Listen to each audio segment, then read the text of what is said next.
Hello everybody, and welcome back to another Final Fantasy XI live stream. Today we're actually playing 11. So my last stream, we played this new fan game called Zim, which I am going to get back to, hopefully sometime over my nice, delicious 3-day weekend. I have been training at a new job. The hours are weird, and I have not had time to stream. But today, we're here. I've got a rematch on DynaTav, which the last stream, it was really tense, and we did our best, but did not get the win on Diabolos. And today we're hoping to destroy his face. So, that said, looks like I gotta fix something here. That said, if you're watching the VOD, don't forget to hit that like button. Helps me out a ton. Costs you nothing. Also, what else? I had something else to say about today. I don't know. It'll come to me when we get there. Jack, hello. Cammy, what's up? Akira, you had to go out at 8 a.m. Your car was frozen. Oda, hatch the bow. Hatch the bow.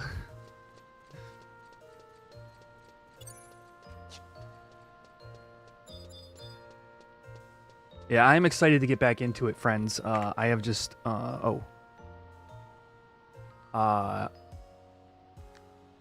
just been working.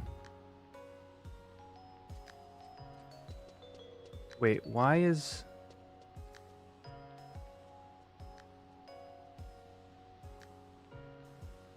Why is Stream Avatars not showing up? I have it loaded.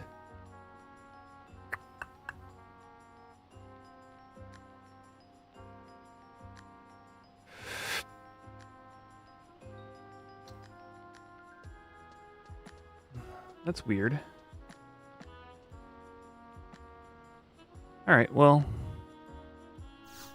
Maybe it'll just suddenly start working. It does that sometimes. Today is also going to be Chocobo digs. We're going to do... I think... Oh, yeah. So that's what the rest of the stream will be. So obviously, DynaTav is going to take like 2 hours. It's like a 2-hour max thing. And then we'll do a mix of Chocobo digging for elemental ores. And some leveling on Cashew. I really want to do some merits, but I don't think that's going to happen.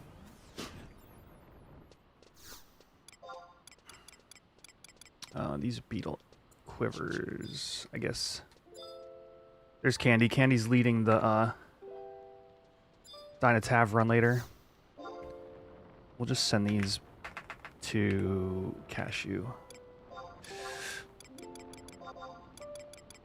But it's good to see everybody. Yeah, I've been super busy, and it's been wild. A very interesting new job. I don't think I ever saw myself being a blackjack dealer. Do merits next stream to start? Yeah. How many merits do I have? I almost have 1. I really kind of want to do... I kind of want to transfer 1 club skill over. Oh, yeah, of course, duh. I will be Red Mage / Ninja today in Tav. Yes. That is the exciting thing for me. I haven't told the group yet. I know Candy knows. But today is actually going to be my last TAVNAZIA run with this group.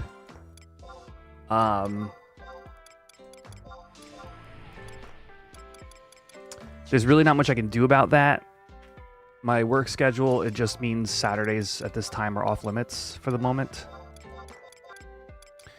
And, I've been asking to come Red Mage / Nin to see how it performs. Like, we're gonna have, like, parse. We're gonna have a parse loaded. And I'm sure I'm gonna get destroyed, but it's really not about me comparing myself to the others. It's about seeing what kind of numbers I'm putting up with being a healer as well. No, I did get the pants actually. Yeah. So /LA set fight 60. Yeah. So really the whole reason for me getting into this was to get these pants, and I've just been enjoying it. I think that TAV is really, it's one of the last bastions of difficulty in sort of COP era. You know, all the mobs are slightly higher level. Relics don't just face roll everything, you have to coordinate. And specifically these pants for Red Mage Melee. So it's kind of nice to come full circle and be able to bring it for a run. But it's just accuracy pants, that's all. The other thing in this slot is 2% haste, but like 10 accuracy is a lot of accuracy. I think there's you have to be at a really high haste value, I think, where 2% haste will outperform 10 accuracy. And that's like the idea of like, if you think about haste as a function of attacks over a given period of time, landing 5% more hits over the same period of time is going to be equivalent to more total hits overall, right? So it's a weird, like, it's an interesting math equation to have to do, but we have a bit of time before TAV is going to start, so I'm going to get myself out there, make sure I've got good food. Let's see. I'm probably going to want +1 sushi. Oh, let me dump my warrior gear in the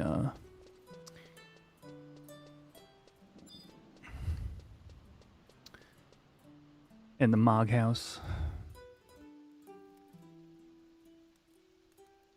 Oh.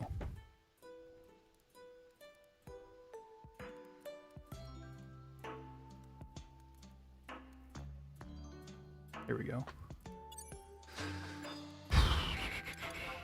Mog storage.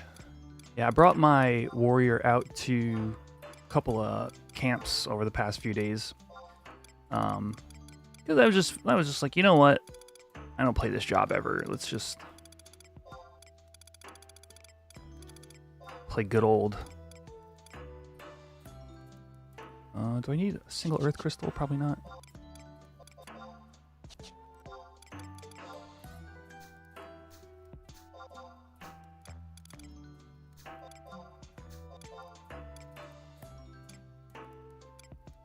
All right, I think we're good. Let's make some silent oils.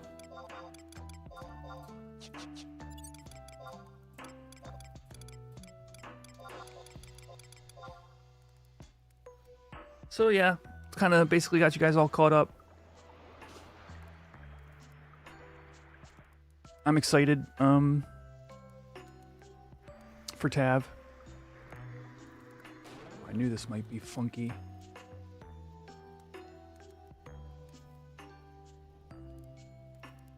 Let's do this.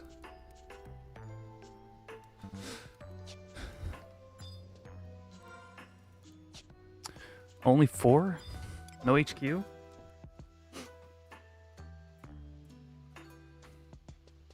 Yeah, the only other thing I wanted from TAV is the headpiece from Diabolos, but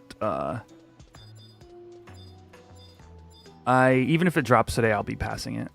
This is my last run with them, and I'm not gonna loot and scoot, so.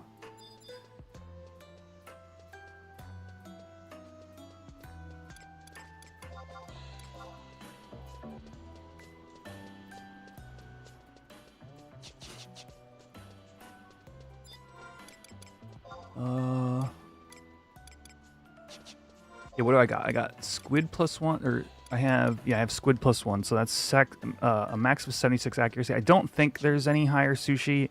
I've never really thought about it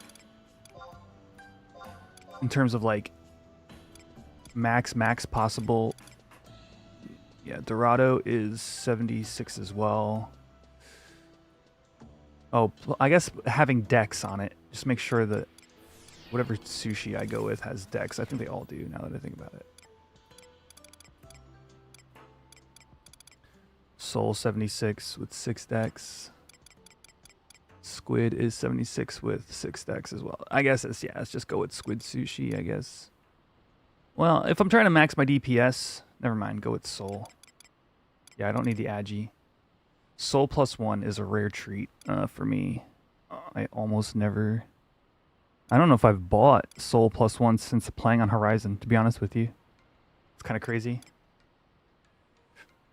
Give the drop as a farewell gift? No. No. The Tav stuff doesn't really work like that. It requires too much man hours to...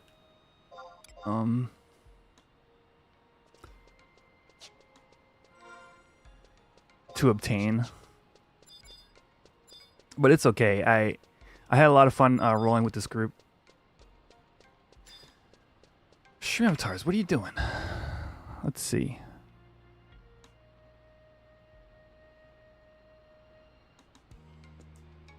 Is it like accidentally hidden somewhere?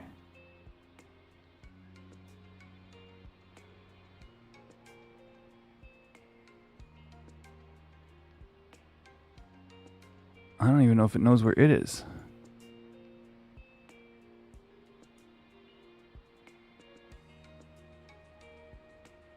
Yeah, that was weird. Okay.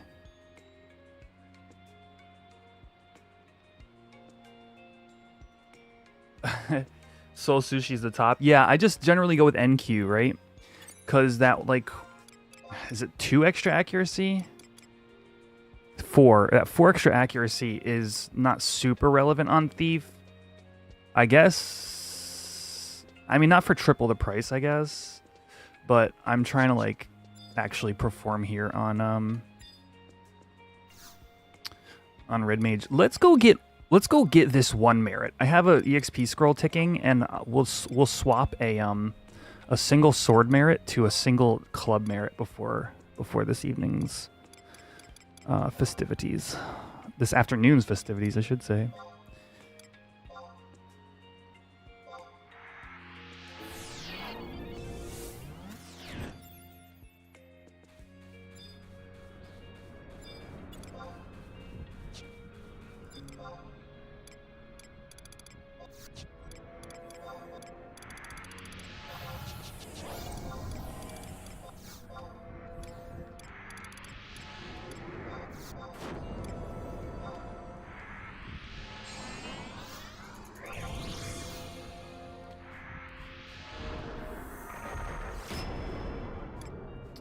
Hey Nitsuke, you've been thinking about Distant Worlds from the concert?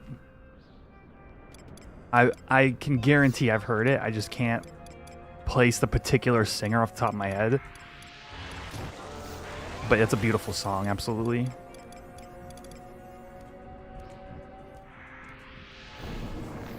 Would you say it's your favorite track from 11?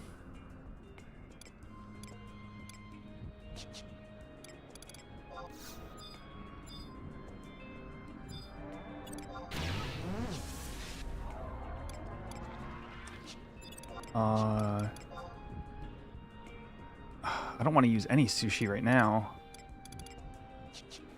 Forget. I'm gonna stop being cheap. Just use a soul. Oh, we got double wind. We might see some really high end spell damage numbers here.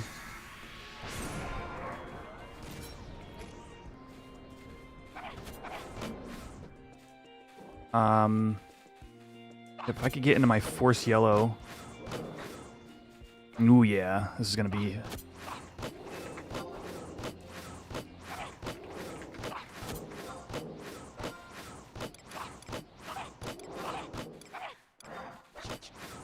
I just need to take, like, a single hit.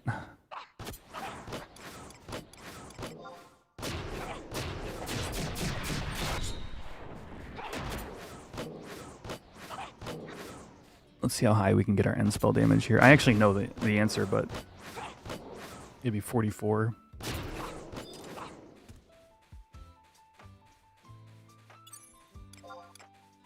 If I can get hit. Let me take off my stone skin.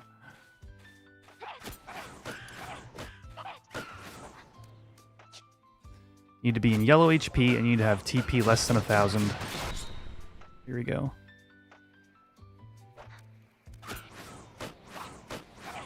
I think we're there, yeah.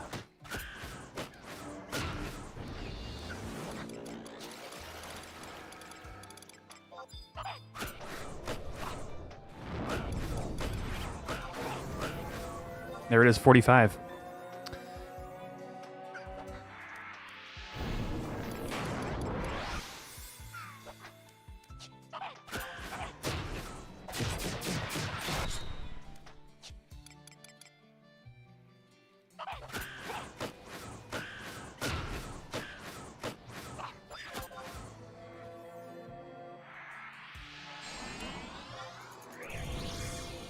Selbina, yeah.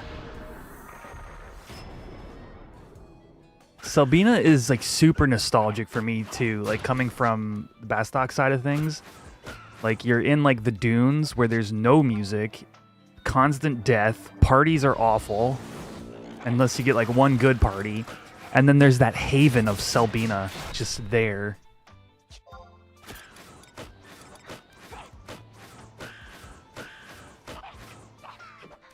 I didn't know that that same singer did the Realm Reborn stuff. It makes sense. I mean, they would have been working with, you know, similar artists at the time.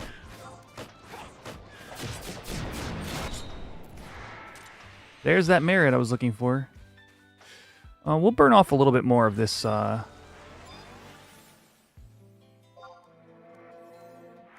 this scroll. I'm at it.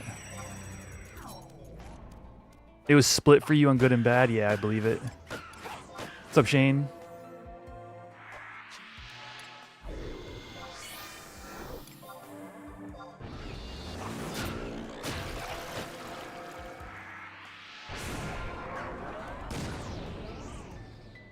I should refresh myself, eh?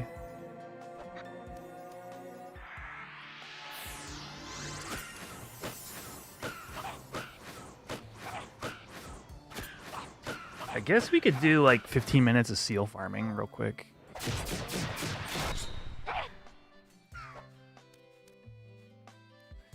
Actually make some use out of this sushi in our time. That meme where the Dragoon was LFG and became a skeleton, yeah. Oh, just evisceration of rabbit with 2% health.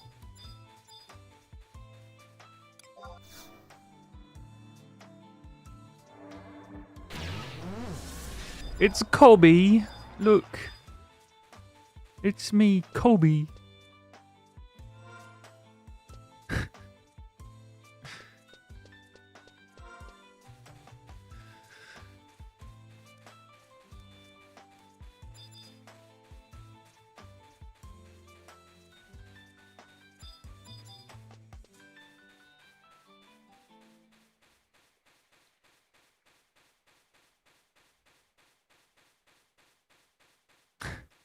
Give him a goblin pie.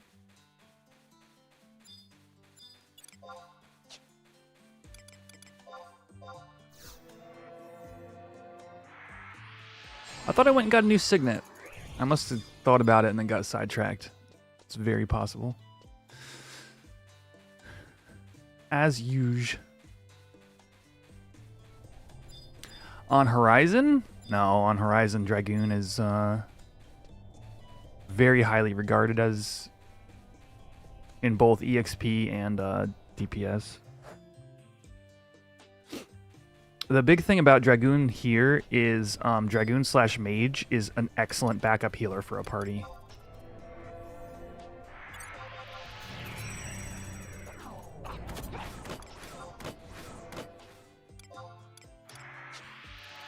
I need to put Dia on my stinking bar. It's ridiculous. I still don't have it.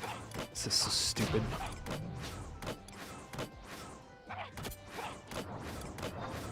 Yeah.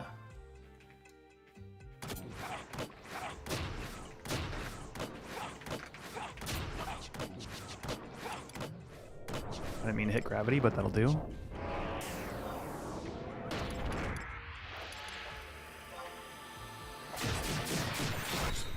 Ooh, and I can energy steal these guys.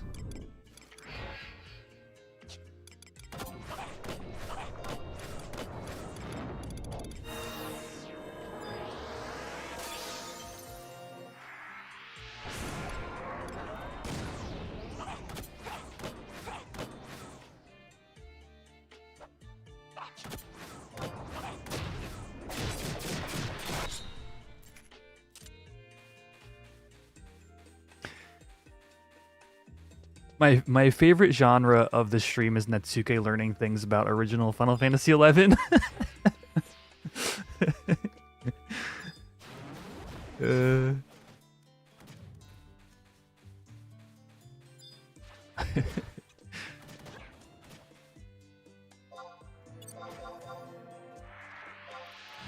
Yeah, you needed to physically rest your wyvern. I forget, here they give you, or Spirit Link is better here or something? I actually don't know the... There's definitely some kind of difference there.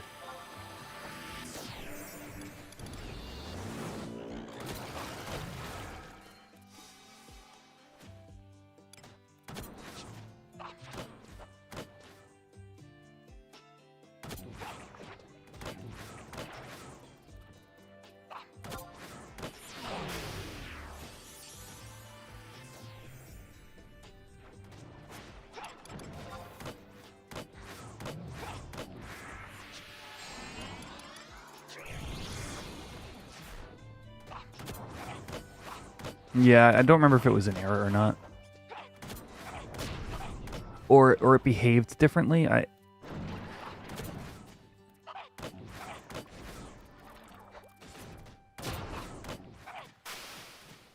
Sploosh. I love Energy Steal. It's like, I'll just take that MP. That's fine. Please. Please and thank you.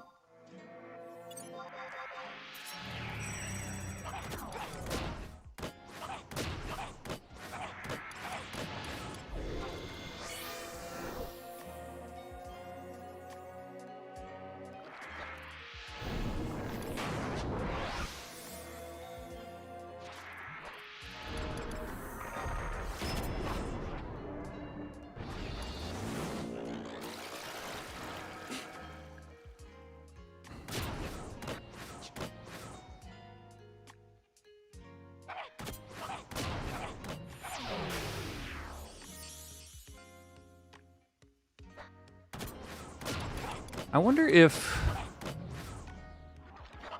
Commander's Cape is worth it over Foragers. I think that 15 attack is adding a lot more DPS than the 1.5 hit rate. I just overstacked Dex because Red Mage LOL.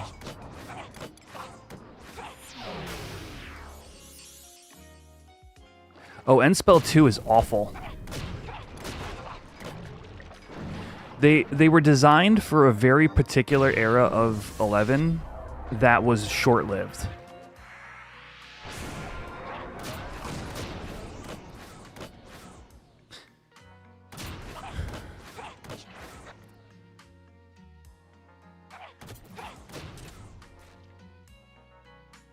The formula on them is like an on-hit formula.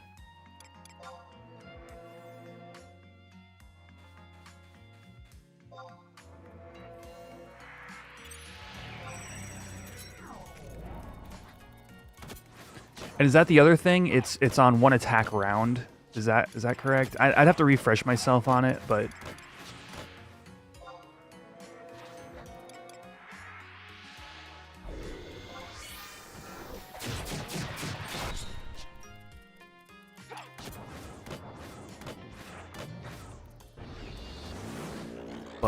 yeah.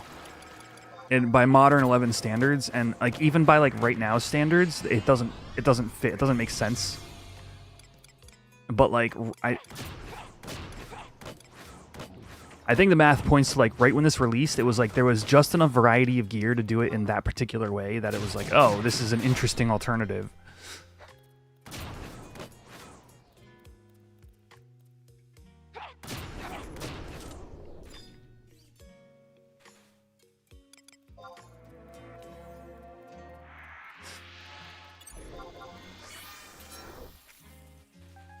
No, it's just awesome that you get, because like I assume there are other people that like stop by streams and stuff that, you know, maybe didn't like you kind of have to be in a particular mindset to really to have spent enough time playing this game to understand like, oh, this is what Horizon's like. And then like you know, also be the type of person to ask questions about stuff to really like get those like interesting facts, right? So I just, like I said, I just think it's cool. Like, not a lot of people are, you know, that kind of curious, I'd say.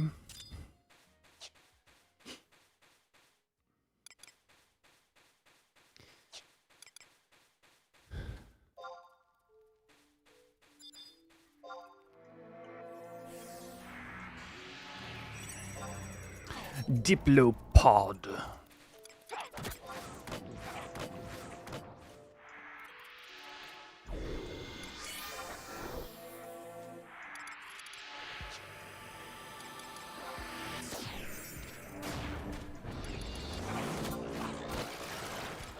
N. Arrow. Did I spell that right? Yeah. What's going on, wontons? Just in time for a TAV run in about a half hour here.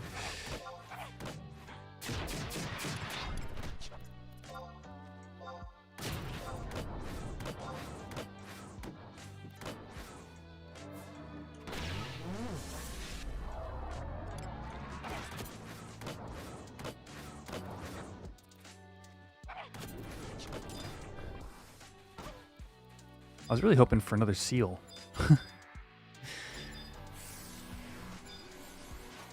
Guess not.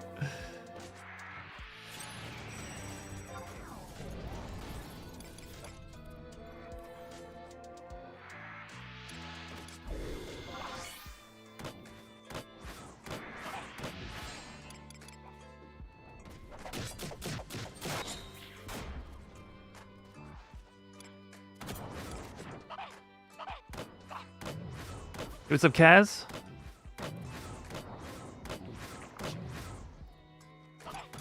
I'm sure you've had a busy week. How's things going? Didn't I start a new gig? Yeah, wontons. I started training to be a blackjack dealer for a casino. That's gonna be my day job. It's wild. Like, there are just things like I had no idea about in that sort of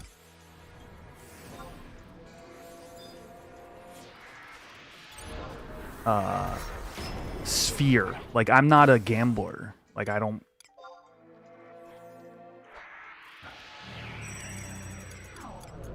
That, yeah, and that's kind of what made me like actually like go through with it, because like I was like, I literally just was like, you know, I moved to a new spot. I'm like, I want to find a job. I'm going to apply to some stuff. And like this came up and it was just like, you know what?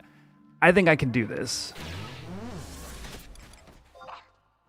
And here we are. Am I opening up? Yeah, I'll start shouting people to the casinos on top of,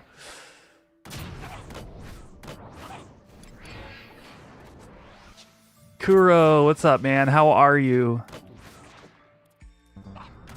I've been thinking about you, dude. I hope your IRL stuff, I hope it's going okay.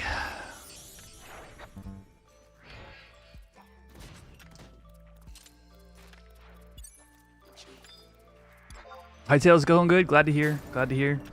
The yeah, every time I see, because I wasn't very familiar with that game, and every time I see a headline on like on Reddit or something, I'm just like, oh yeah, that game.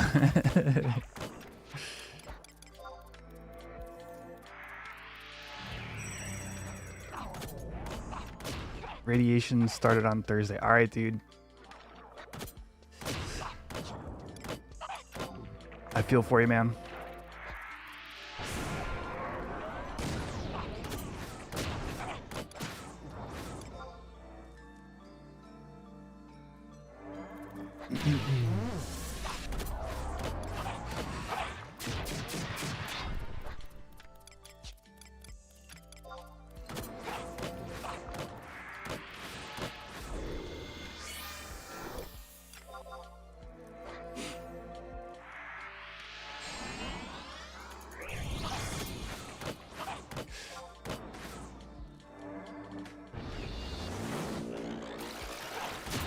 But yeah, for everybody tuning in, basically I'm going to be going to TAV in about 30 minutes. I'm going to be doing, getting to play Red Mage / Ninja. This will be my last TAV run for this group because when I get my real job schedule, there won't even be any Saturday streams as far as, you know, for at least the near future, let alone, you know, being able to join for TAV. So it's bittersweet, but I've had a really good time with this group, and how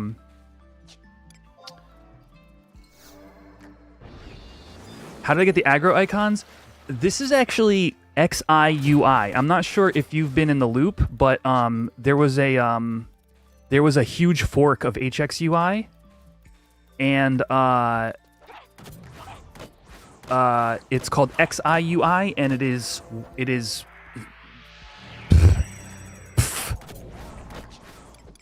head and shoulders better. Yeah, XIUI. You have the big streamers playing XQC, oh, Moist Critical, and Asmongold. Wow, dude.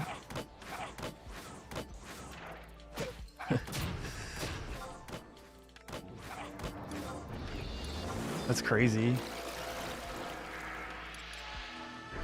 What does Red Mage / Nin do in TAV? I'm gonna play as a hybrid support DPS.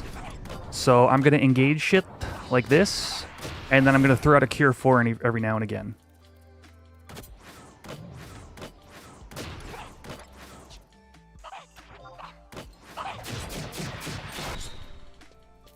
There's my freaking Beastman seal.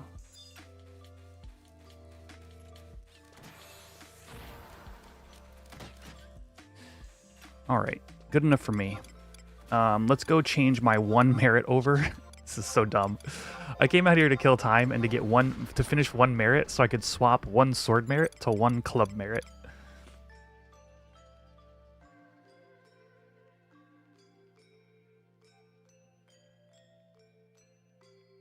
TAV is not considered easy, Bojangler. TAV is actually still very... It's both gear intensive and coordination intensive. But we have 18 people going in today. So the leader loosened up job roles a little bit, and it's my last run with them. So I'm just gonna come Red Mage / Ninja. That's what I'm doing. To see how it performs, basically. Yeah, merits. And there's no way it's awful. It might be mediocre, but there's no way it's bad. Goodbye, my sword skill. I knew thee well. Hello, my club skill. Give me my 1% accuracy for this run.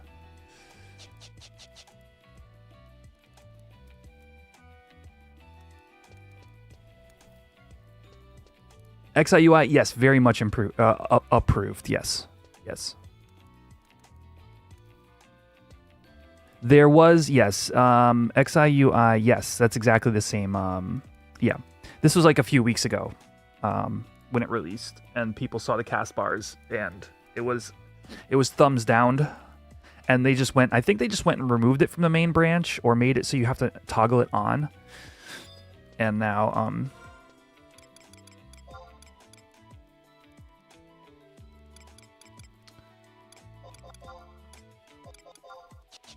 now it's perfectly safe to use.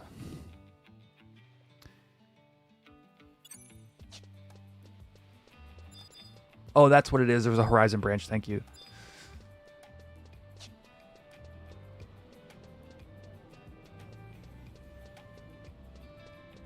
Oh, you got the Dream Sand? Nice. Yeah, our group last week had a little bit of a... I mean, not this same group actually had a little bit of a issue with Diabolos, not last time, and today we're hoping to move past all that. Cast bar on mobs, yeah. So you can see like Mob X is casting Eroga 3. The thing is, because of the way the packets like work and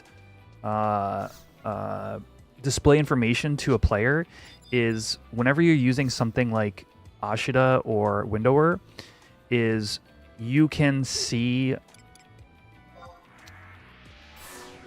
You can sometimes see things faster than the client can tell you. So it creates a disparate player advantage for people using the add-ons and those not. Like, that's the, like, whatever my opinion is on it, I'm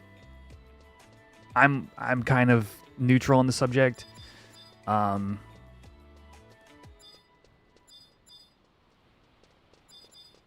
That's the idea.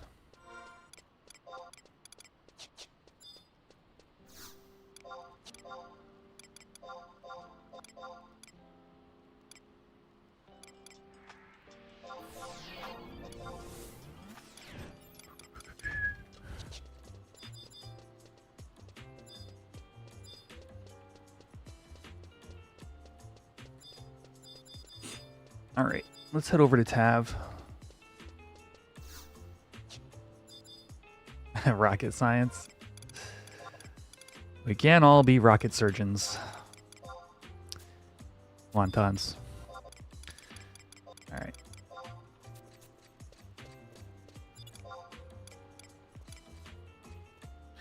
Mojito.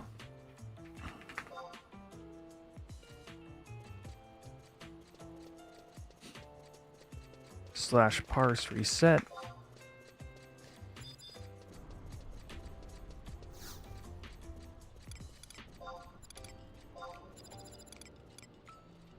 Dude, I can't wait for Tau and Puppet Master. I don't know why. Like, of all the things I'm looking forward to, like, playing Pup is... playing Pup is where my mind's been at lately.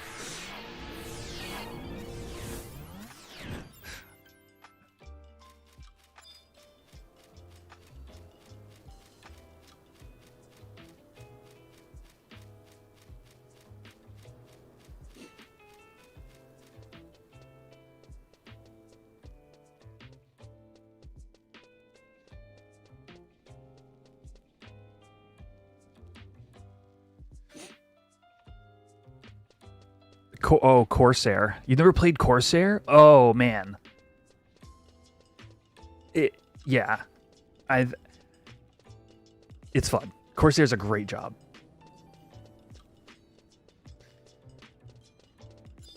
It's the fun of shooting with the usefulness of buffs. Ranger's big issue, and it's like always been this. I mean, yes, there are certain fights where Ranger is the top dog DPS and where Ranger's like the preferred method of doing things. But it's still just a selfish DPS job. At the end of the day, like, it's only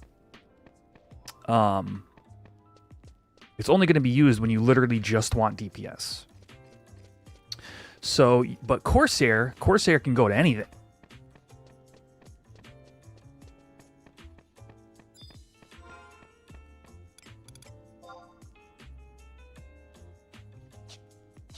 Oh, I didn't realize this map has the Fomor hate messages on it. This is wild. I wonder what my Fomor hate is. Let's go check.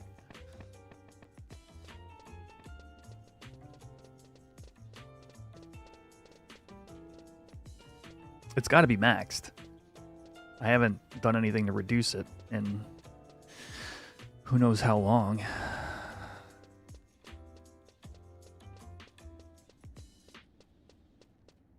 Core without Savage Blade and Nagling sounds so dull. Yeah, so Core here, this is what we know on Nagoto. They're adding some kind of skill-based component to Corsair. We don't know what that is, though. Whether it's a skill shot or whatnot, we're not actually sure. So the community is looking forward to whatever that might be. Rashime?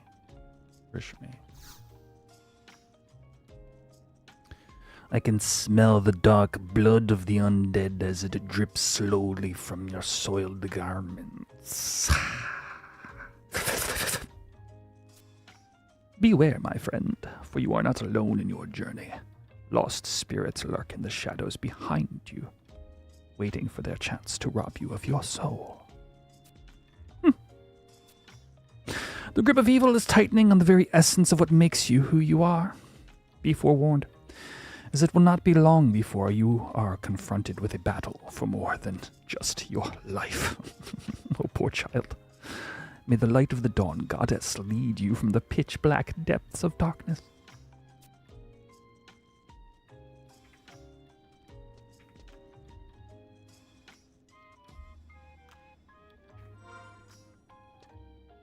You twisted weirdo. Play a game of blackjack? That's so funny.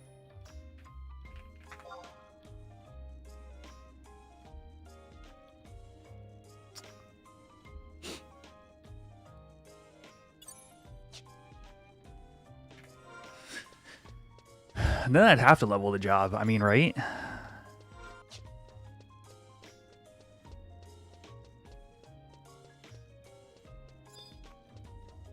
Oh yeah, so apparently that's level 4 fomor hate.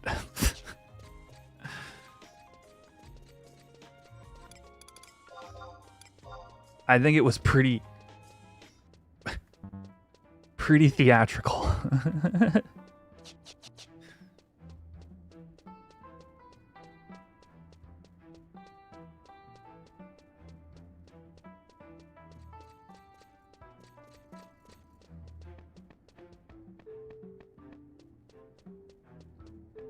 How difficult is it to get into this game as a complete beginner?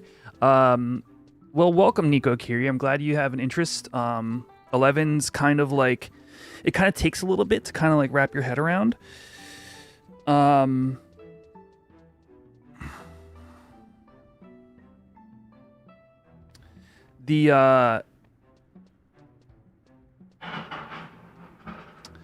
There's 2 ways to play the game. Like currently I'm on a private server and it's free to play, but it's meant to emulate a very specific time point in 11. It's basically October 2006. And is relatively easy to get into. I feel like A, it's free to play. B, the installer is the installer is very simple and straightforward, like a very modern game. And C, the game is slow enough that you'll literally have so much time to ask questions and figure out what you're doing that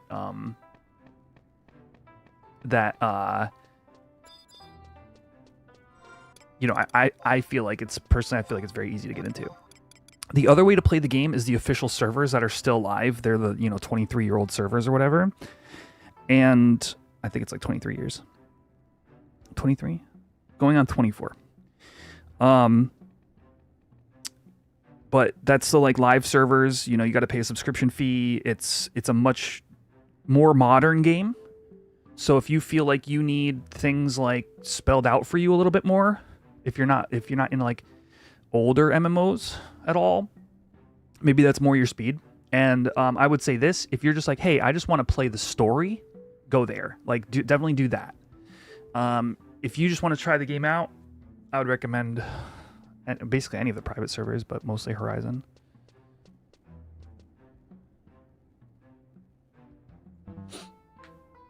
And yeah, basically having wiki pages open at all times and reading things.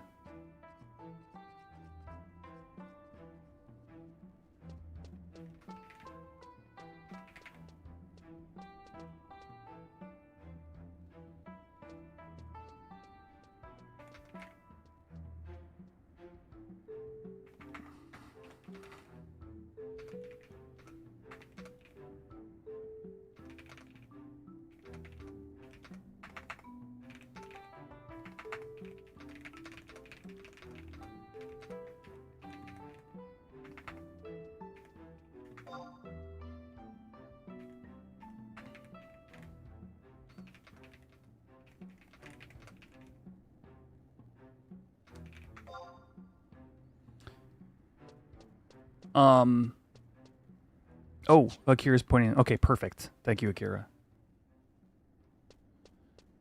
Yes, the hunting maps that I use, I wrote a little guide for it, and you can find that in the Discord.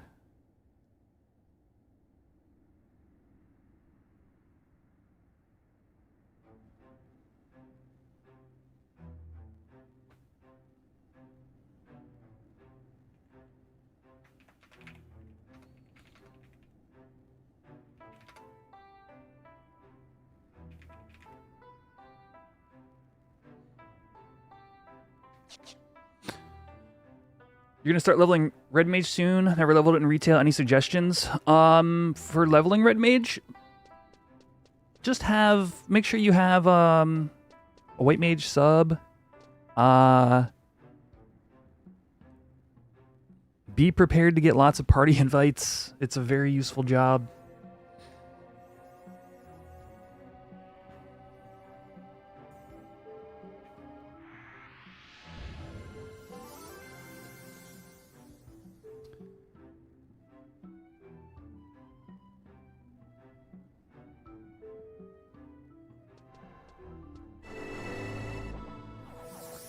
Honestly, one of the more straightforward jobs, and actually, it's like less, like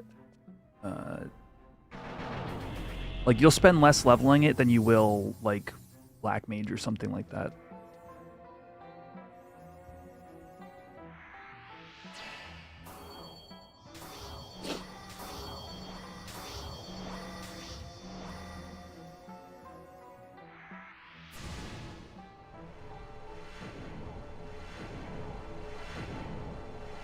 It's very different from like a WoW-like MMO. Yes.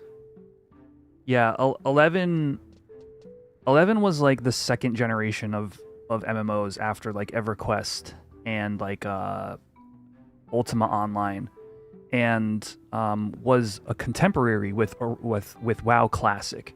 So what you're seeing is like this time period right now is, it's not 1-to-1 because Horizon has some changes, but it is the contemporary to WoW Classic. So if you picture like the first year of WoW, right? Because WoW was like 2005 or 2004.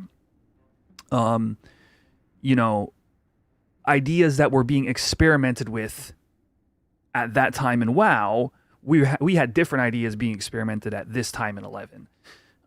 Because, you know, obviously they would have been developed exclusively without knowledge of each other, right? So it kind of leaves you like with this interesting sort of time capsule look at you know, what was going on in the MMO scene at the time.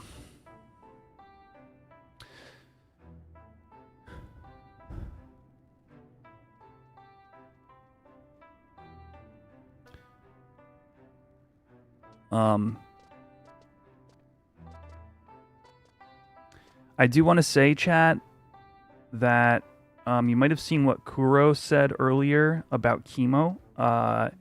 He is going to be posting in my Discord a GoFundMe for his daughter. I'll let you look at that for yourself when it's posted. But just want to let people know that that is something that is available if anybody's interested in helping.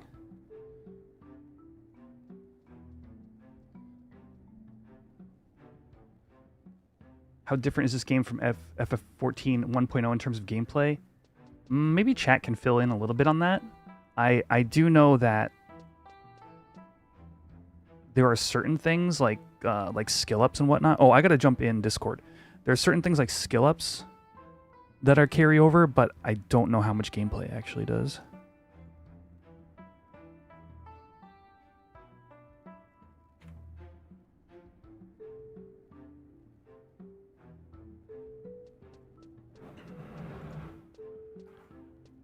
Let me see.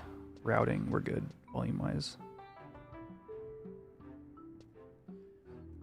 The main thing I think to wrap your head around, yeah, because Akira said it there. Gear matters a lot in 11. The main thing to wrap your head around in 11 is that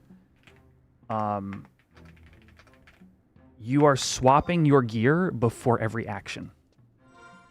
it's kind of one of the things that makes the game unique is like when you cast a spell, some spells have a mind modifier, some spells have an intelligence modifier. When you cast that spell, you're going to swap into your mind gear for your mind spells. You're going to swap into your intelligence gear for your intelligence-based spells or your nukes. And so the game's core gameplay is about obtaining all the necessary gear for the different spells you cast, for the different weapon types you use. And more. I don't want to overload anybody. And that's sort of like the satisfying aspect of it. It very much scratches that itch that, you know, even older Final Fantasies have of like the you know, fighting the rare mobs, getting the cool loot, you know, and then min-maxing, you know, different sets and stats and abilities. Like, there's constantly something for you to be, like, pursuing is sort of the main draw.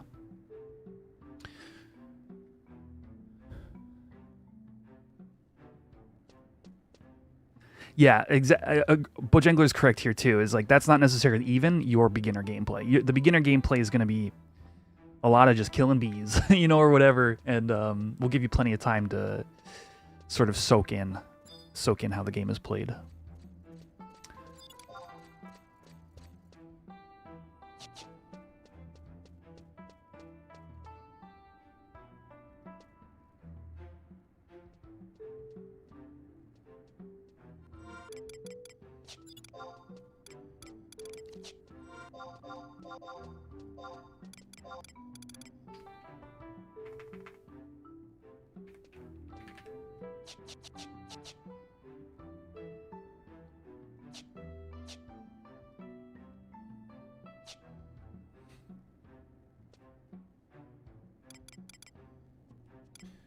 Alright, who are my DDs in this party so I can get a good haste rotation?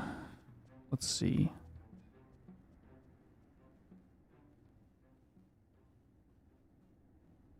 It's gonna be Struggler, Guffrion, Ravenlock.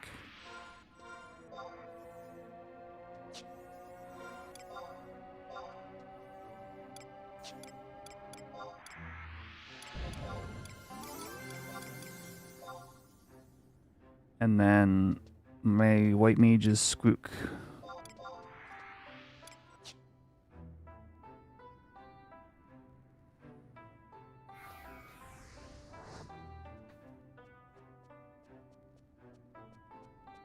Genie Westgate, 10 mil on Horizon. What crafting material justifies that? Dragon Talon is like a few 100k, and it's a 1.5% HQ rate. So you're essentially risking like you're essentially risking about 10 mil to make it. So that's why it costs 10 mil. Good afternoon, Quetch. How's your day going? It's going well, Chris. Thank you so much for asking. We're just about to get started on a revenge attempt at Diabolos here.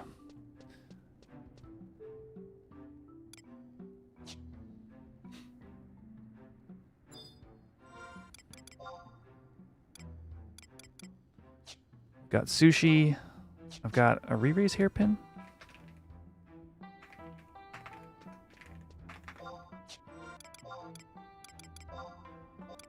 Yeah, just to cap off what I was kind of describing, retail and Horizon earlier, by the way, chat, I do want, if there's anybody else with like a similar question, I just do want to leave off, like, when I say, like, if you want to do story, do retail, I really absolutely mean that. You have you'll be able to do any and all story that Final Fantasy XI has ever had at your own pace very easily. On Horizon, you're going to have to earn everything you get. And there's only 2 expansions worth of story plus base game. Or 2 expansions worth of story plus base game. It's very good, and obviously I really enjoy this period and this aspect of the game. But there is that trade-off.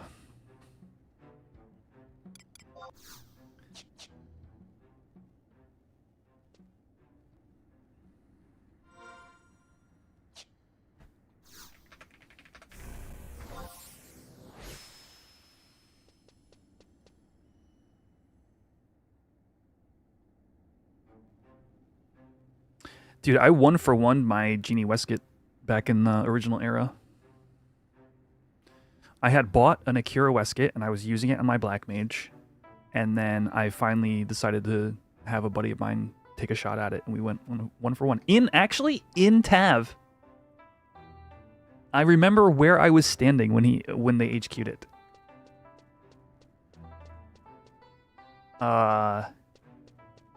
It was in one of these hallways up here.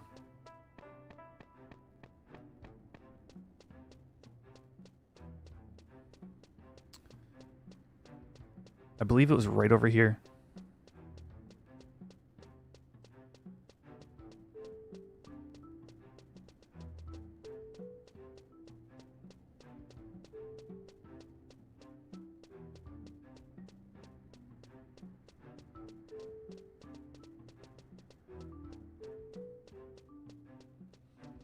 Right here.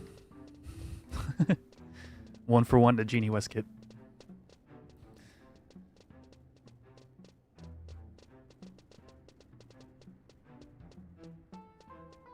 What is the price of Talon right now? It's actually curious.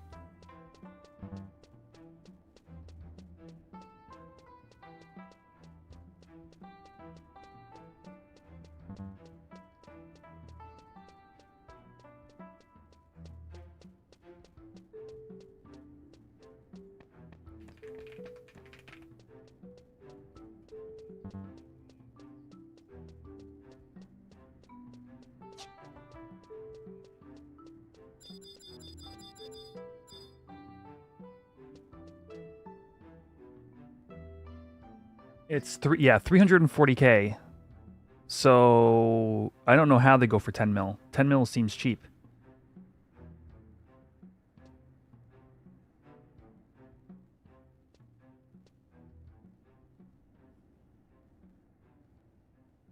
What's going on, Awesome Funk?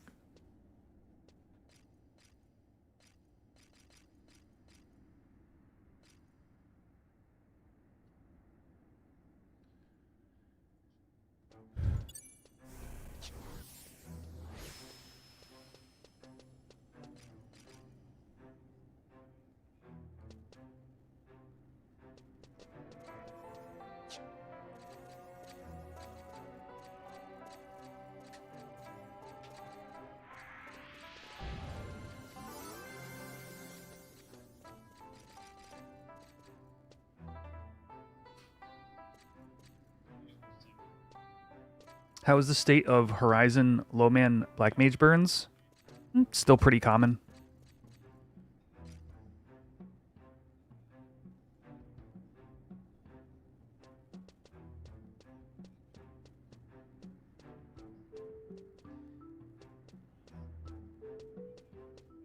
I think I gotta put on the Forager's Mantle. I don't think I can justify the 3 decks.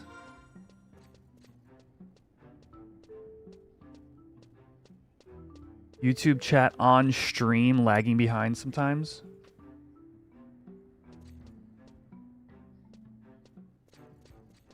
Oh yeah, look at that. It's pretty slow, isn't it? I don't know why that is.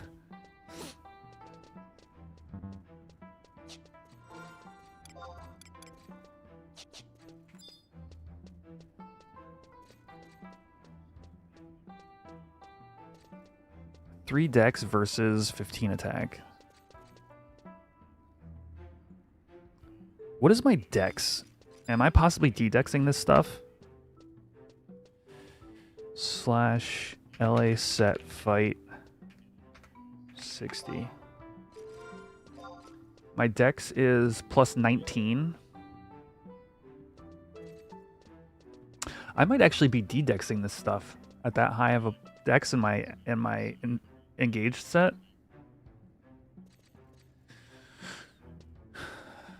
What is that? 97 dex? That's a lot. All right, because a crit with the Kraken Club is actually going to do pretty good damage.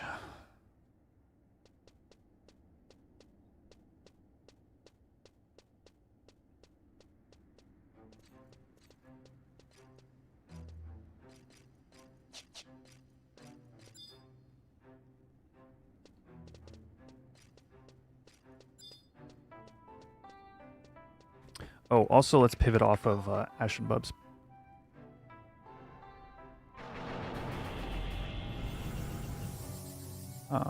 Prime. Oh, I'm gonna have bard songs. That's probably gonna be attack. Let me ask the bard.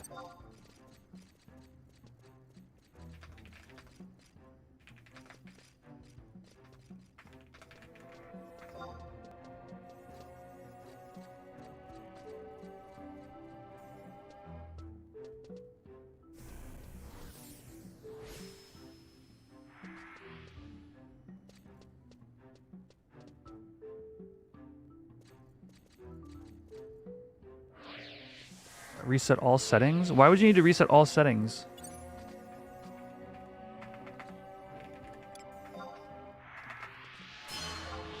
Did you... What'd you do?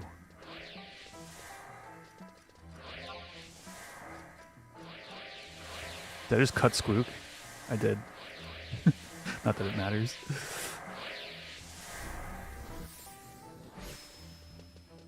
Ooh, accuracy and haste songs? Are you serious? Dude, I'm so excited.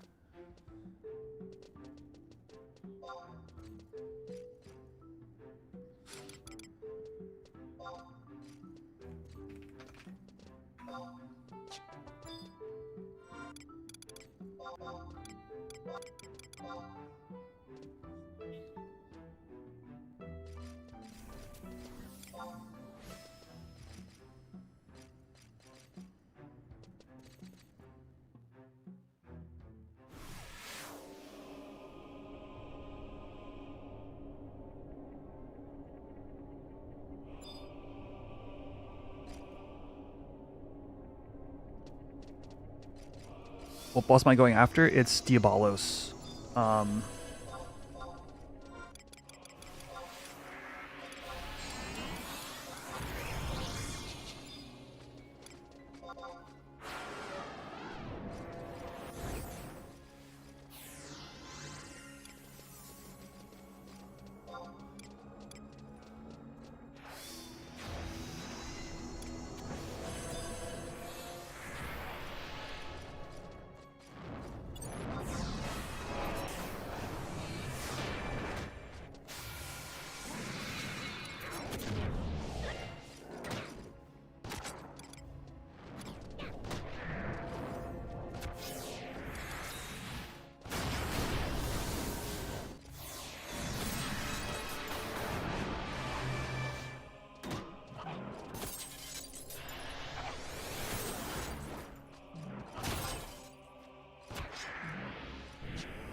Man town.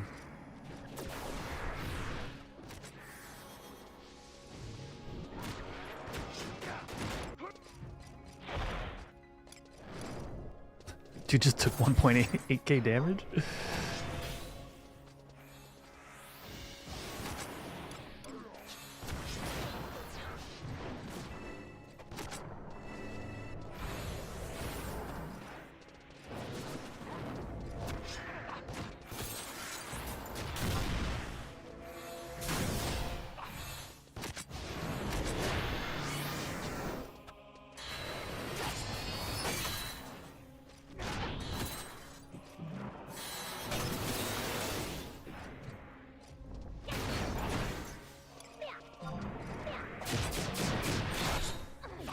$219 damage.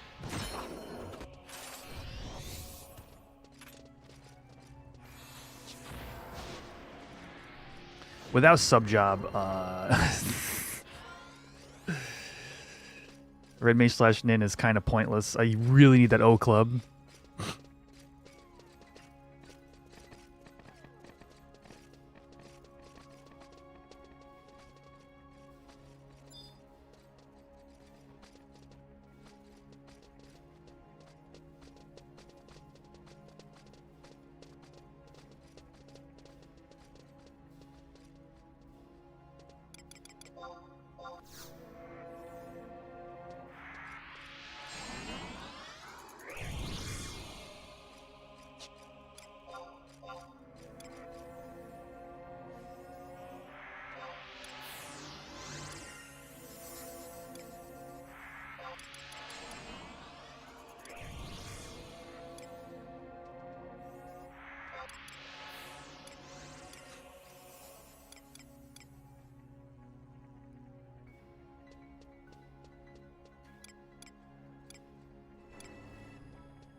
Is this a public group? No.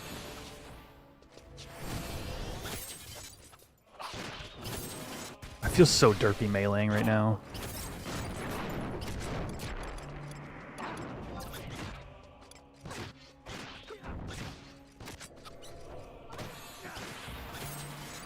I'm just gonna stop, to be honest with you. Just debuff for now. Why are they on me?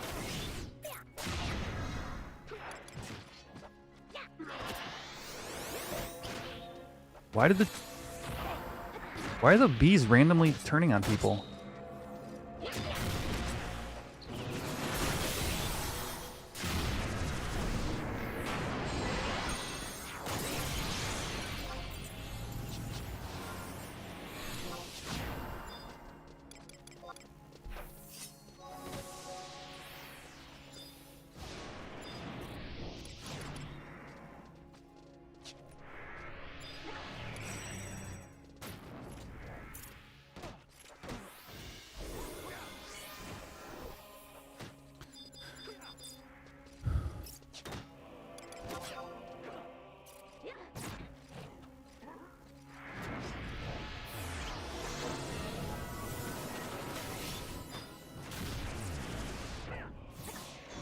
Getting a haste and an accuracy song is nuts, though. This is going to be way better than This is a way better buff situation than I thought I would have going in, so really excited.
I mean, my MP is fine.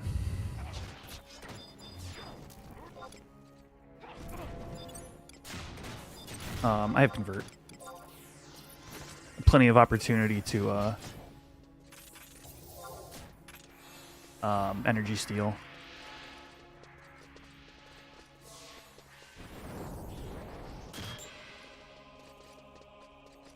Alright, we're about to get sub jobs, so I'll be resetting parse. I want to know how I do comparatively. You know, as fair as I can.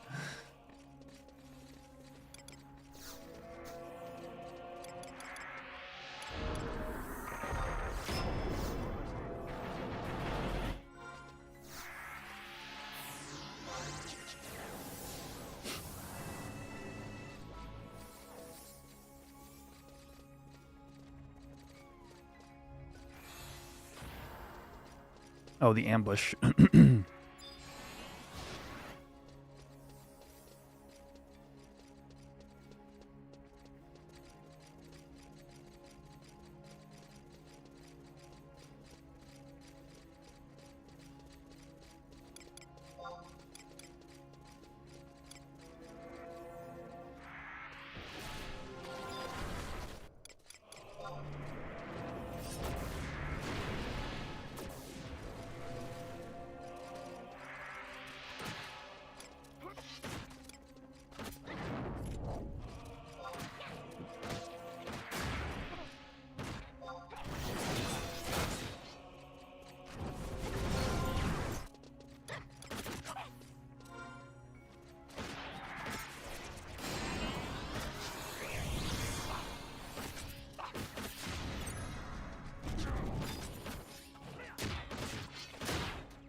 All right.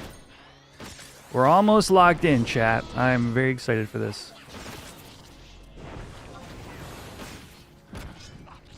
And I'm silenced? Do I even have?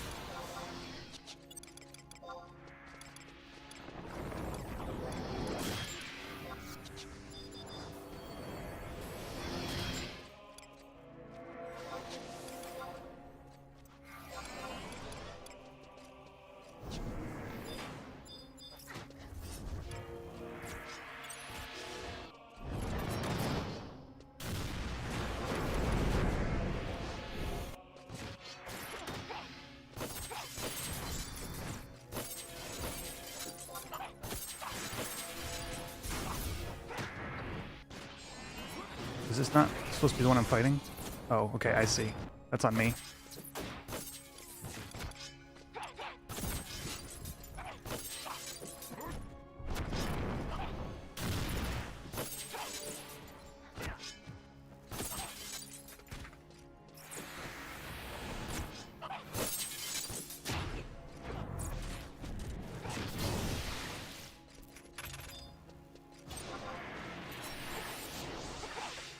Oh.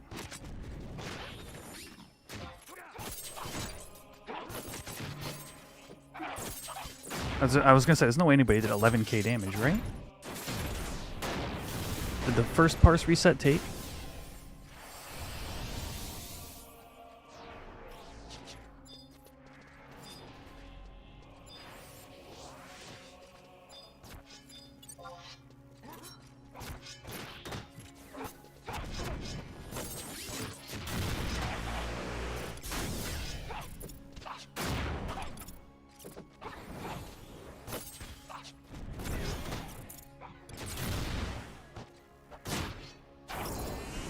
Shoot.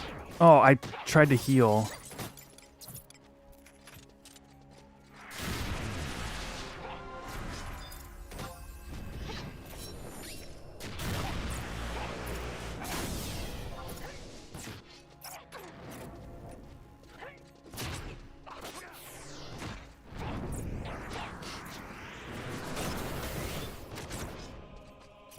I'm not even showing up on the parse. It's wild.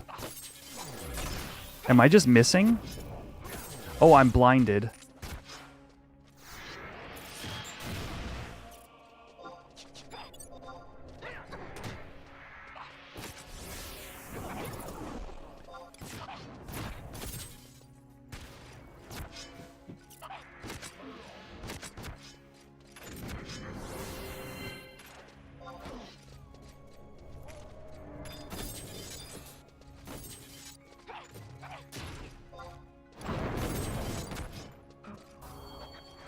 It has spikes on.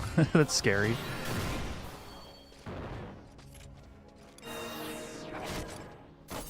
I'm gonna energy steal this paladin.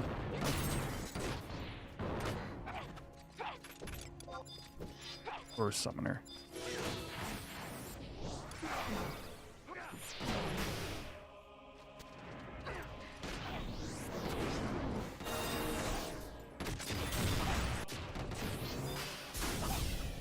I gotta turn off auto target in a second here.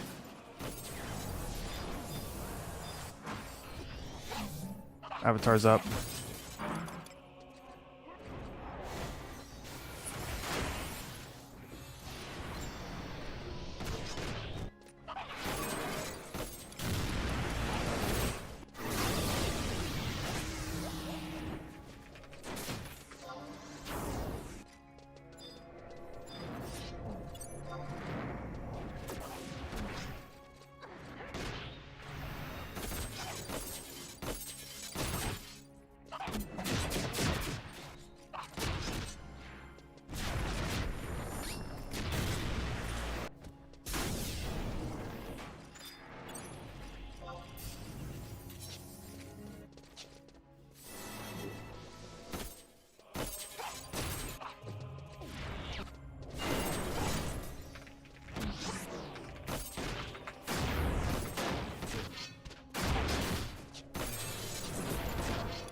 Alright. Oh, food, thank you.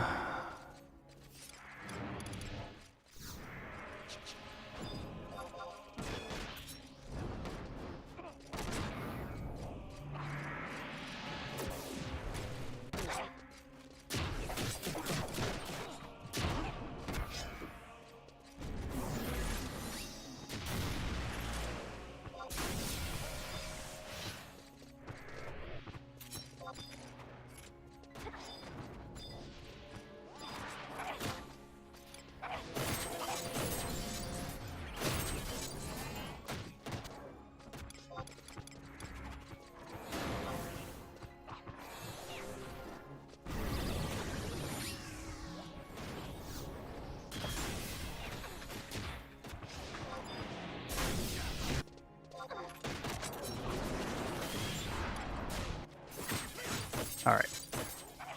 Basically locked in now.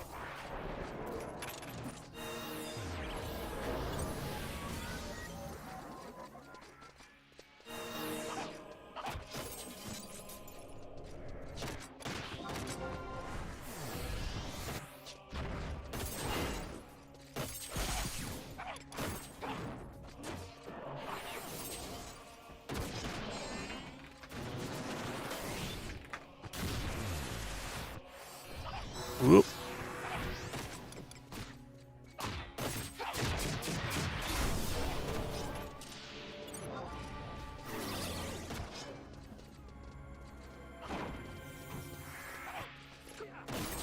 Oh, March is awesome.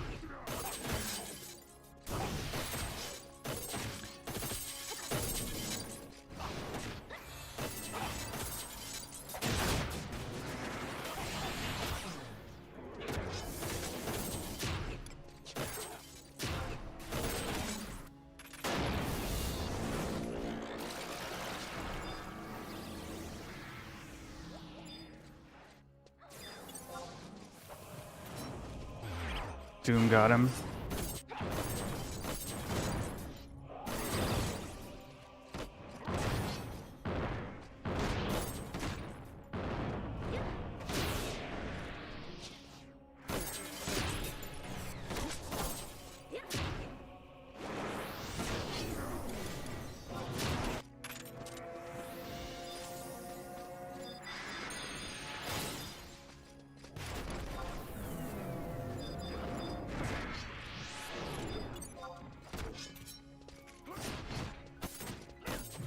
Oh, I didn't haste myself?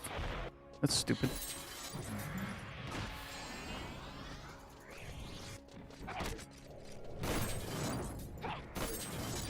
It's a lot of casting for this particular job in this particular circumstance.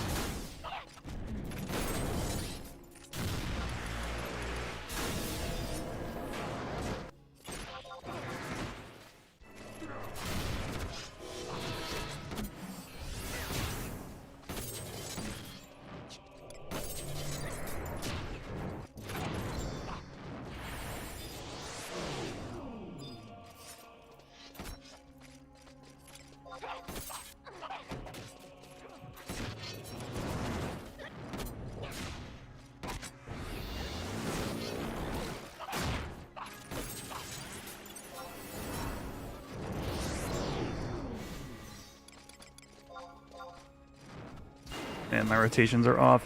This is requiring a lot of mental load. I hope I hope people are following anything going on. Basically, we're just working our way through the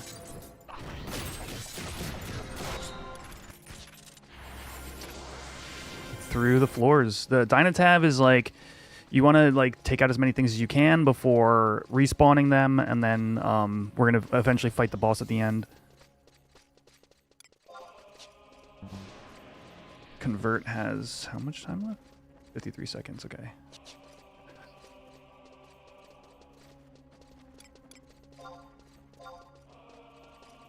Not enough MP for refresh, that sucks.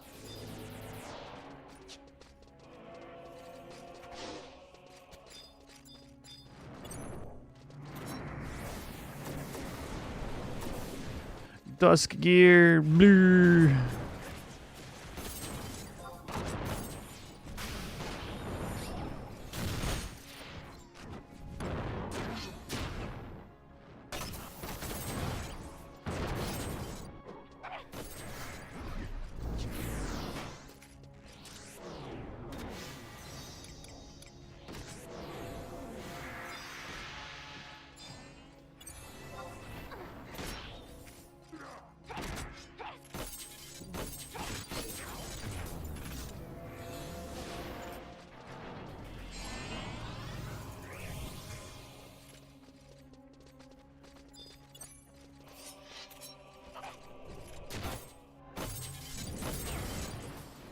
see.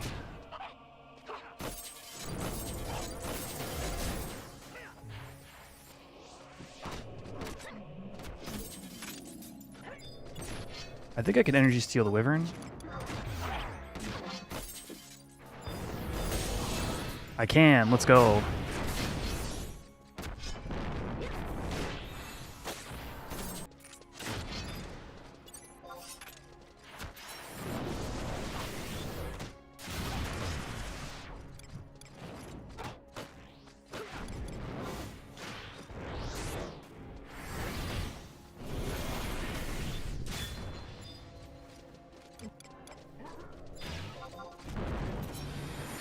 Multi-streaming's still bugging out. I haven't had a chance to work on it, Thedos, with the new job training.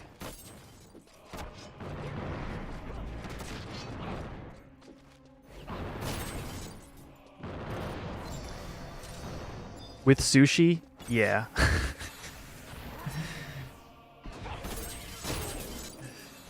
Yeah.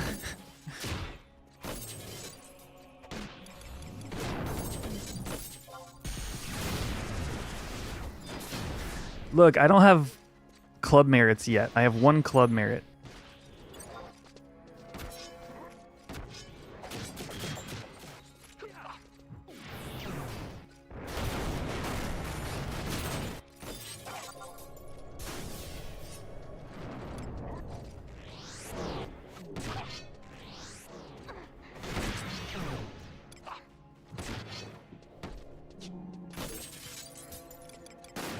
I'm gonna get my haste rotation up early.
Oh, come on, stop.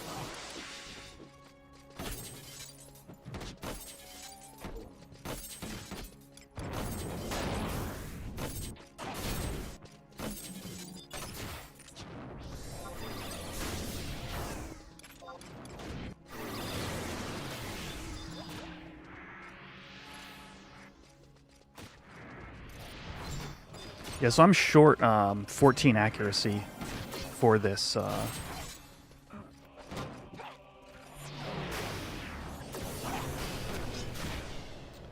Which is pretty significant.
All right.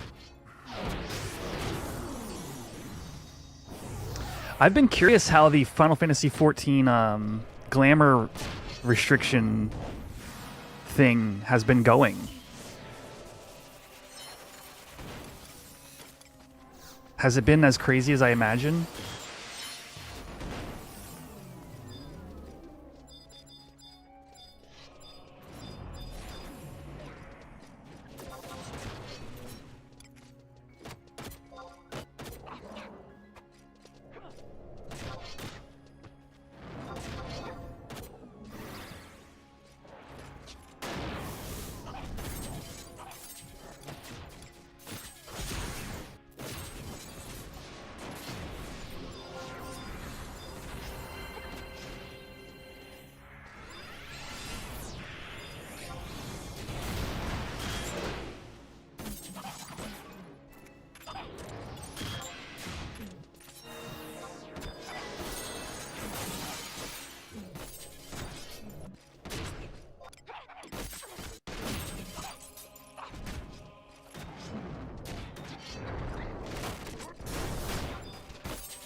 This is kind of insanity. My brain is lighting up like a Christmas tree. Hydra spats. Ain't nobody lotting on these.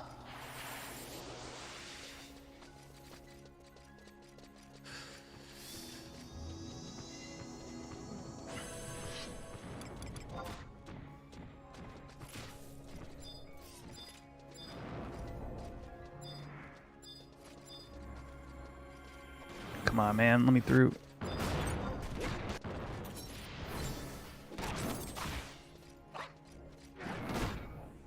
Man, I'm fighting for my life for this 4th place parse. Holy crap.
The next one will be in May. The free logins are November and May.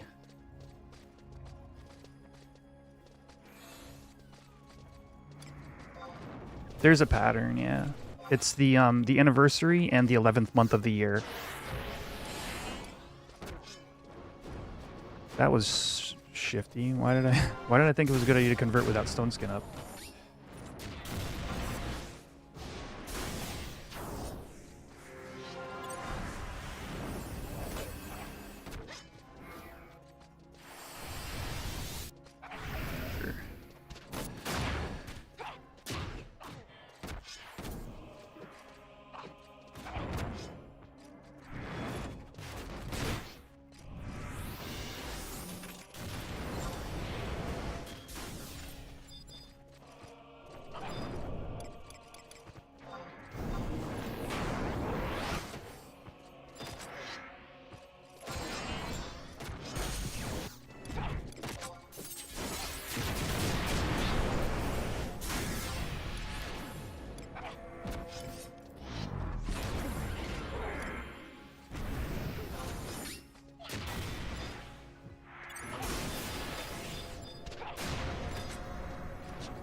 I think they got a little bit more generous with the 14 login, didn't they?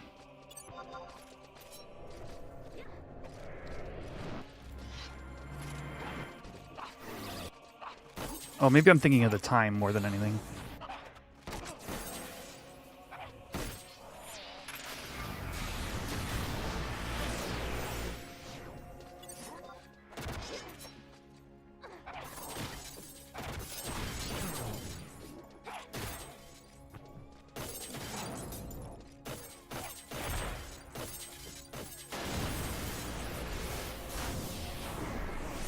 Oh, it is still only 4 days? Okay.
All right.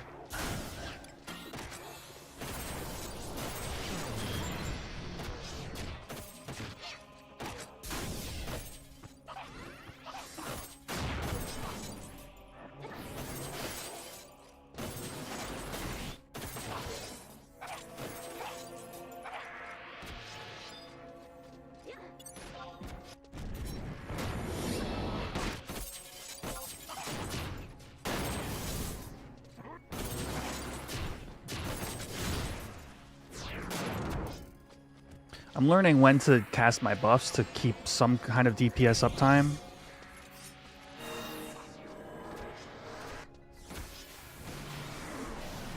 And when to save my energy steals for like a good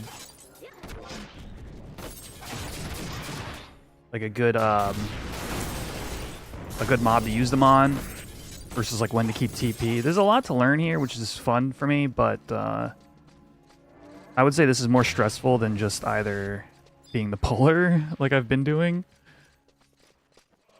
or just like straight up normal red mage, you know.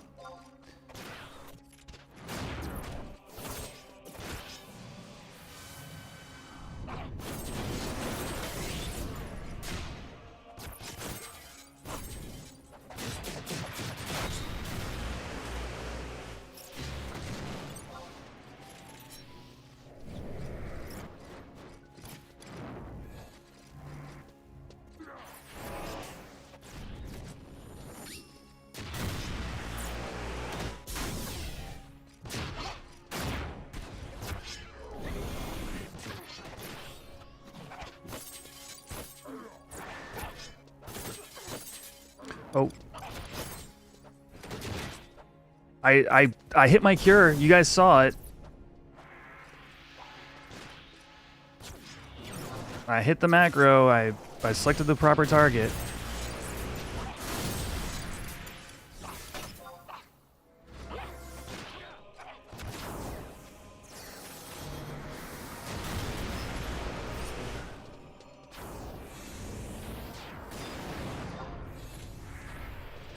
Whoops. Yo, Kuro. All right, dude. I hope everything goes well, man.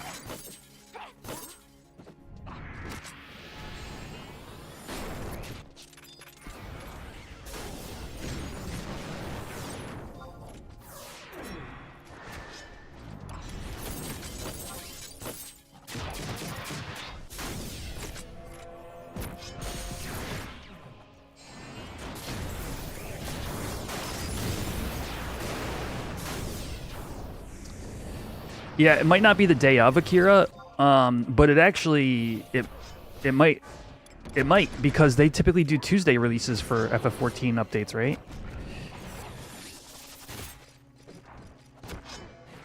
I do like to do them the day they drop, as you guys know.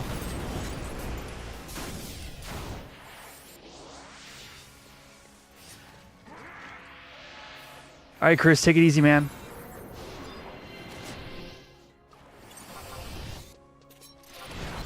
Enjoy your day.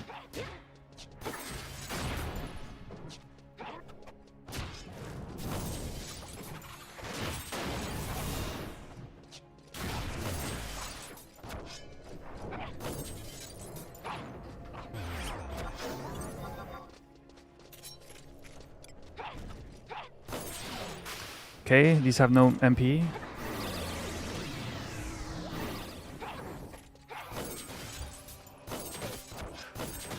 My thing is, I just don't want... it's easier for me to avoid spoilers if I do it the day of. That's the whole thing. Yeah, and actually I'll say it because we have some people who are relatively new to the stream here. We'll be doing the FF11 crossover raid, like, sometime very soon after release, and anybody is welcome. I try to do a pre-made as much as I can. And so I'm looking for anybody who... anybody who can hear my voice. Like, if you want to join for that and you're a 14 player in the slightest, we'll definitely be making a point to do that.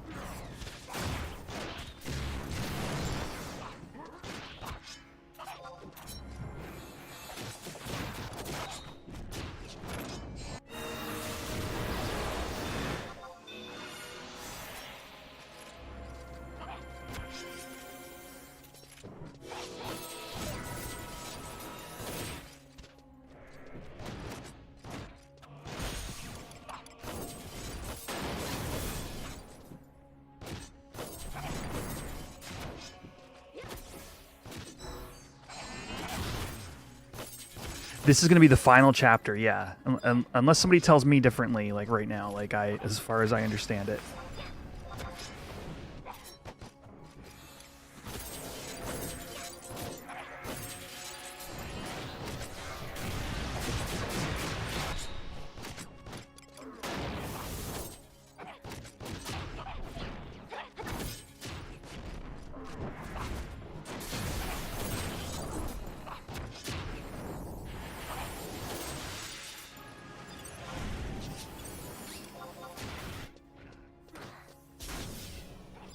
Yeah, these mobs not having MP kind of screwed me, actually.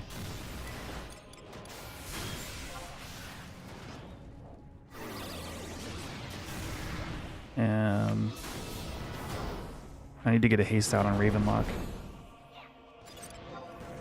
Damn it, dude.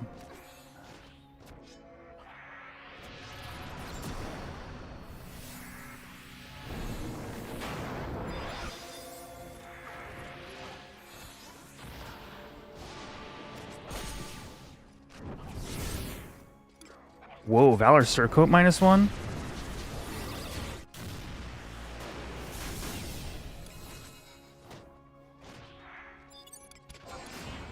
Is that free lot?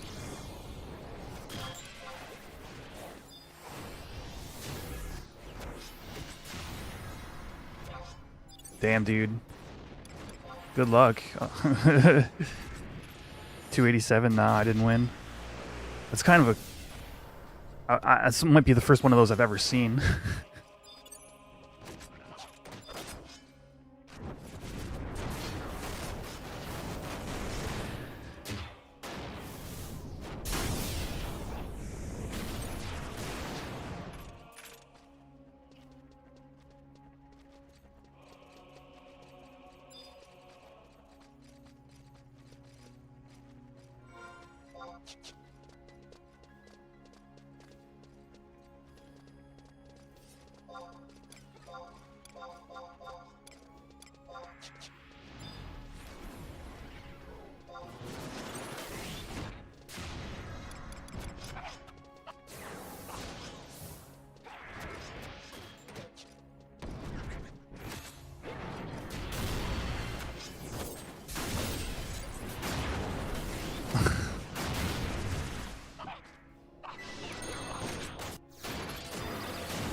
Oh, I don't have enough MP for this cure.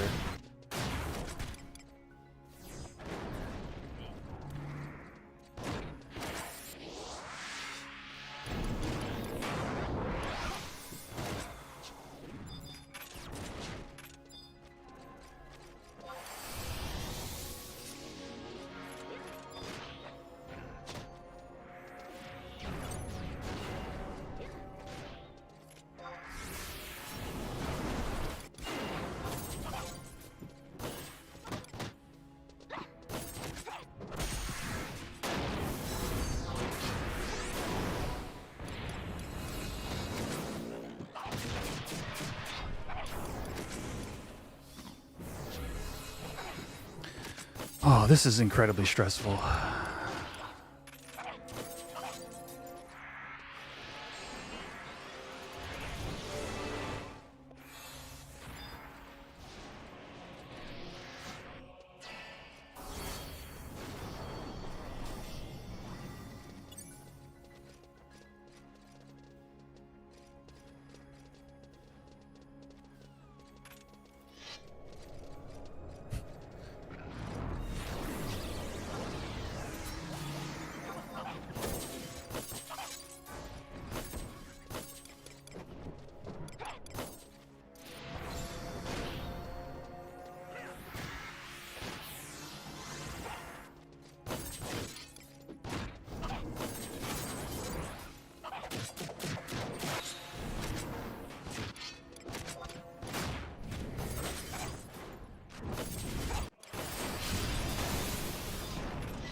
Whew.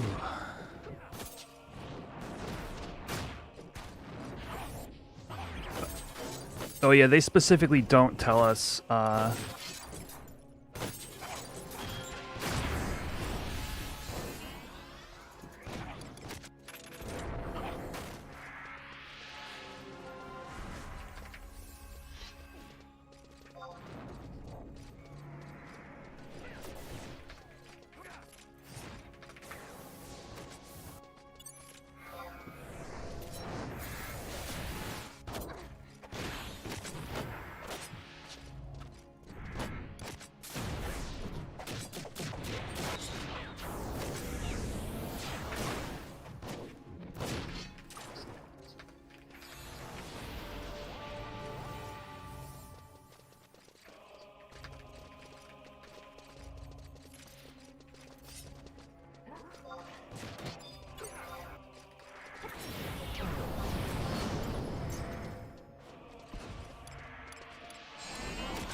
all right, I've got to rest.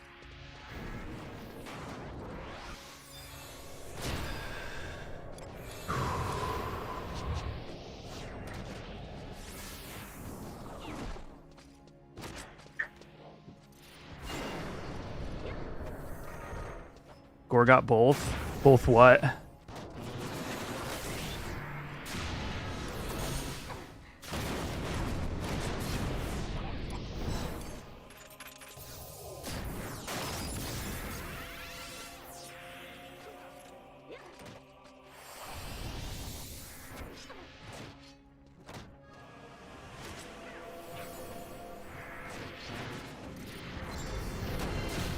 Summoner Spats answer coat? Damn, dude.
It's been pretty interesting trying to figure out like where they're gonna go with the 14 raids, but I think so far I've been off completely.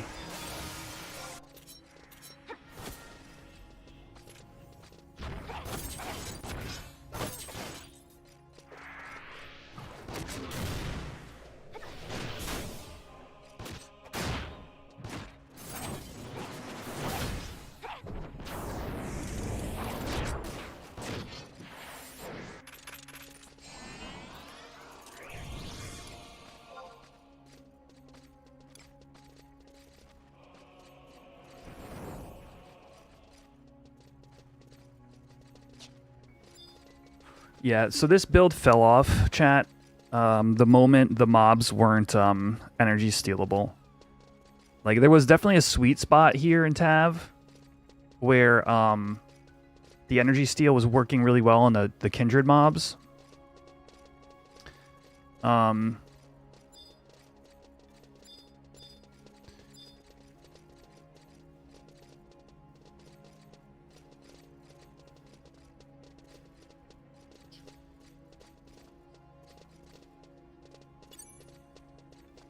Oh, I just realized I don't have my...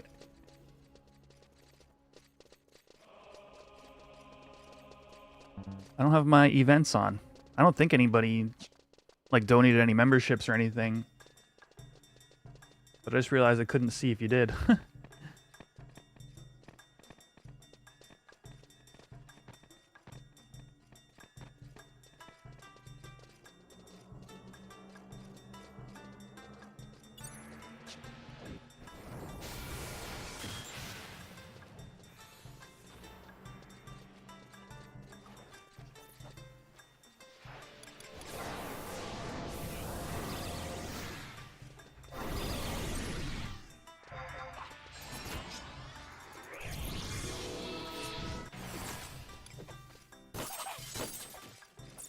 Uh-oh, I'm dead.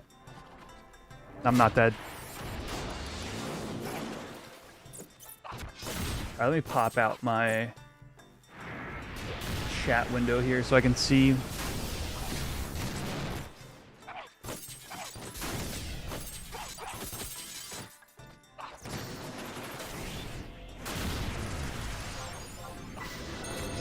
Worm Braze -1.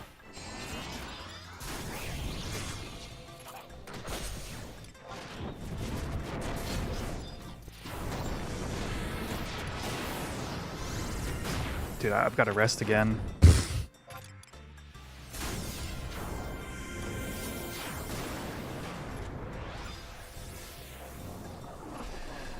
Hoi.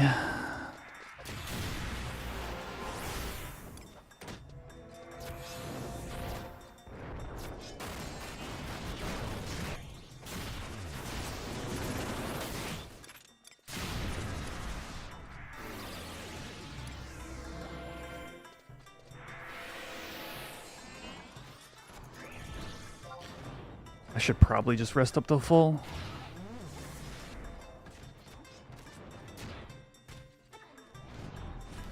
Wait, where did I put my chat?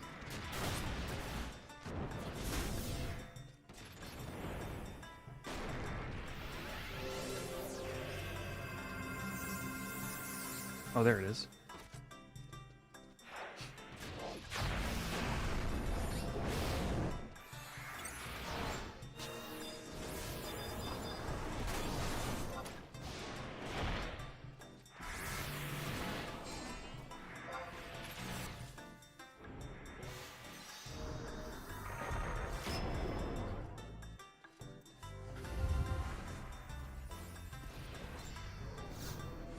Yeah, so I do want to do some more Zim, but here's the thing, chat. I want to do it in its own stream. So I'm kind of at a weird... I'm kind of in a weird spot here.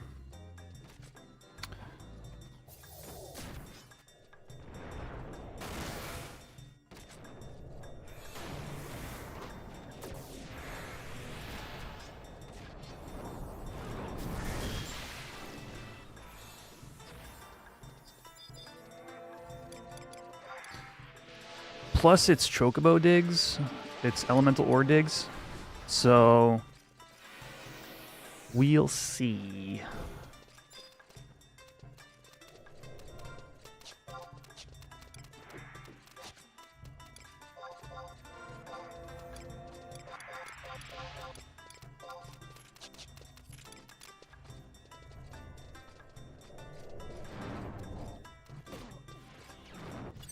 I've kind of been itching to play like all week though. It's been wild.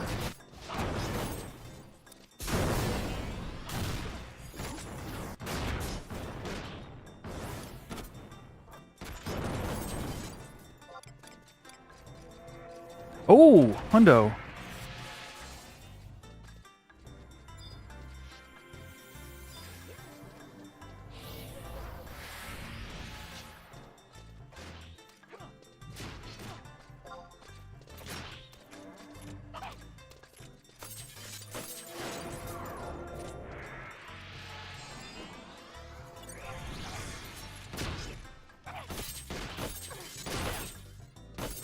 Ooh, I can energy steal again.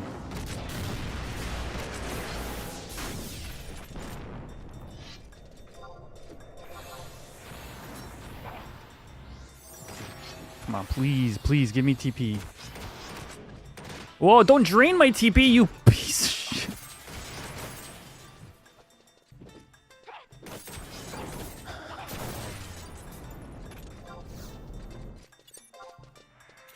Oh.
Oh, can't heal.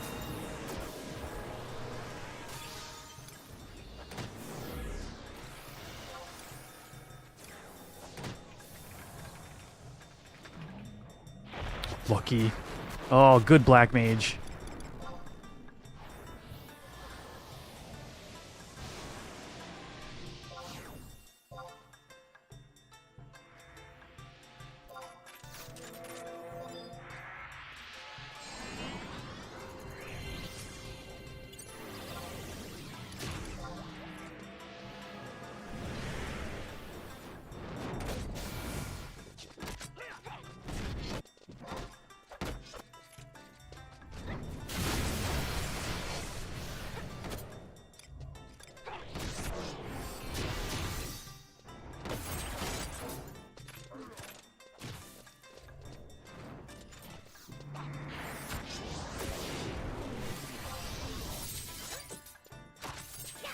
Did it just drain my TP? No way did it drain my TP.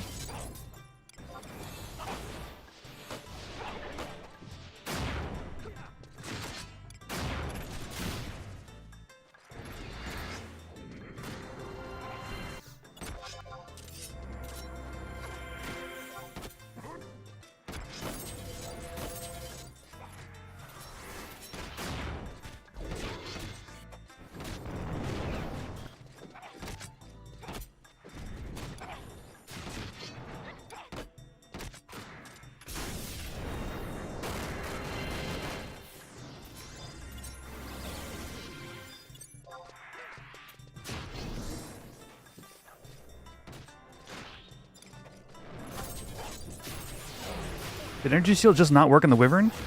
Oh, did the Black Mage suck it all up? Freaking Black Mages sucking it all up all the time.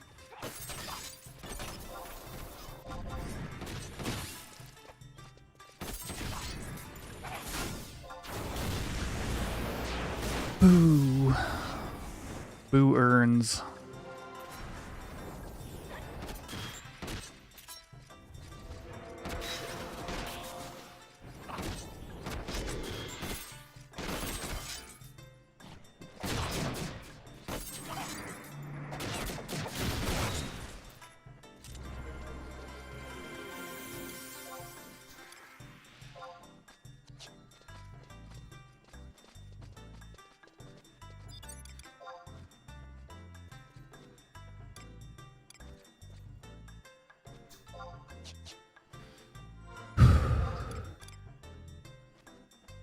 I got an Abyss Quirus.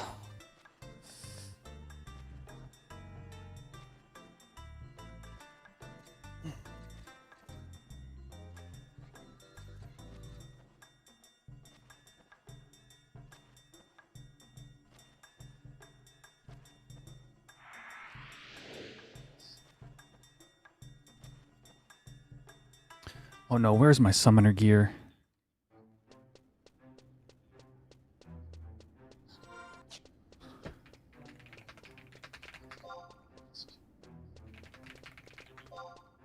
Storage. Are you serious?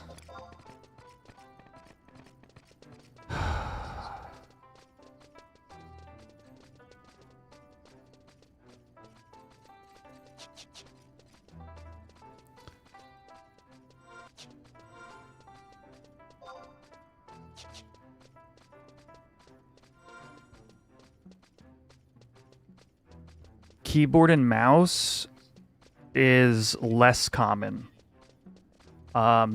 Most people that either play with controller exclusive, well, let's say controller exclusively and keyboard exclusively. Mouse is almost, it's practically unusable in this game.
Should have changed the summoner while I was there. Oh well.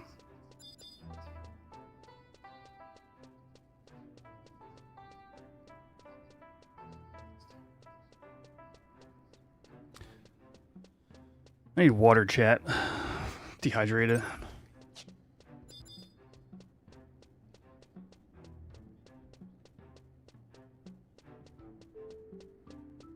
Okay.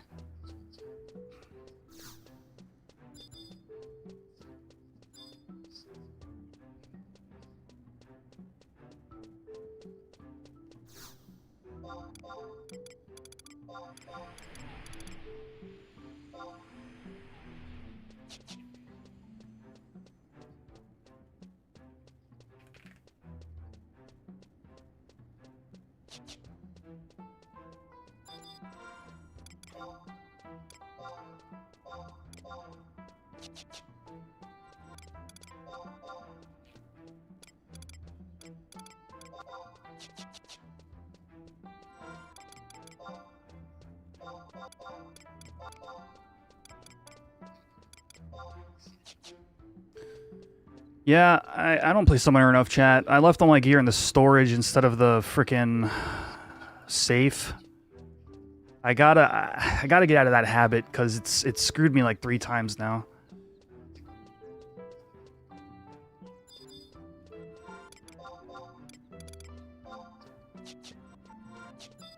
Side.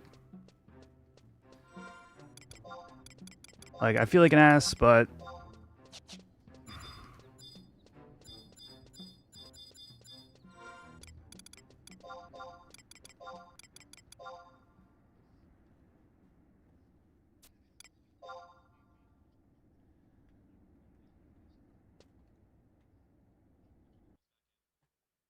yes, I'm in right now.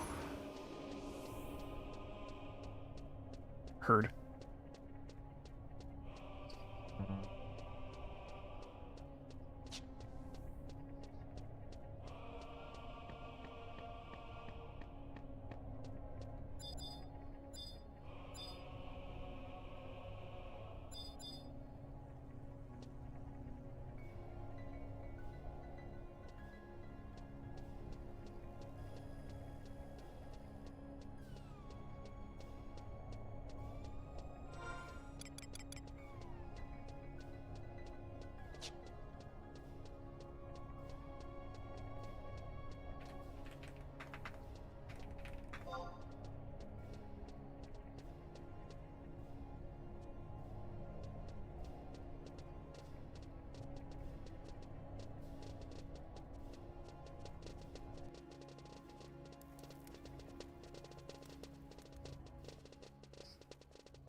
What?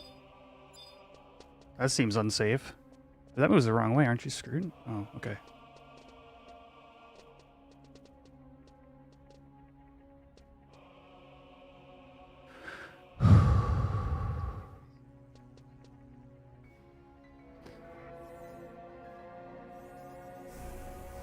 In your actual inventory, yeah, it's wild, right? And then they added wardrobes.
All right, chat. I am helping hold D Heart.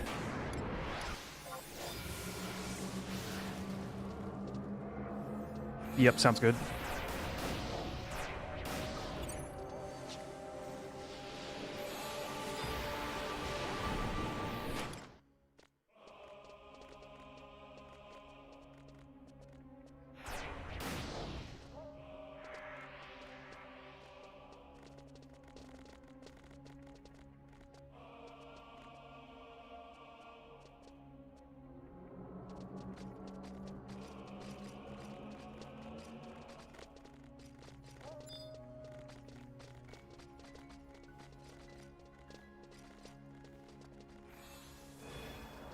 I'm body blocked. I'm hard stuck.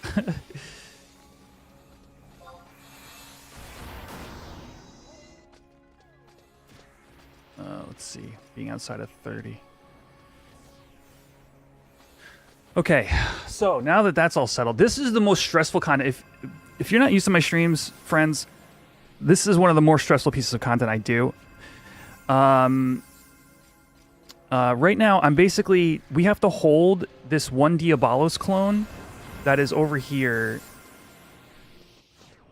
I can't even... There we go. Oh, Fenrir's almost dead.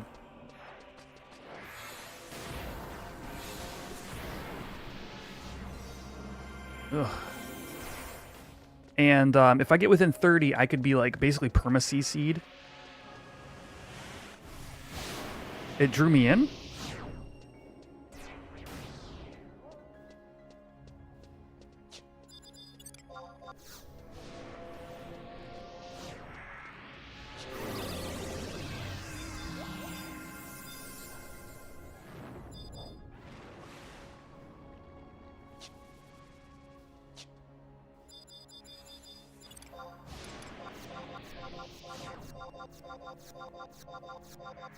Skook's gonna die. Our freaking white mage is about to die.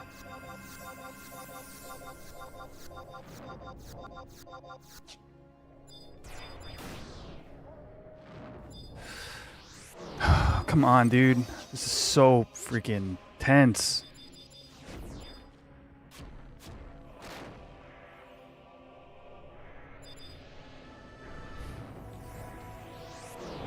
I need to get this Fenrir onto this Diabolos like yesterday.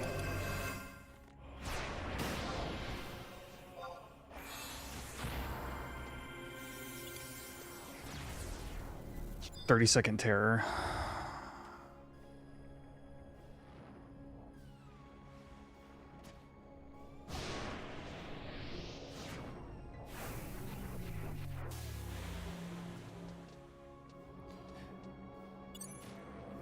Yeah, I'm gonna come over to Raven as well.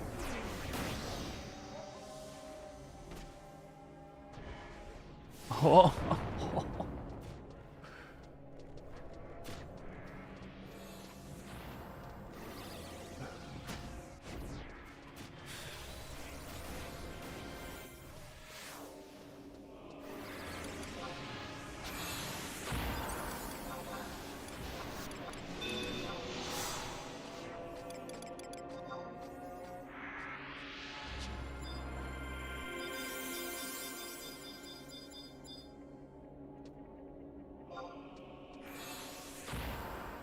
Is my Fenrir still alive?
Get me out of here.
Okay, it's fighting my Fenrir now.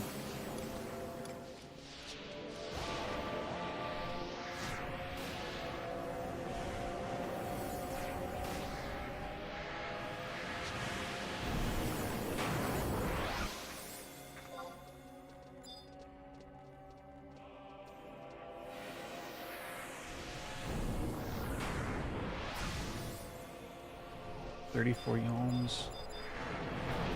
Here comes Heart. Oh, that's bad.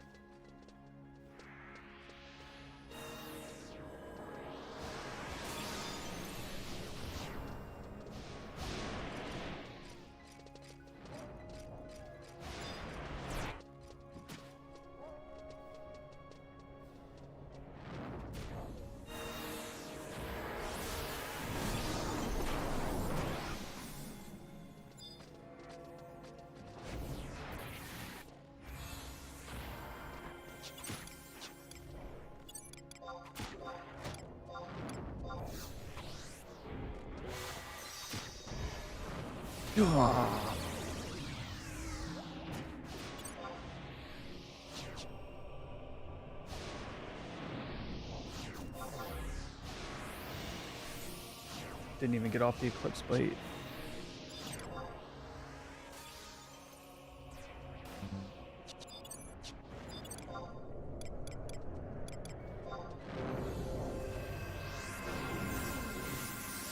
Yeah, thank you. Whoever woke me up.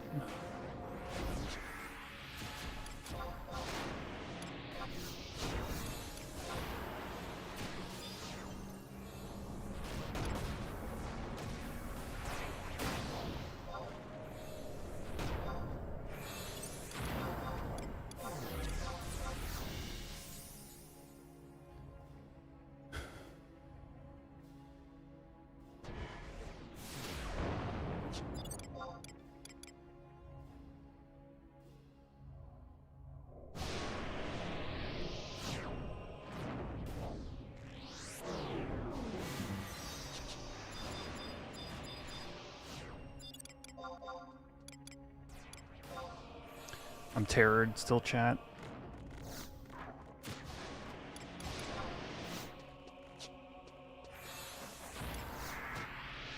He's gonna cast on me, I think. On my cures that I've been doing. Okay, or not.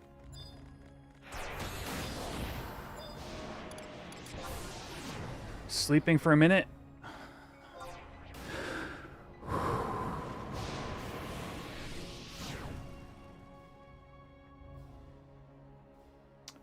I've been stun locked over on Diamond if I can get a Cure 1 or something. Thank you.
think I'm dead here, maybe? 9 seconds.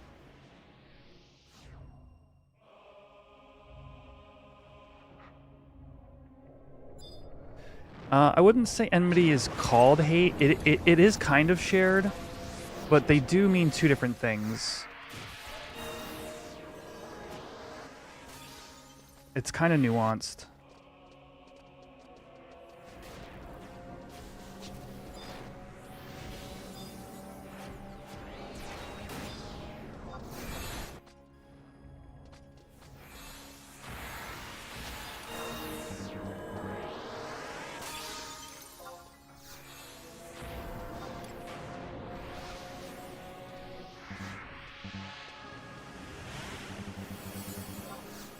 Yeah, and enmity is also a term to refer to a stat. There's an enmity stat as well that it increases the amount you generate, or you lose, or decreases the amount you generate.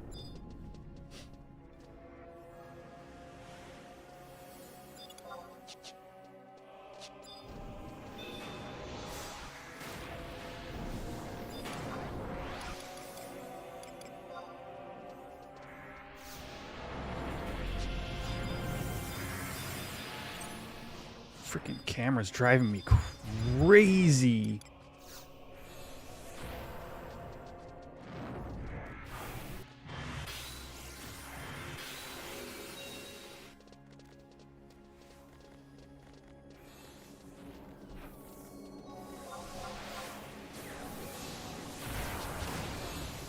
Oh.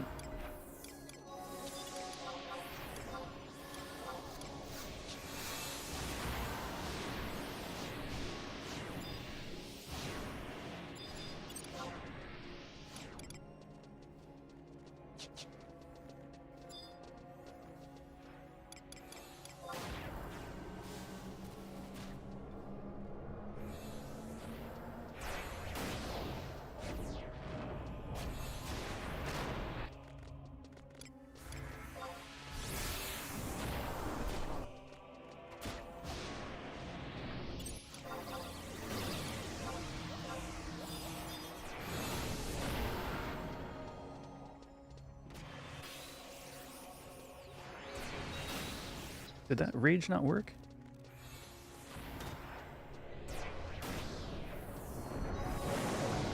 Oh. Oh, it's on me? Alright, running it out.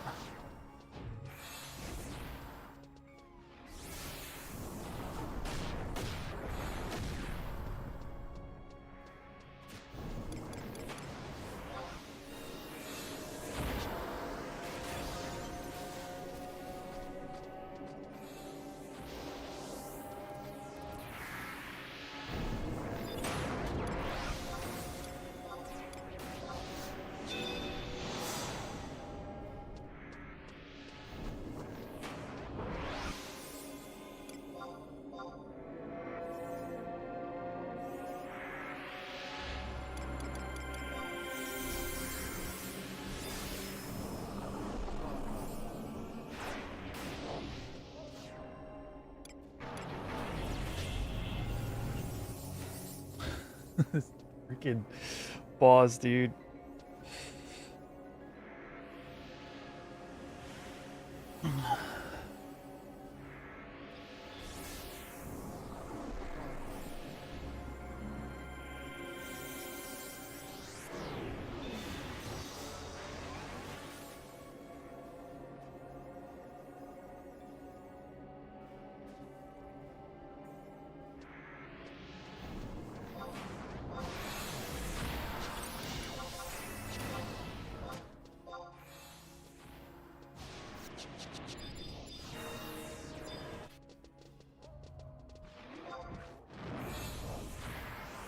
Where is my Fenrir? How do I target my own Fenrir? That one's from Emrys.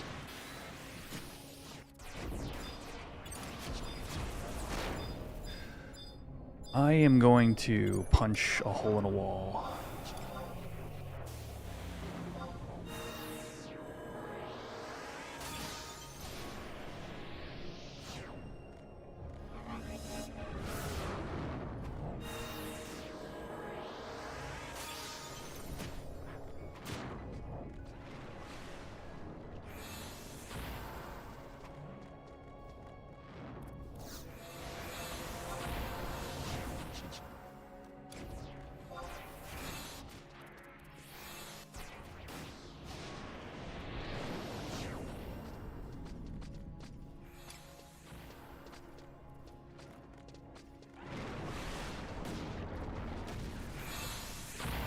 I've got Diamond back in the corner.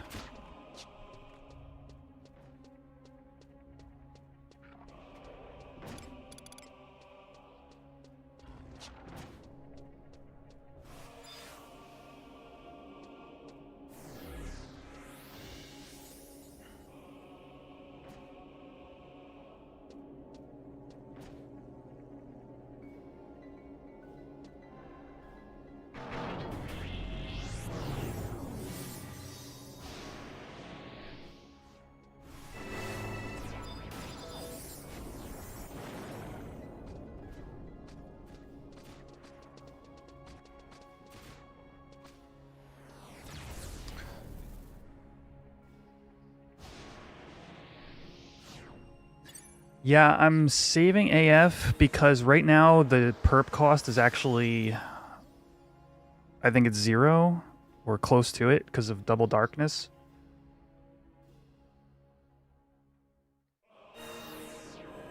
I did get out of storage. I went and got it out of storage.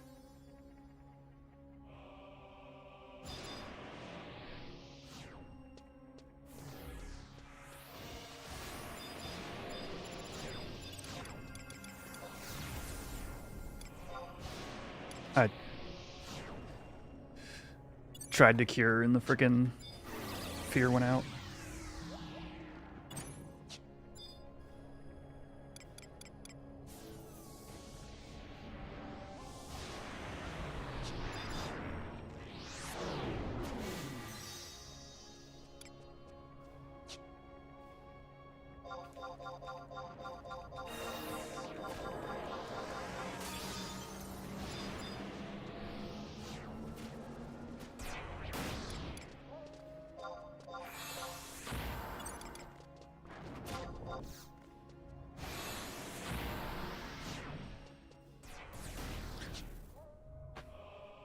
That fear went off as I was using a BP to try to kill this thing. I can't.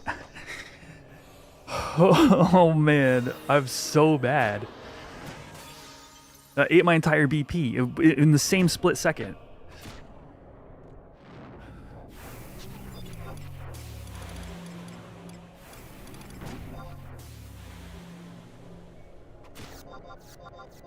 Now I'm asleep for a whole minute.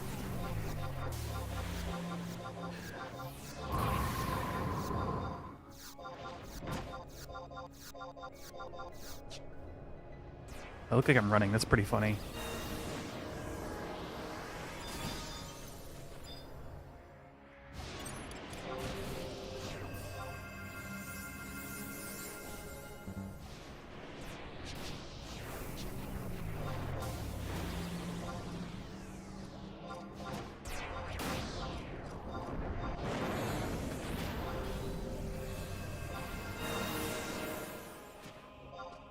I'm dying to nightmare. Now I'm...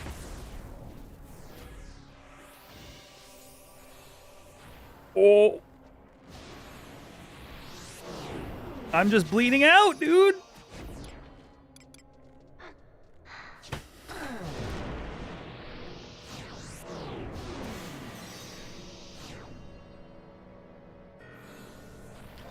Get me out of there.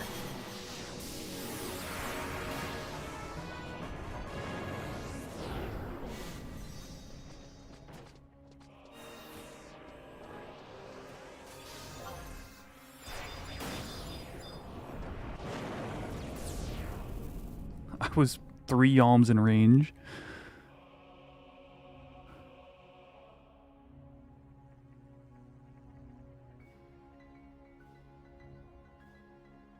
That was on me, Nico Kiri. That's me being medium. That's me being a mid-level player.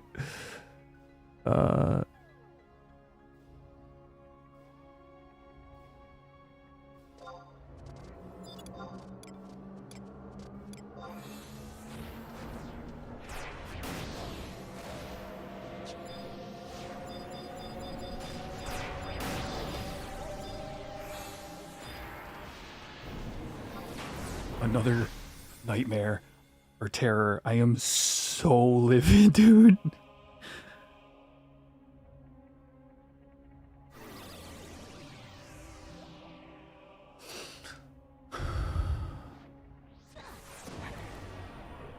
And another nightmare. That nightmare is going to kill me.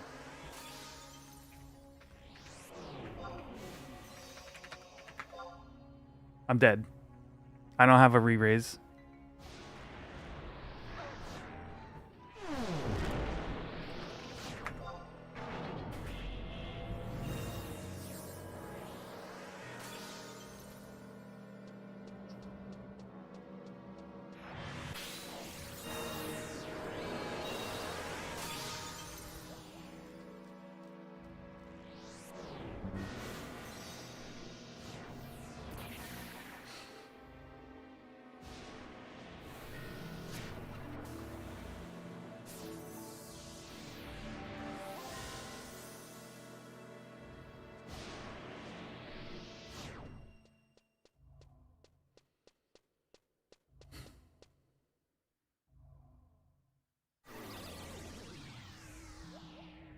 I can't revive because I don't have a re-raise up.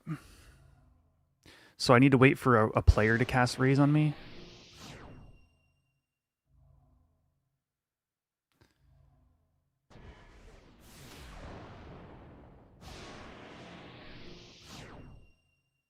Hypnogenesis for 2k on Courier Carry. Dude, we are so close to just killing the one heart. It's at 3% health.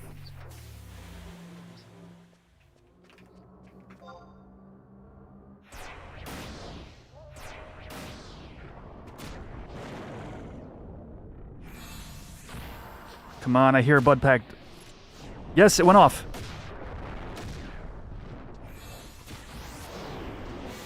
Oh, that was on Diamond.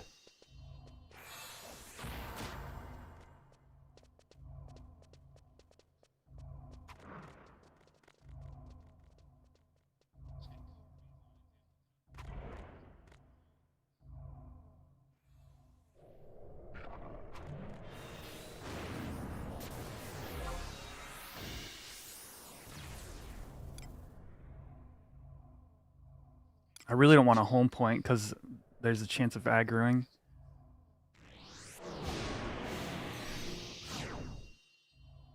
This is such bullshit. BP, BP, BP, BP, BP.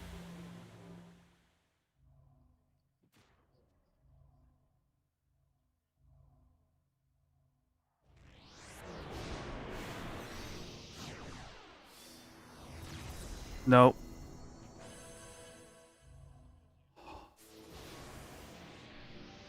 Oh my gosh, this is so tense, dude.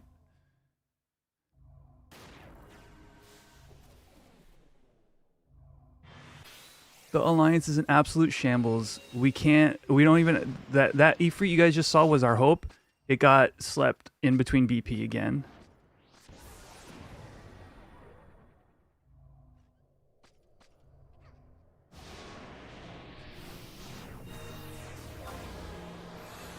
I mean, I feel like I have to zombie here.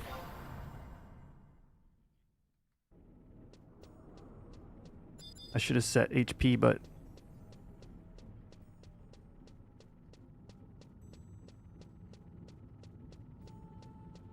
It's at 1%, chat.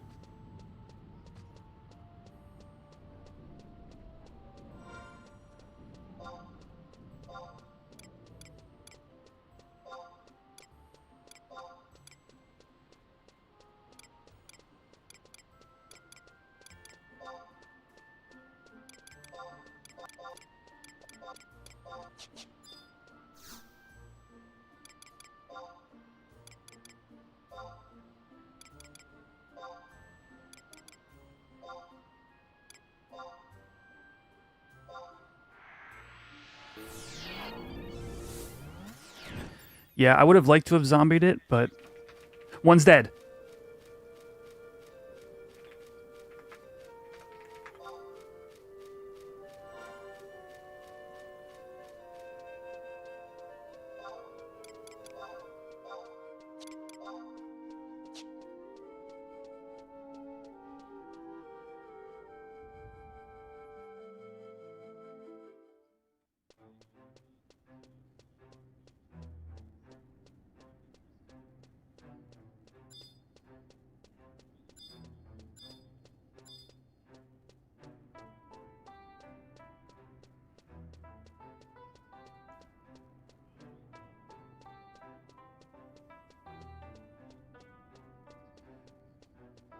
Oh, the chat is messing up that bad? That's funny.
Did we despawn?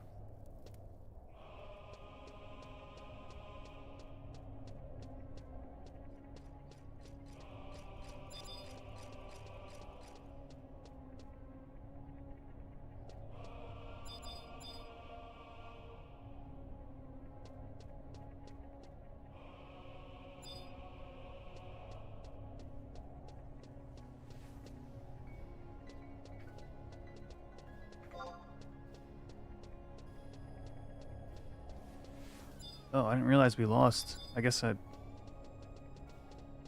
wasn't listening that closely.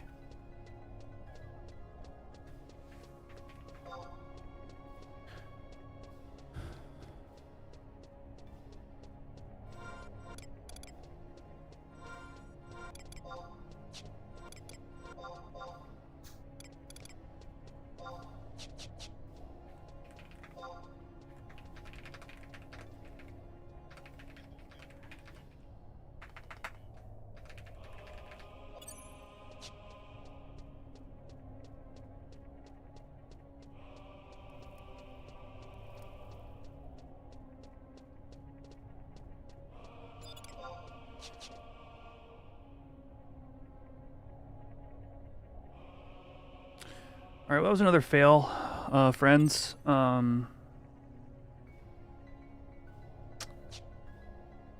fight is stupid.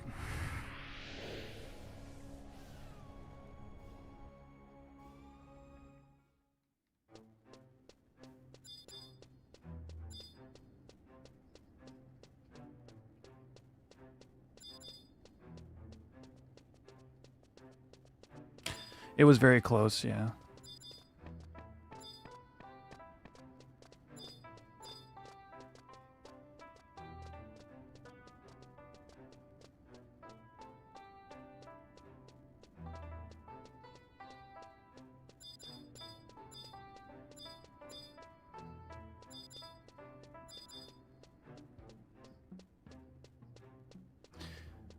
I would call it a raid.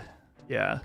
It's a kind of like, it's a variant of the main raid that is you know, here in this era. The raid is referred to as Dynamis. This is like the toughest of them. And most players don't even really do it because of the difficulty level. It would be more akin to like a like Final Savage in in 14. I wouldn't quite put it at ultimate, but to do it well and to get out of there with some good loot, it's more like a savage. I'm just gonna come red mage / white mage.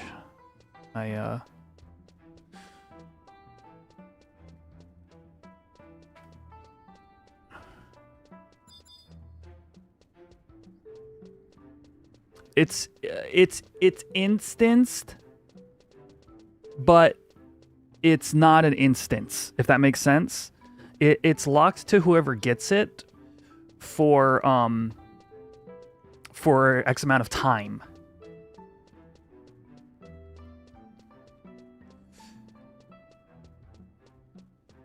Yeah, most of this game, actually, in Horizon right now, there's no instancing, I don't think, because instancing doesn't occur until salvage, I believe.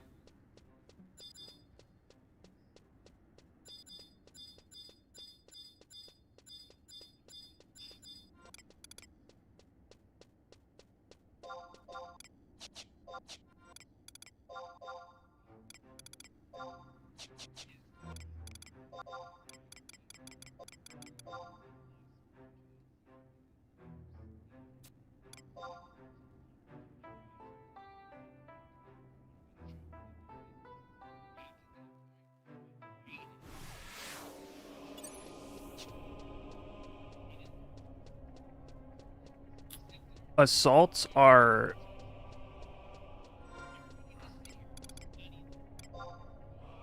assaults are limited. There's like six rooms for each assault, something like that.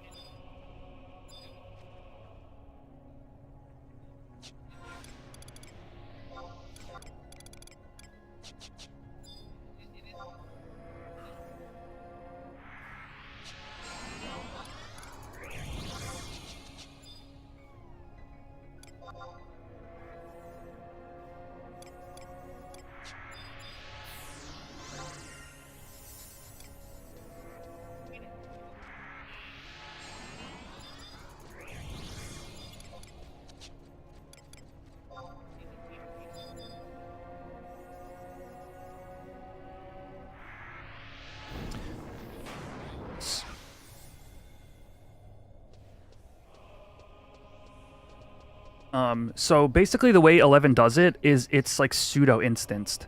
So there'll be like 6, like not this zone, but like smaller things. It'll be like 6 rooms that are all the same. And you lock in one of those rooms, right?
We could have kept the Mamul Jaja. That's funny.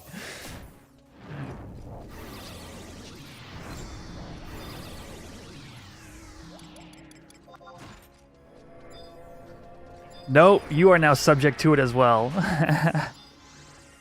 That's great. Dawn Trail is so funny.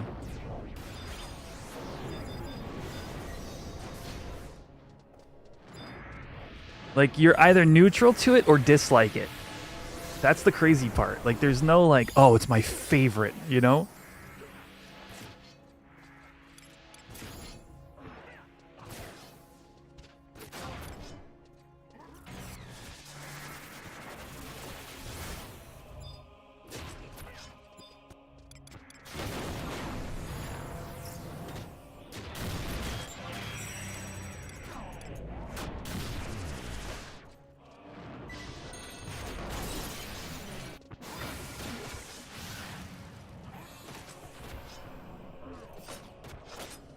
I'd say they're a little cringe. I don't know about cringe in 14. No, they're fine. I mean, to be honest, as an 11 player, I kind of liked them because it made me feel a little bit more at home in Dawn Trail. But it's just kind of like...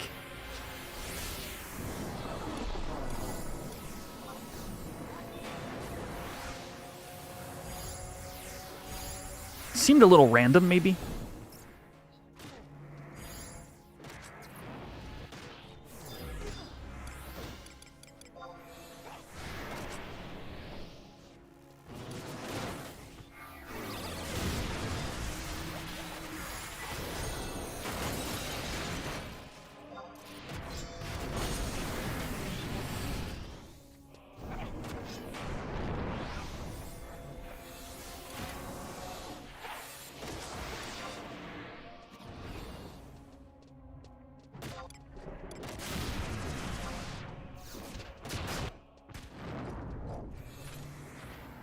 Oh, I am now party leader.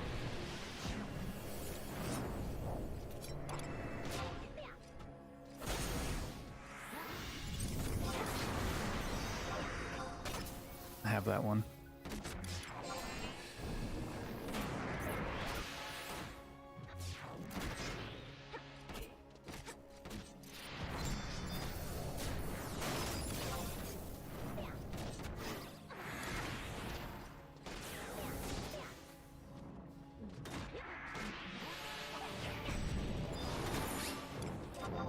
I feel like I'm playing Red Mage poorly at the moment.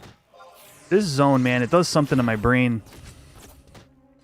It just breaks me.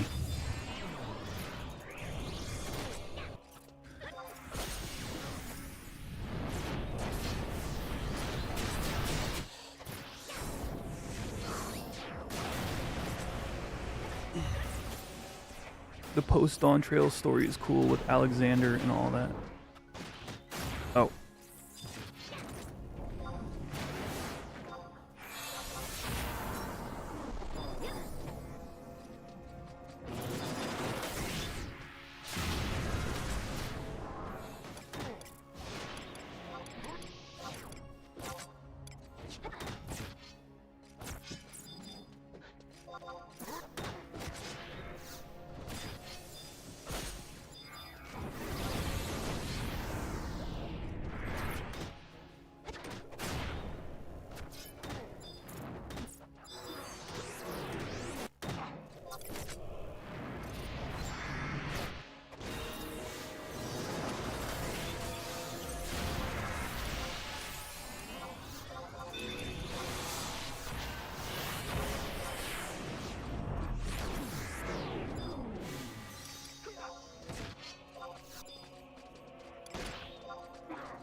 Oh, that was such a blast to do. The 14 video or the 14 raid with a bunch of 11 players in voice chat and us just geeking out over everything. We get one more of those, friends. One more. That's all we get. And then 11 goes back into the back into obscurity.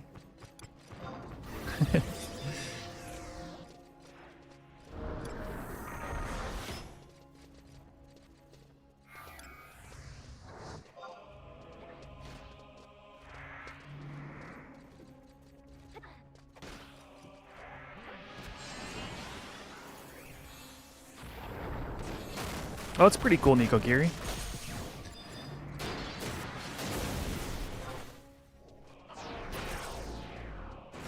I mean, it's all iconic, right? It's sort of like...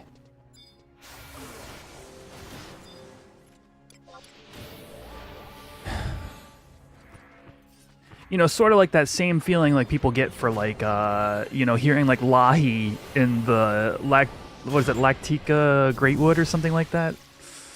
It's like a lot of us have a lot of those kinds of feelings for a lot of like 11's stuff because, you know, there was like that moment in time where it was like, you know, the place where people would go and they'd get, you know, they'd fight big monsters or whatever. Raktika? Is it the Raktika? It's like those epic moments are like what we got to do as a community.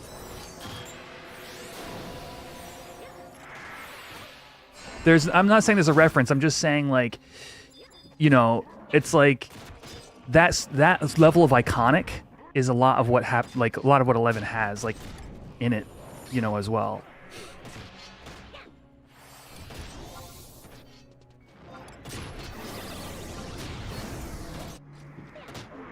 But it's just harder. It's harder to like communicate, right?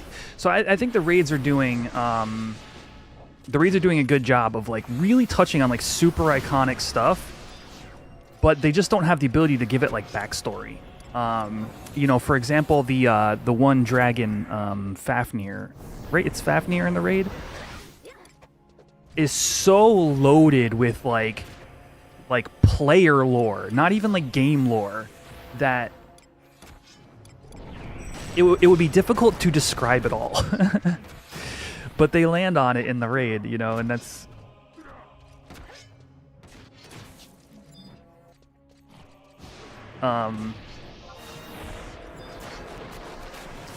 just feels cool.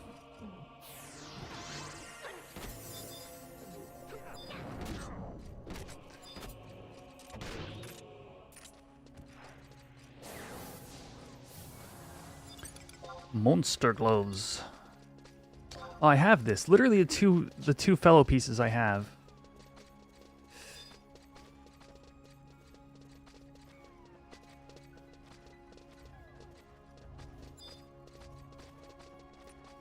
Spike flail, yeah, exactly.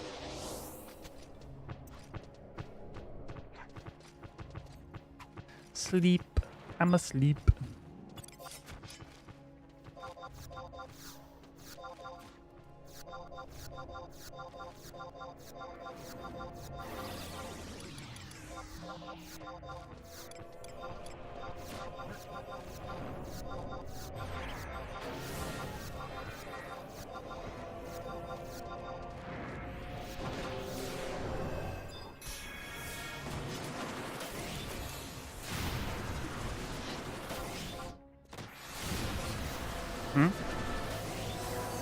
What's up? Oh, thank you.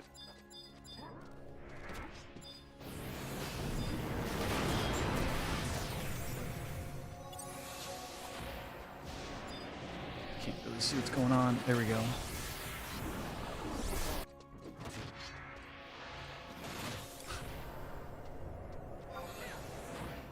Yeah, I would love to do a video on this subject. I just don't know enough. But there's sort of like a really sore spot in the 11 community because as they were working on our expansion pack, Square Enix funneled their resources into 14. So we have one expansion that took like 5 years to complete.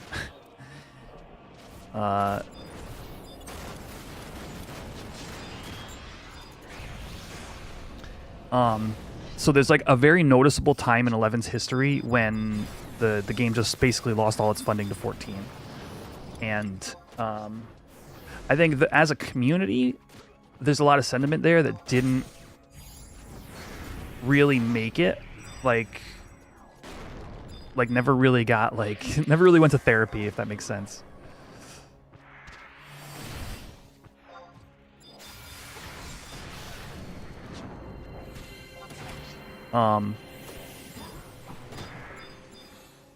And then, of course, game mechanics. Some people just don't jive with the action-based, you know, WoW-esque mechanics. So it just it less crossover than you'd think, given they're both the MMOs. Kursna on Celeste and on... Wait, who's Celeste? Celeste the Wyvern or something? Am I blind?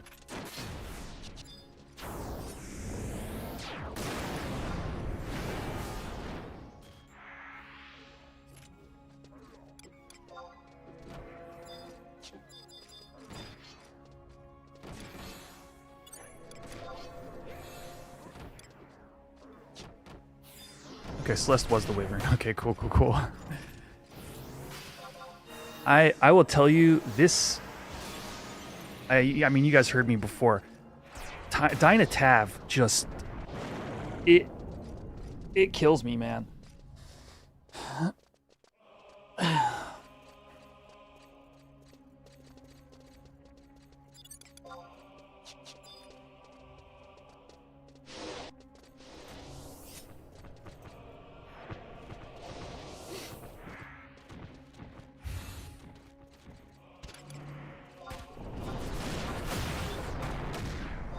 Trying to get a Dia 2 off in this thing. I don't think it'll happen before we get kicked out of here.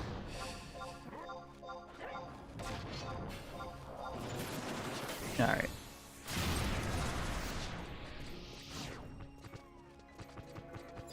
Ooh, hey.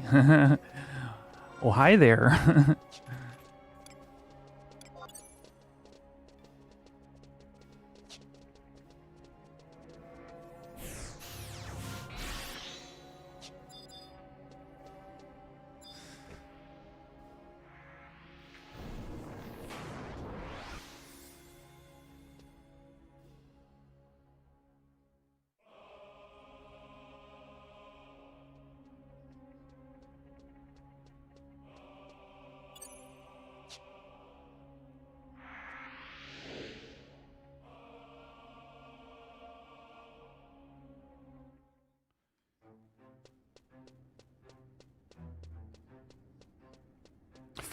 Five.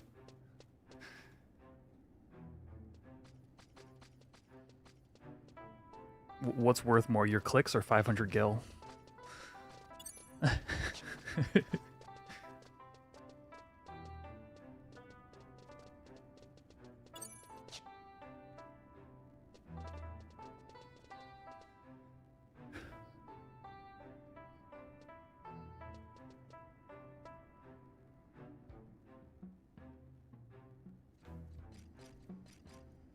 I haven't seen the Cloud of Darkness chaotic armor. Can somebody post that in the Discord? For some reason I didn't pay attention when the I remember paying attention when it was announced, but I wasn't paying attention when it actually came out, like the chaotic. I totally even forgot. I never learned what the rewards for that were.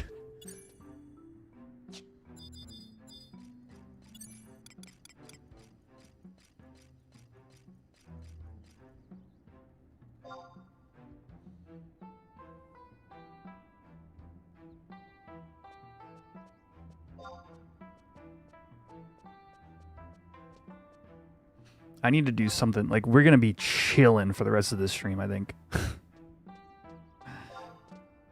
If we play, if we do a little bit of cashew, hardcore, great. If we don't, we don't.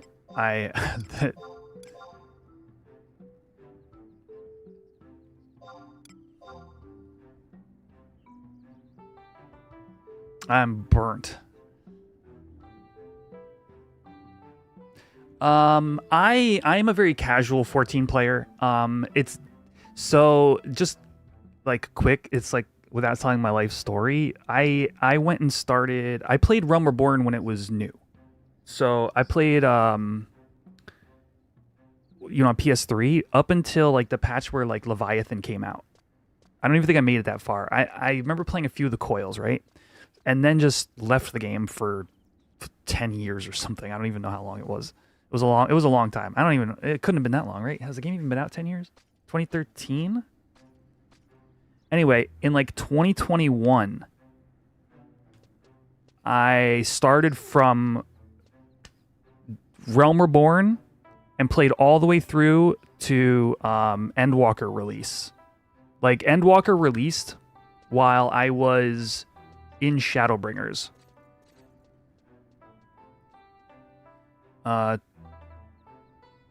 2010, that can't be right. It was like 2013, wasn't it? You're talking about 1.0. I'm talking about 2.0.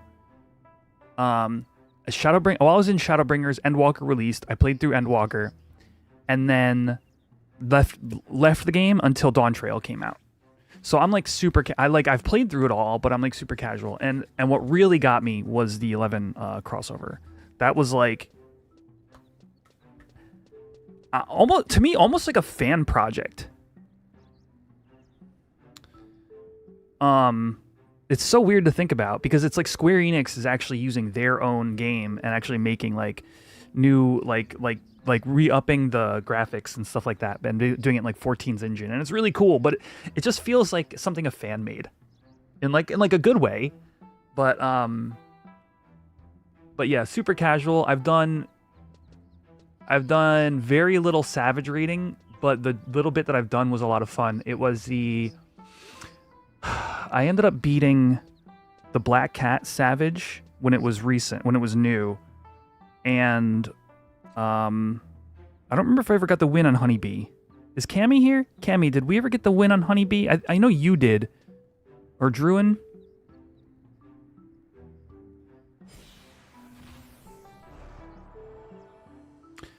I would play 11 with a 14 reskin. Yeah. I would too. I mean, you could literally just keep the game the same, but play in the... Okay, I didn't beat Honeybee. That's right. So I beat Black Cat and had a good time. It was a lot of fun.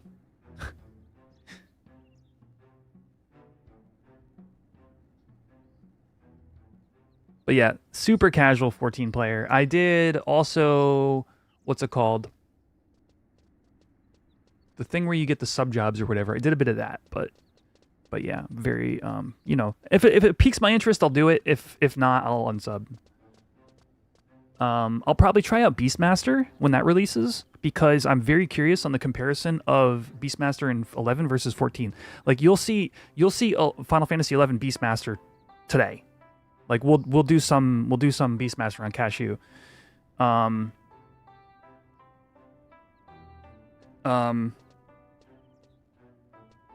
And I want to compare them, so...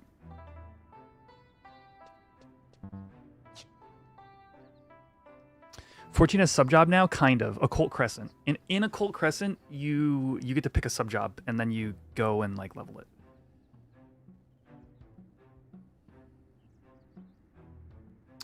Is Beastmaster also a limited job in this game as well? No. There are no limited jobs here.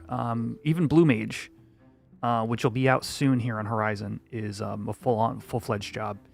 But I will say, interestingly enough, both Blue Mage and Beastmaster, historically in 11, have had moments in time where they're just mega busted.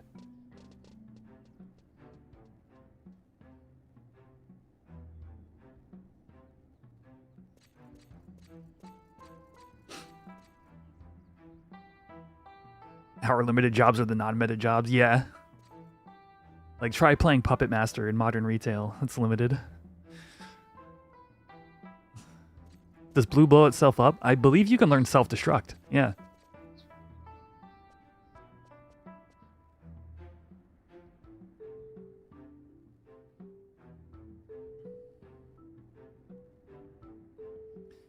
I do believe you learn self-destruct.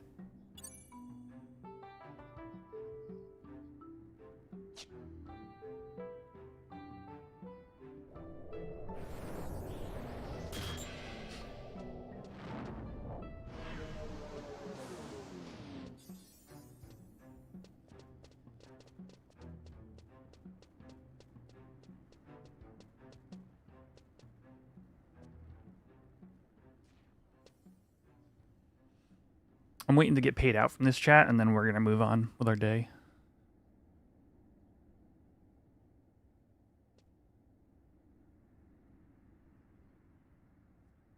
It gives refresh points. That's pretty funny.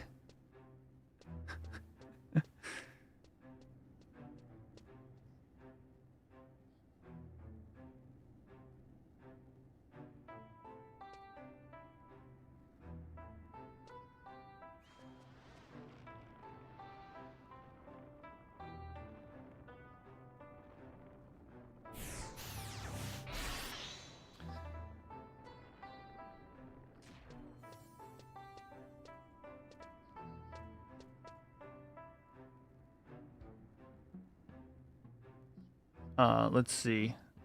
Any fire weather anywhere. Let's see. Valkerm Dunes. None.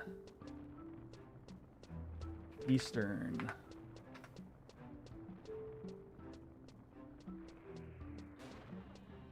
None. Western.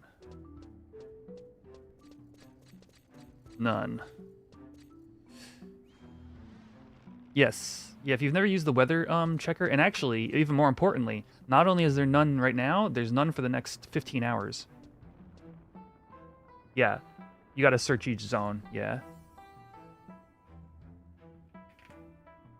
And these are accurate. These are taken from whatever database it is that private servers use.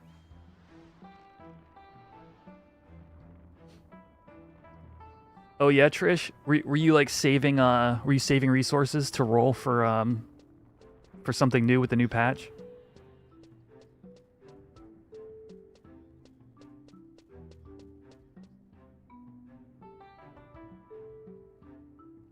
This chart.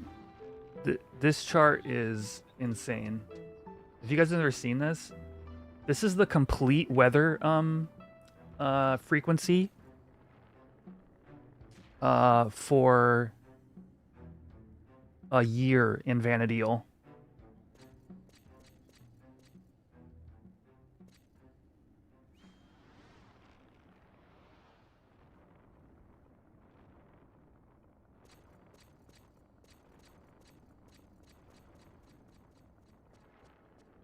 Like you can see, like the Vana'diel has seasons. Look at this. In Kaderva Mire, rainy season is the first 3 months of the year and the last 2, and then it literally can't get rain. I don't know how accurate that statement is, but it's very close to accurate. Pash out is just always wet. And look at fire weather. Doesn't this make sense? Look at this.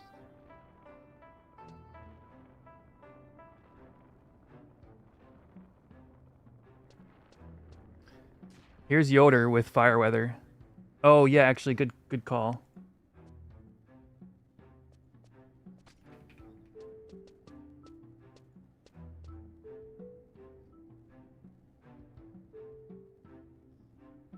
No, monsoon season.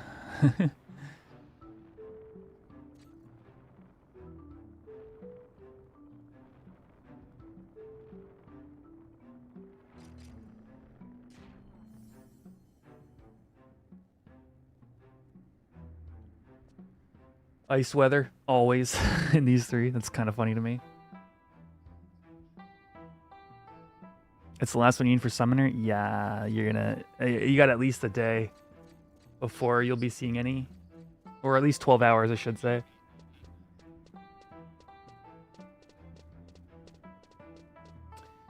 But yeah, blue's exciting. I know we were talking about it a little bit. Oh. This article's under construction. Coming soon. TM.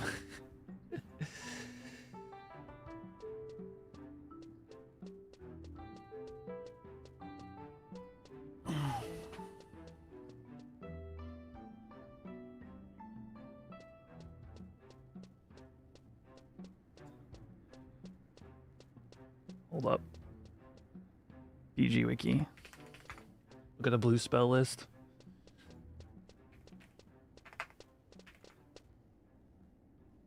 See what we get here. Cocoon. 1,000 needles from Cactuars.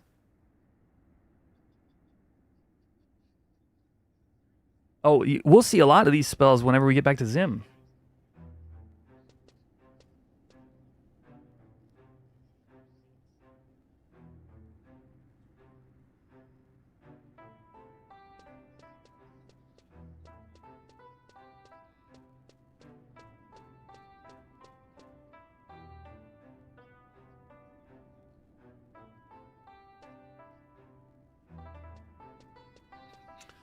Let's see.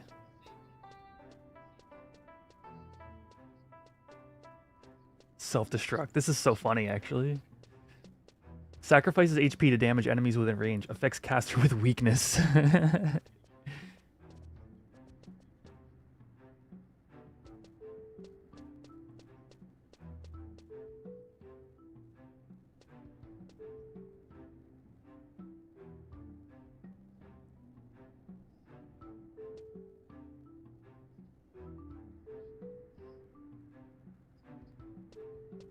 And this is all after 75.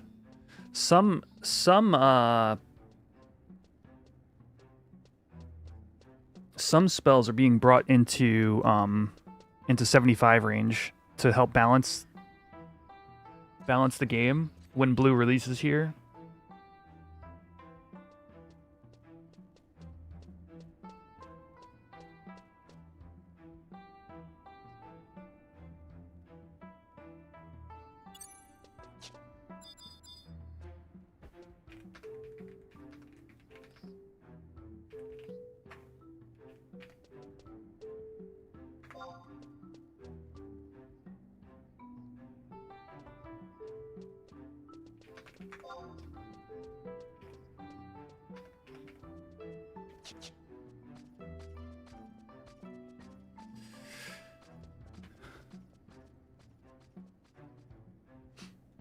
Yeah, weather has a lot of varying reasons to use it in 11.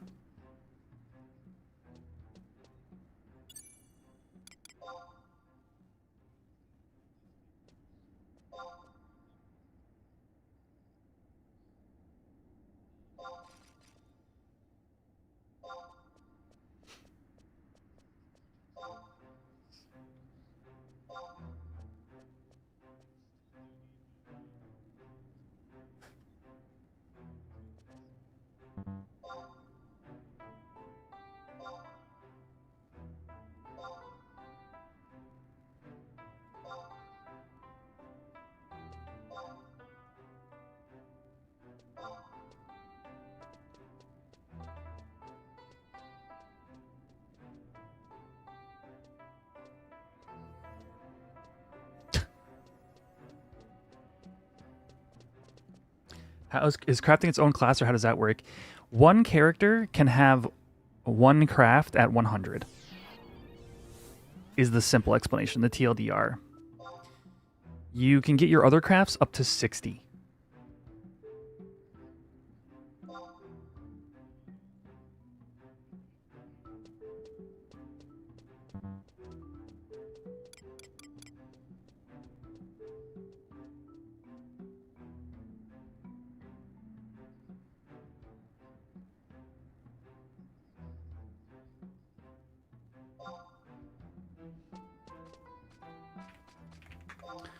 All right, I'm all paid out. Oh, it's a pretty dope looking character, Trish. So that one's, you maxed it out?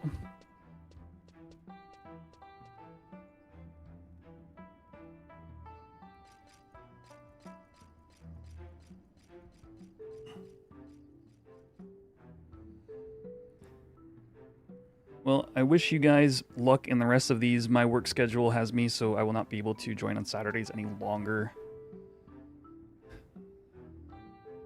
Yeah, I'll definitely, you know, keep an eye out on the Discord and whenever you ping for like events and stuff. But good luck out there, guys. Yeah, right. A lot of the Prague was fun. We had some ups and downs, but appreciate running with y'all. Yep, see you around.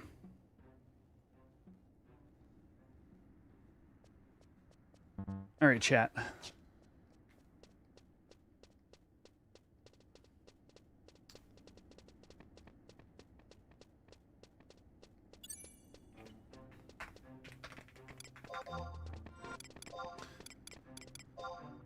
Oops, I didn't mean to dissolve that. Oh well.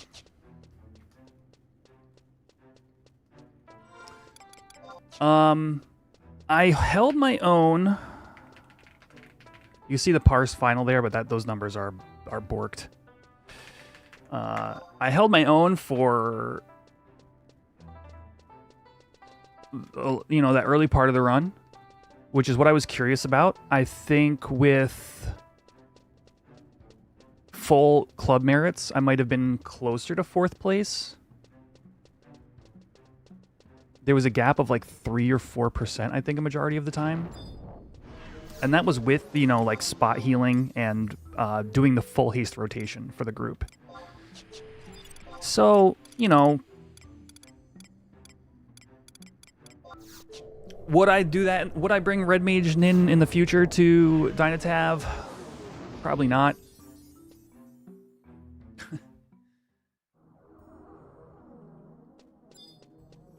Was it fun? Yes. Was it aggravating? Also, yes. But I do got to take, like, honestly, it's going to be like 5 or 6 minute break. I'm going to heat up something to eat. But in the meantime,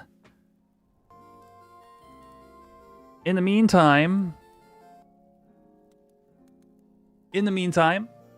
guys have some mini games that are going to run. Channel members all have their very own Final Fantasy VII themed avatars that you can like dress up and stuff like that, and you can earn items for. Let me cut the music so you guys don't have double music while I'm gone. Hopefully it doesn't break this time while I'm gone. But yeah, I'm going to go grab some food and stuff. When I get back, we'll be looking at ore digs and some Beastmaster on Cashew Hardcore, my hardcore character. All right, be back in like 5 or so. I need water. I need water real bad.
Right side wins.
Now get ready for a battle royale.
Right side wins.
Now get ready for a battle royale.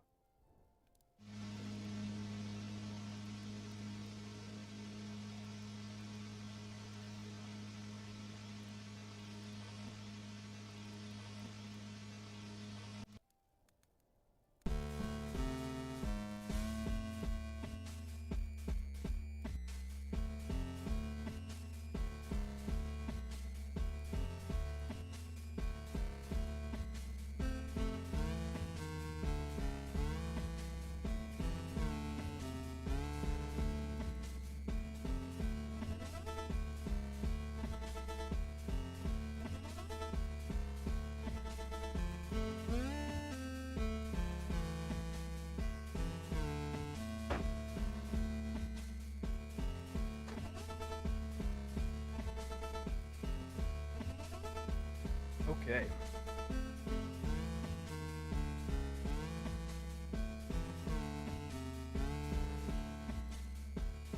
Looks like it didn't break while I was gone. That's good. All right.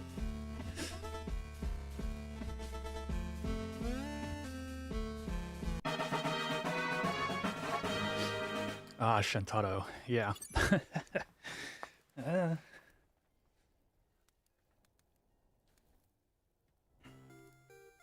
Certainly,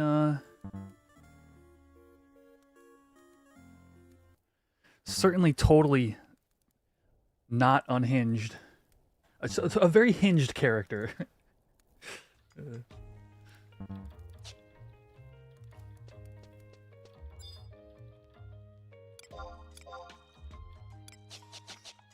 All right.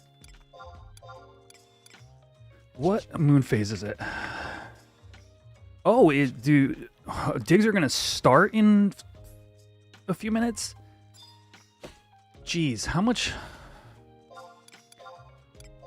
Are Dark Ores still worth nothing?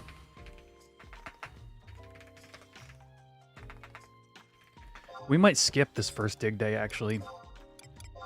If I'm gonna have basically 7 days of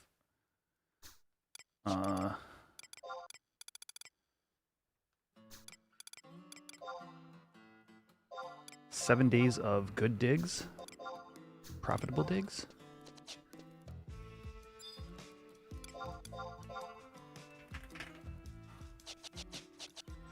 So I'll go over to Cashew and clear D-Box. No!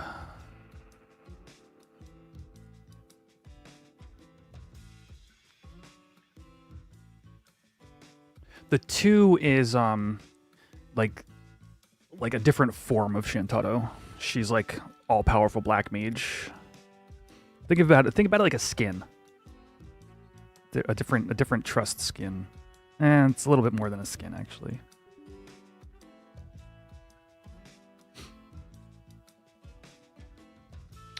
Chat, don't forget to hit that like button, hatch that egg. We are 16 likes away from hatching a Chocobo this fine evening.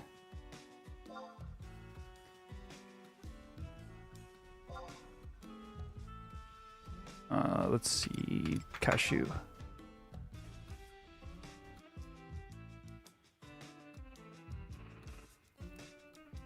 There we go. It's like Super Saiyan 2. Honestly, not far off.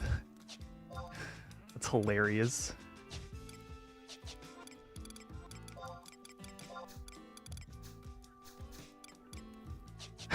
I kind of love that. Oh my gosh, Cashew. Cashew, you have no inventory, Cashew.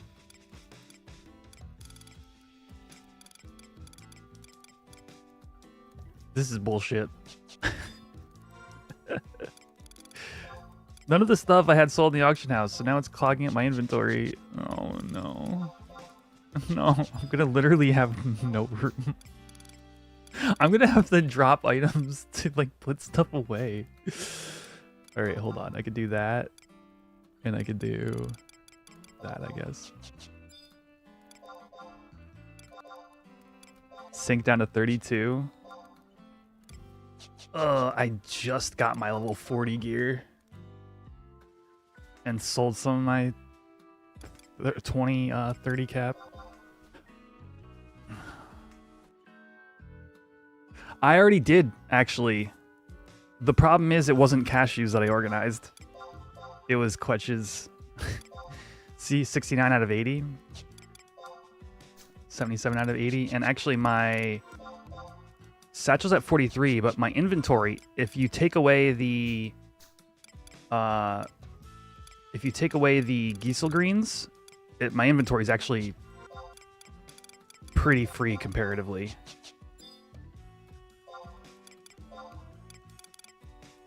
Yeah, sorry, Thanos. I legitimately want to go out as a level 40 Beastmaster.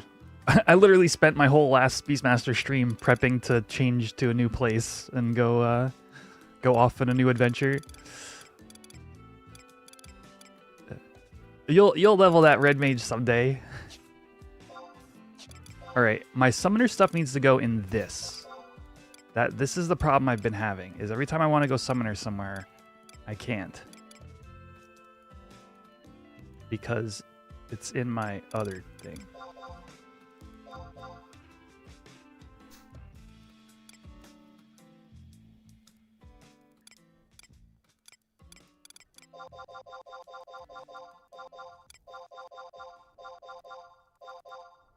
This is going to be actually quite difficult.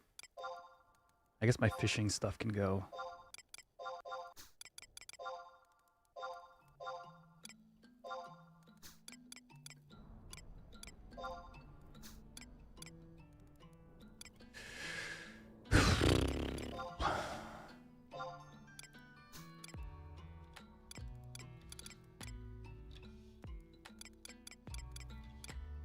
I hate it here.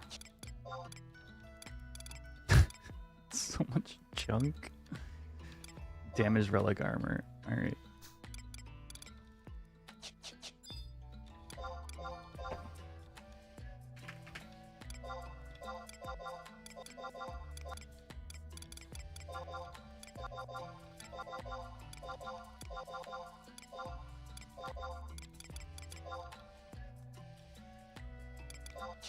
All right, now I'm all prepped to actually do some ore digs.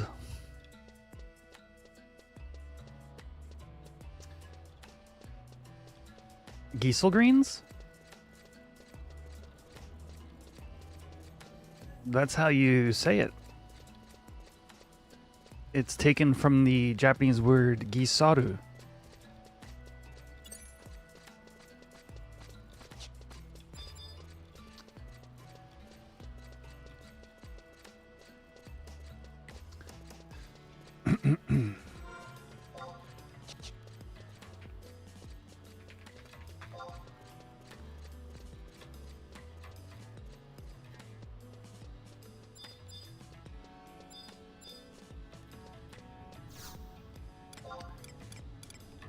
Let's see.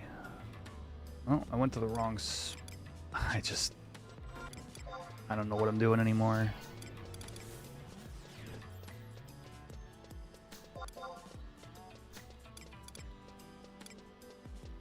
I wanted to turn in my one piece of damaged relic gear. I'm never gonna level Dark Knight, but if I ever do, I guess I've got a -1 body.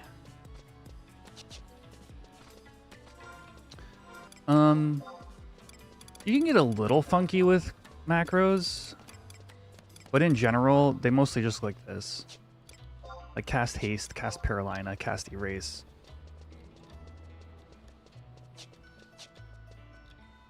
Actually, wait, I would say /equip set is you're gonna see more often until you kind of explore what a gear swap is, which I'm gonna try to like not touch on at the moment. Yes, it would be /equip set, paralyze set, which has on your mind, and then it would be like cast paralyze.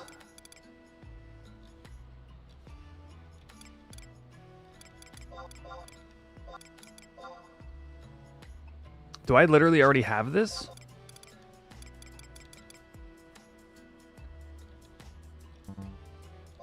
Do I already have this -1 body? I do.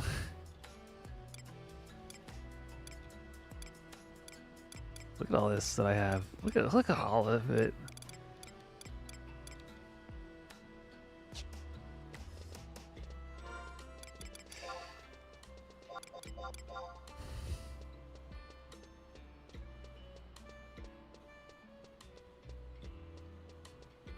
Yeah, you don't want to scroll the list every time you want to cast, right? And the game doesn't have like natural keybinds the way 14 does. So we just make macros. The same way you would bind a macro in 14 to your... Oh, that's what I did want to check. You would bind a macro in 14 to one of your binds.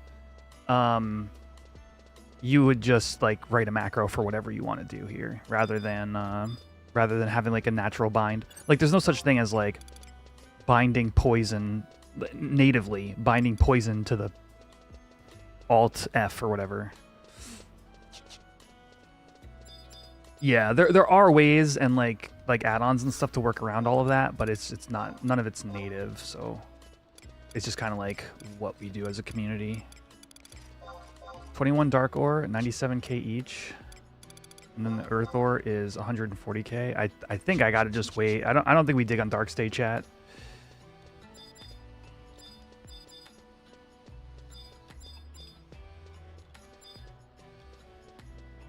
That means I'm committed to digging until probably midnight tonight, unless I get lucky, but whatever.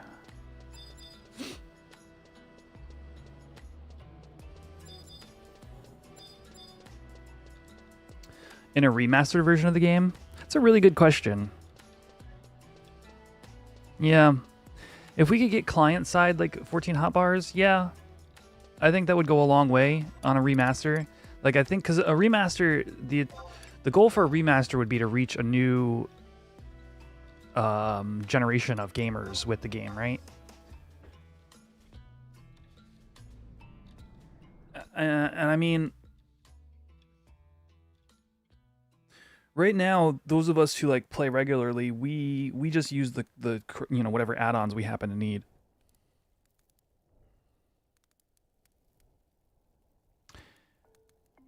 Oh, that's pretty sick, Thanos. Did you get wait, serialized or no?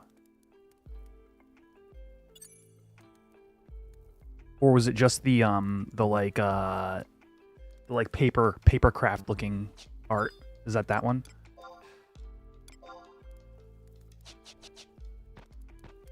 Okay.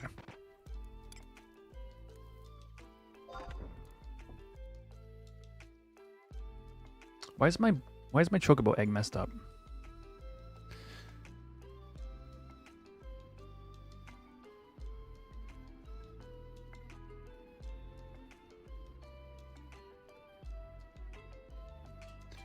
Actions and queues, actions. We should be like here, right?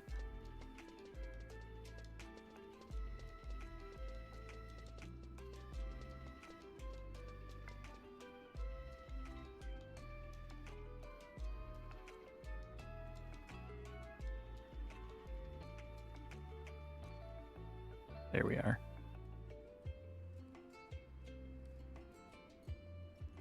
I think that's right. If you guys hit 50, we'll see if my Chocobo hatcher is working properly.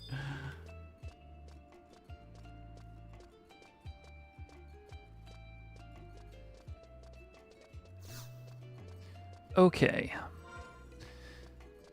So, last we left off with Cashew. I should write this down. I want to timestamp this video because this is going to be a bit spread out. We're at 3:44:40.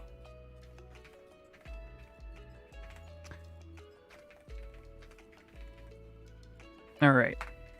So, last time we left off on Cashew, I had just hit 41 technically. And we went and quested the artifact axe, and I spent some time making sure his gear was all good to go. Looking at the Beastmaster leveling guide, I think we saw, at a very minimum, we could be doing Yotunga, and we did go out there for a little while, I do recall.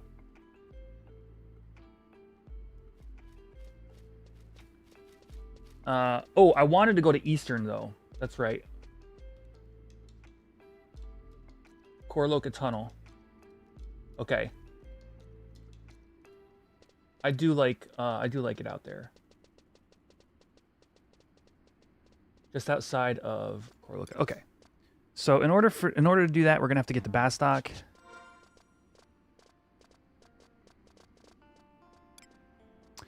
That was a blast. Awesome Funk. Definitely recommend if you... I don't know how far you might have gotten, but all the VODs are on my channel, and it's quite a fun journey. I don't want to spoil too much how it ended, but...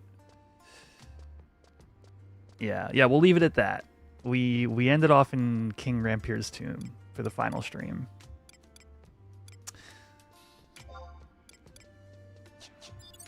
Oh, I need to list stuff in the auction house. That's why I came out here.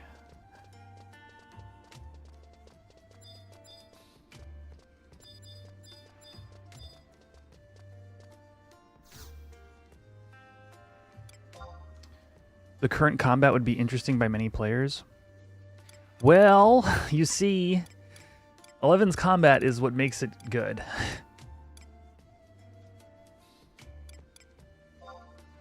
Like, without it, I don't know what the game would be. Actually, the game would be closer to Zim, I think. Which is fine in the short term, but absolutely... Here's the thing. We played some Zim, and I want to play some more. You can only play that game for so long. It's going to just be the same game over and over. You know, even if you do like another playthrough, or if the dev adds like a new game plus mode. But like 11 without its slow-paced action, and like where your goal is to time stuff, is not like, I think, a great game.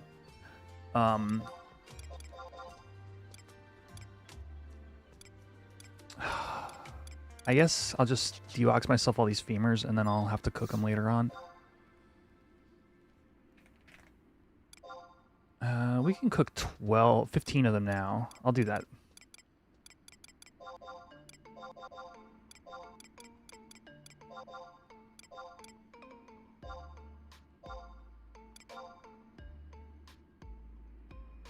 Actually, do I have any silver?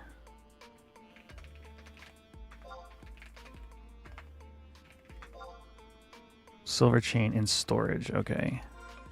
No. I'm with you. I think these are you're asking fair questions, and having an outside perspective on the game definitely leads to interesting talking points. What the heck is up with wind crystals? I'm not paying 1,700 gil for a stack of wind crystals. The hell?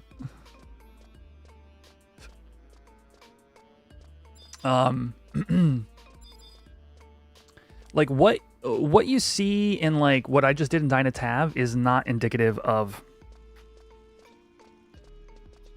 It's just not indicative of combat. This is not an APM game.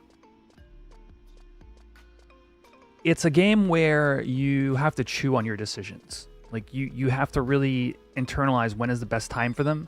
You have to work within limited cooldowns. You know, your abilities, like literally, like you have like abilities that are on like 2-hour long cooldowns. You use them once every 2 hours. You have abilities that most jobs have abilities that are like 10 minutes. So you need to decide when the best time is. You know, actions per... Yeah, we're measured more in actions per hour. Like nobody measures DPS in this game. You just message like overall damage dealt.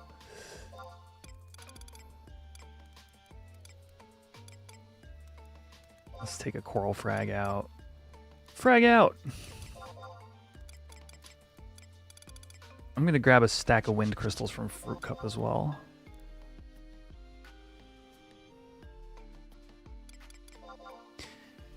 Yeah, you'll see a little bit on Cashew, which I still don't think is indicative. But Beast is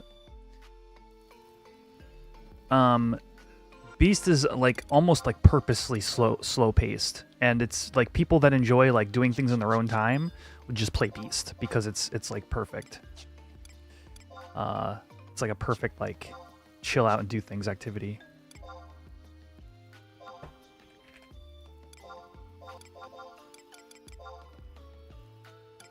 Oh.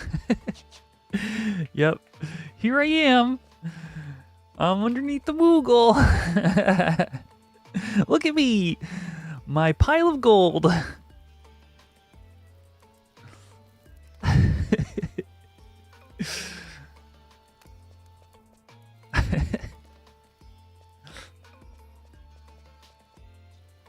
Quite.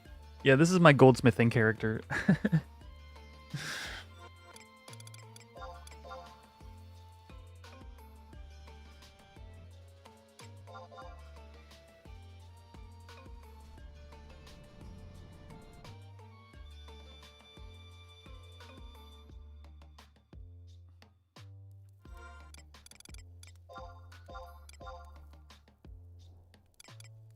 Oh, damn, dude. Okay.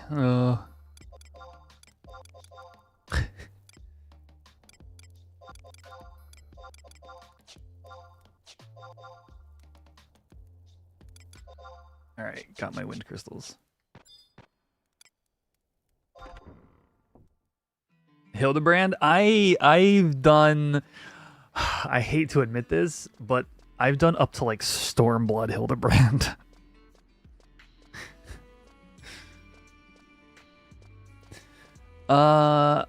I actually don't think... Maybe... Wait, actually, maybe you're right, Awesome Funk. Yeah, they don't reproduce, they just reincarnate.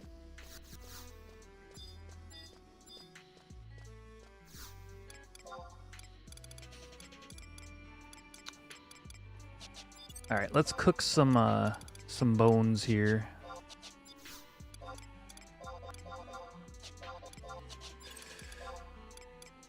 Free up my inventory a touch.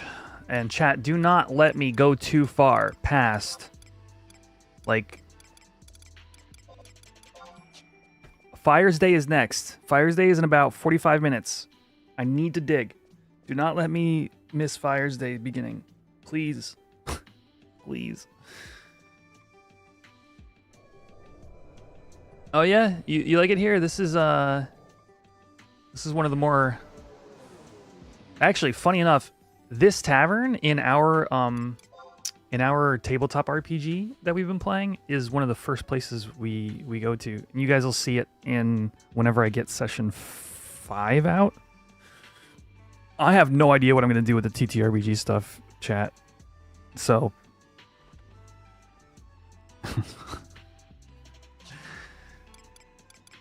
like, in terms of, like... timeline.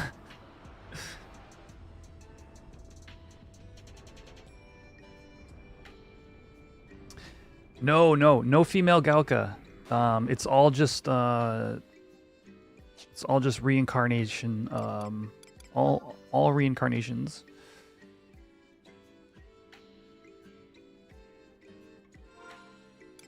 Mithra are the one that have very rare males. And they're only in the homeland, apparently. Except for supposedly the one in the Winder storyline, which I've never bothered to do. Because... Windhurst LOL.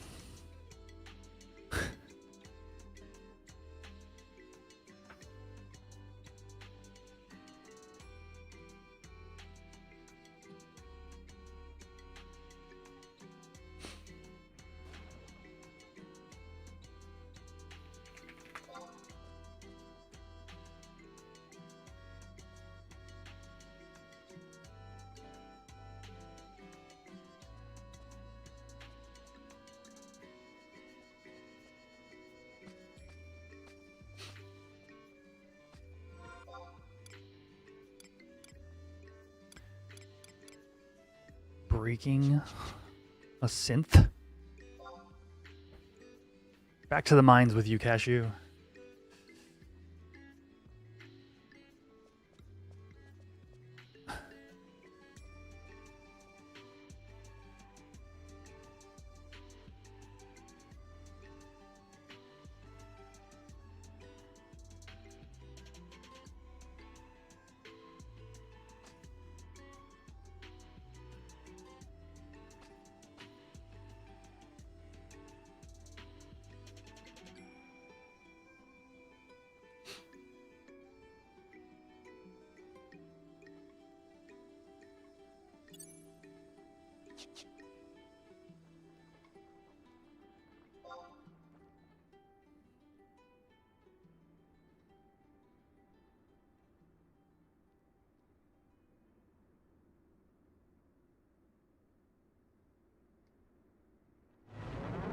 Whoop.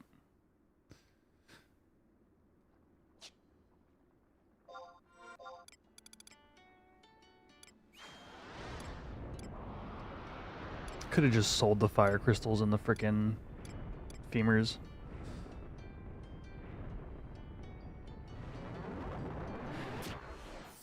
I wonder. I mean, didn't it take even 14? Didn't they only recently got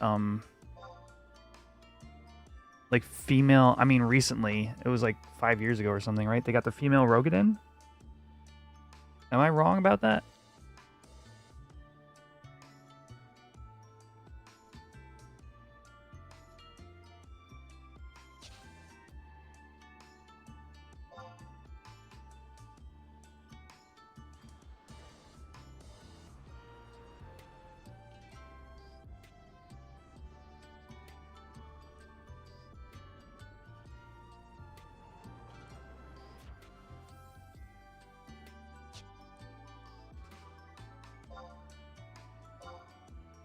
Hrothgar, that's what it was.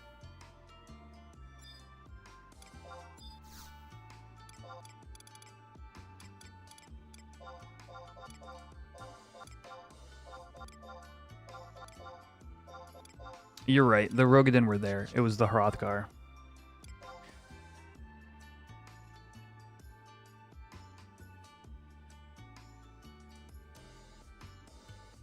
Oh yeah, Brandon, yeah. I was hoping to get back to retail. Honestly, it was the install that kind of set me back, and then I got a new job and immediately started training for it. So, who knows? Who knows, man?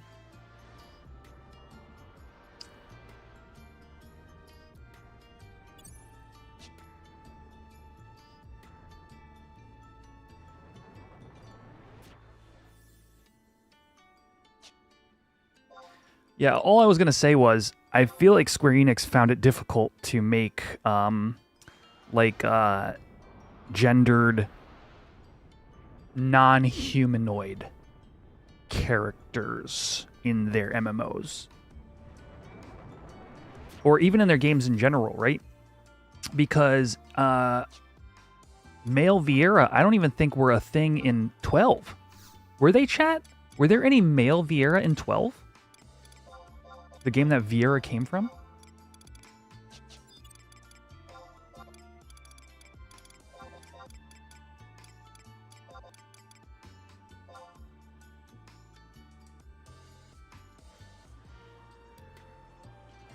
Not that we saw, but we knew they existed. Okay.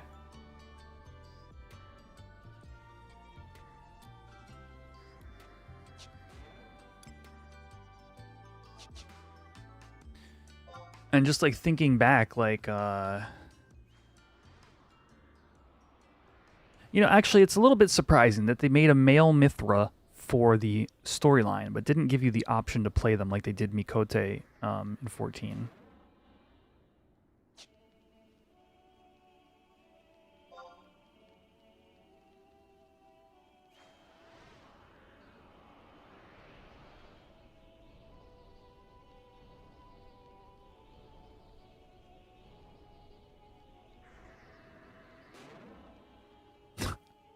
They didn't want to go back and make all the gear. That's funny. How did you become a top fan? You earn EXP by chatting. Chatting and donations. Like memberships and stuff. And yes, and being a member actually as well.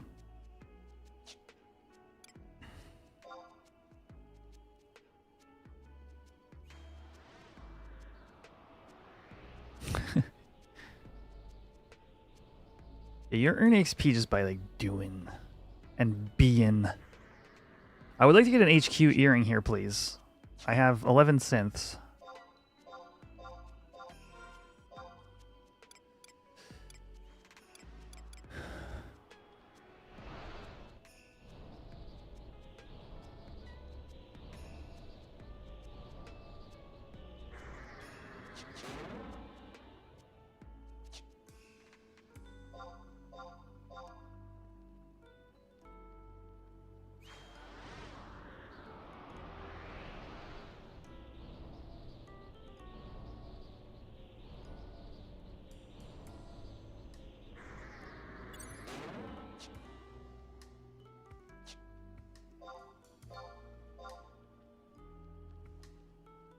Retail's where the story is at. Yeah. The thing about Horizon is it's a progression server. So the idea is that the expansions are going to release in the order they came out in. So what that means is also the game, you know, those current missions will be slower, more difficult. You'll want to group up together with people and do them. Like, it's not, you know, a cakewalk. Yeah, think about it like you could play through like A Realm Reborn and Stormblood if you played here. But you know, one day they're going to release Shadowbringers, right? One day they're going to release Treasures of Outer Gone, and then you'll have a whole new expansion to play through like over again. For a lot of us, it's like over again. Or in my case, I never really played it when it first launched. So I'm going to get to experience it as a community with, you know, with other people.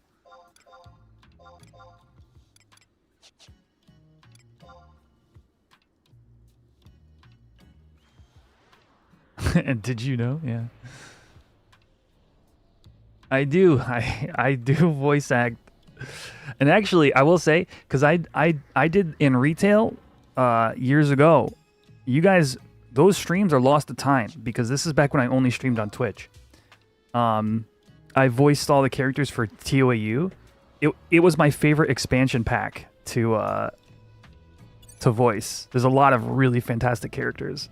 So, oh, HQ, let's go. So I'm really looking forward to doing that when it launches here on Horizon. You liked 1.0? Well, you know, some of us are masochists. I think that was it for my... All right, 1 out of 11 in HQ. Actually, pretty damn good. That puts me in the money.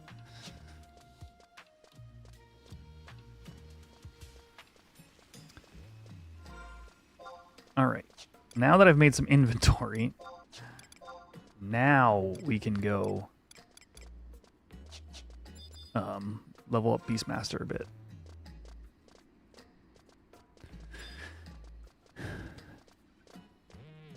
And then we'll log over to Quetch for digs.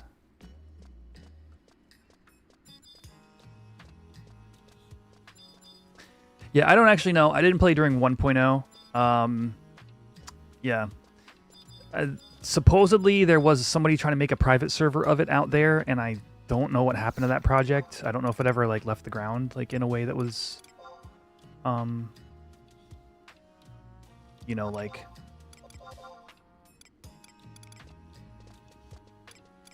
a playable state. Where did I say I'm going? Oh, yeah, Bastock.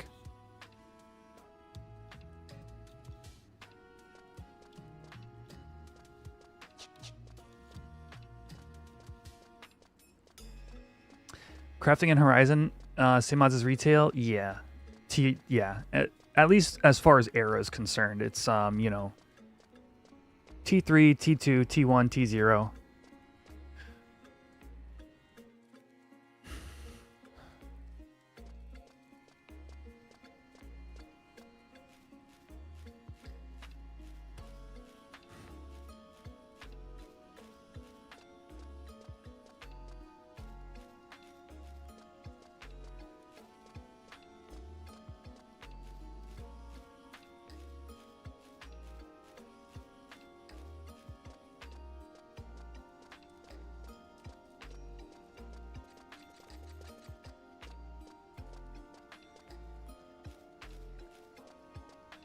Right, wait, actually, I just realized, I don't know, where's the... I just started running this way. Chat, where is the outpost NPC for Sandoria? Is it here?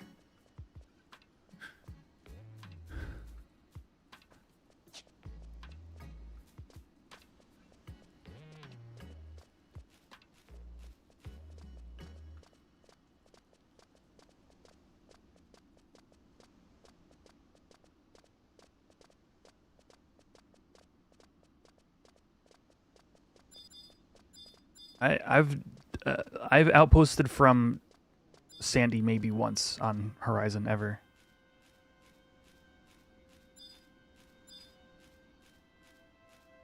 Oh, speaking of which, are there any good Sandoria owned? Or we've got Farragondi. Oh, we've got Volbao.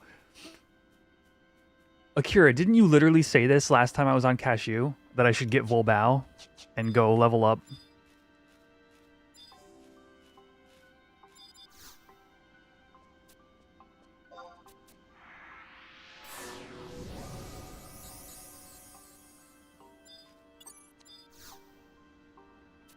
Yeah, so this is called Conquest, or Outposts, or Supply Quest. That's what it is. Supply Quest for Outposts. So if your nation owns, oh wait, not Volbao, Altepa. You're right, Altepa. My brain short-circuited Volbao with what's the other one? Kuzots. You can deliver goods to an outpost, and then you can warp there in the future. That is what outposting is. But you have to, like, your nation has to control it, and then you have to do a delivery. Like, it's not just free.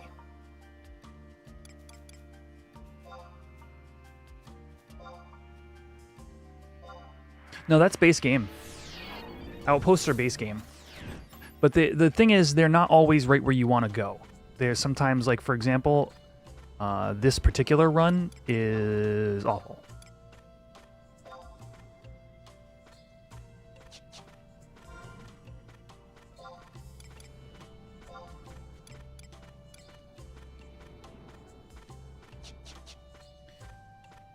By modded, Akira, I think they mean like a Horizon edition, like an Era Plus.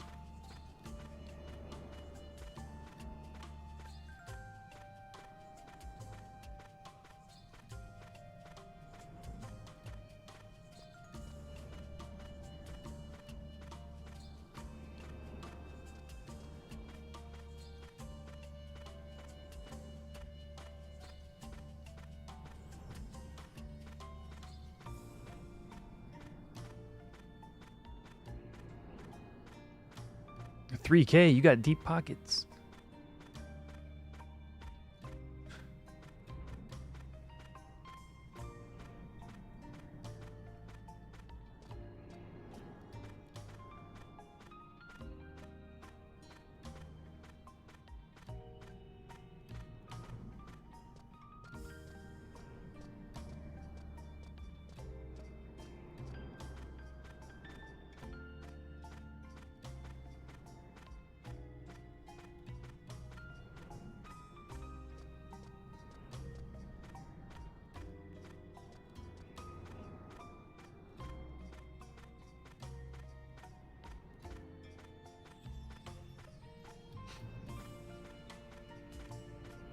Time is money.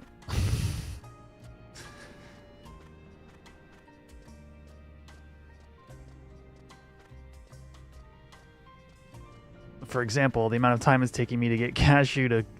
I gotta get 2 Bastok and then through Korloka Tunnel before I can kill a single mob.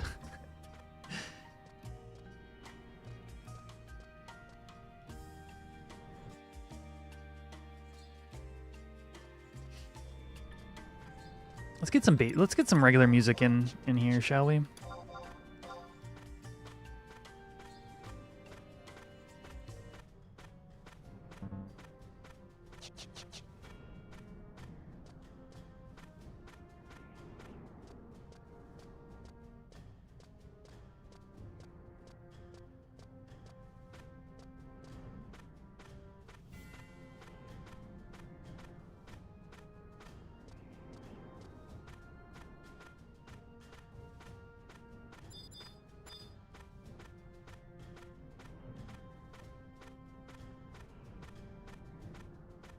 The Misty Mountains.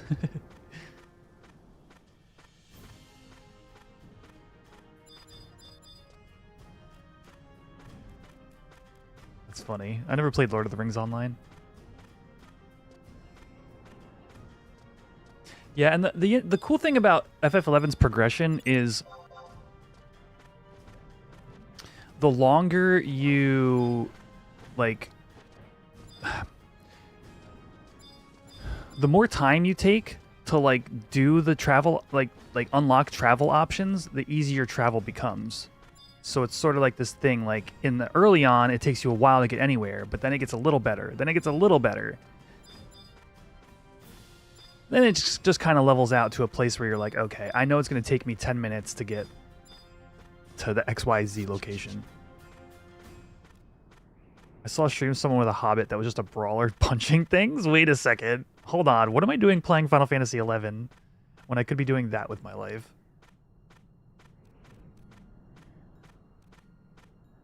Yeah, if you're not from Bastok, this is it. Yeah, this is what happens.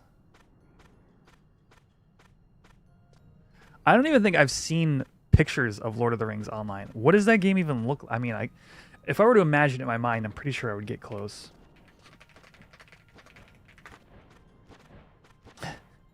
Yeah. Yeah, honestly, I'm not surprised.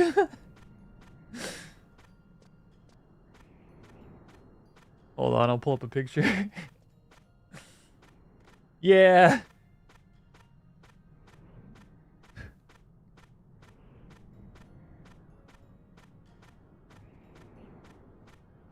I mean, I don't know what I expected. It's very much a theme park. That's interesting. Considering it's like, okay, here we go. Okay.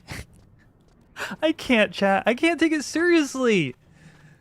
Like, to me, like, aesthetically, 11 is such like a perfect game. And then I look at this and I'm like, why would I want to play that?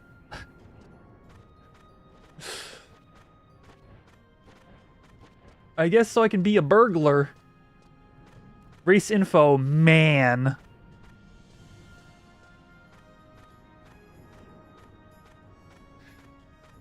I am into old MMOs. And I would say I really like Lord of the Rings, but I'm not a mega fan.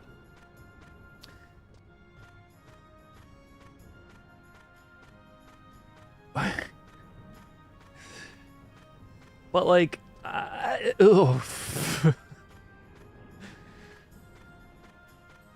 never got into like the WoW, whatever it is between like WoW and EverQuest. I never quite, I just can't. To me, this is not what I like. Yeah, 11's aged really well. Yeah. I think got a graphical update or something at some point. That's interesting.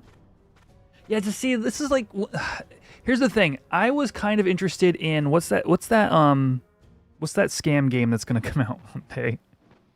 I'm about to summon Drew in straight to this chat. What's that scam game? It's not really a scam game. It's not the space one is one of them, but what's the other one?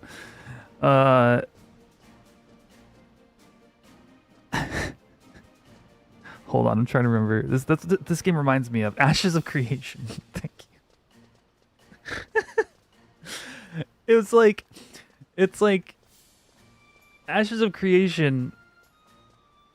I want to like it because I think the creators have like interesting thoughts as to like what a game should be like.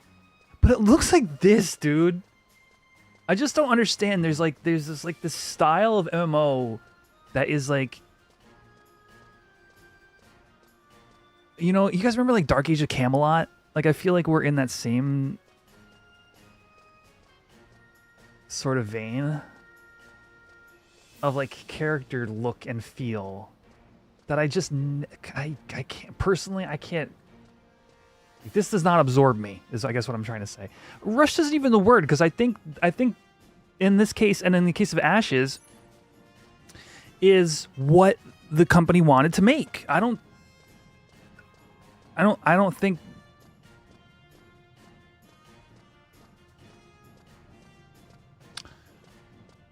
Maybe I'll pull up some Ashes of Creation to compare it to as well. Like, I think they're making what they intend, but it's just not for me, though. It's like this, like...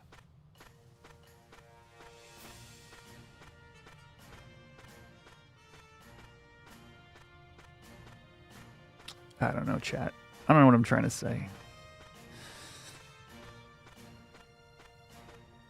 The gameplay could be good, but there's something like that just doesn't absorb me. The map looked pretty sick. Not gonna lie. Wait, you think they're ass? See, I like that. See, that's so funny. This is very Tolkien. Maybe it's not helpful, but...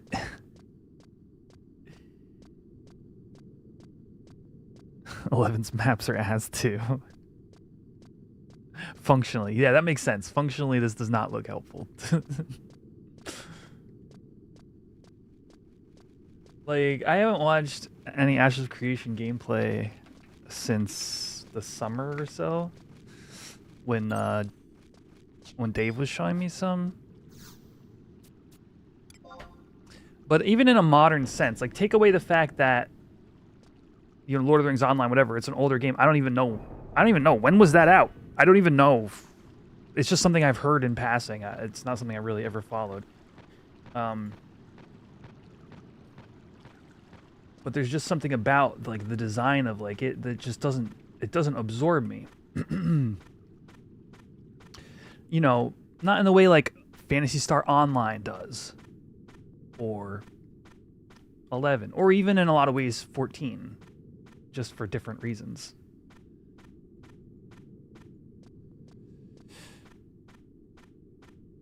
Lord of the Rings Online was like 07, I believe. Okay, cool. Then, okay. Then it's some... You know, some of those pictures we just saw were, like, very obviously, like, from an older generation of games, for sure. Here, look, I'm just gonna pick, like, alright, here you go. This is, whatever this race is, doing whatever this is.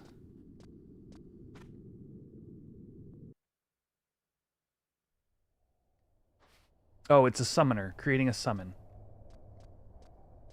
Like, when I look at this, it's just not... It just doesn't capture my imagination. Does that make sense? Whether it's good, whether it's bad, whether it's... I don't know, whether I think fighting mushrooms is cool, like interesting, like... Maybe a whole land of mushroom people or something. Like, nothing about this captures me.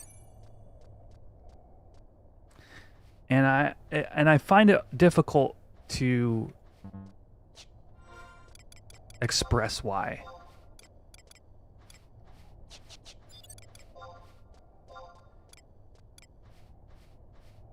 The summons are cool. The animations is bleh. I don't even know if you could do, like, if you could make them better in a way that would make me care more. If that makes sense. Oh, am I freezing? Is my game freezing? Oh, something's going on.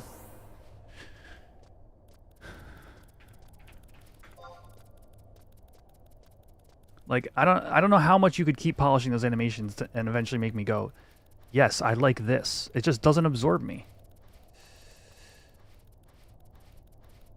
Alright, let me see if I can fix... I just realized my pet bar is not the correct...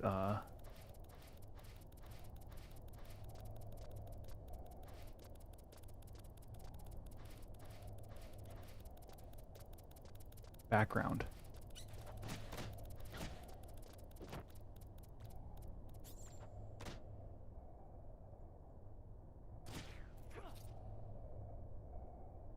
Oh, I need to load crosshair for a minute.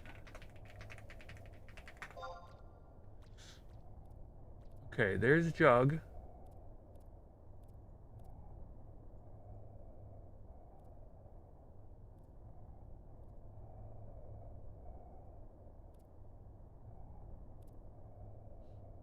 How do I get the gold? Oh, probably settings. Right?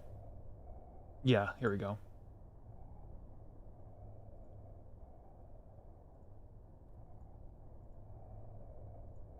Here it is. I think it's like Windows 7. Yeah, okay. We're good now.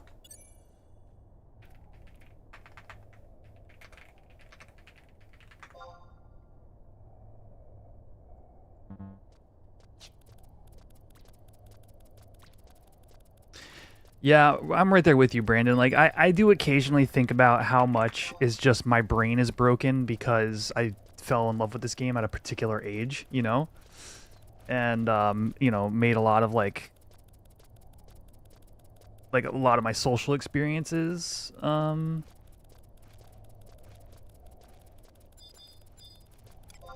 you know, favorite, like gaming moments in my life, you know, in some cases are, like, from this game.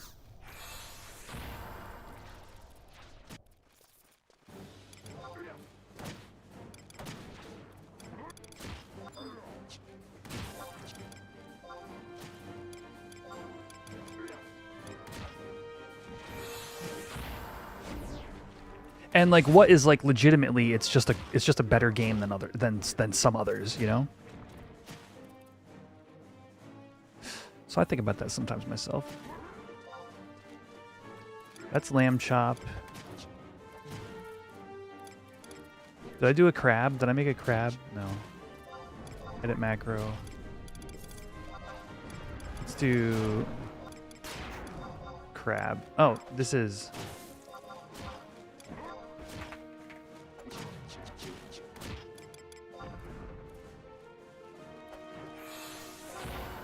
$140 EXP.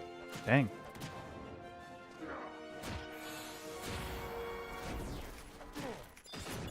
Could I not just do these spiders? Level 29. They are gonna link though. Do the jellies aggro? No, they're 24.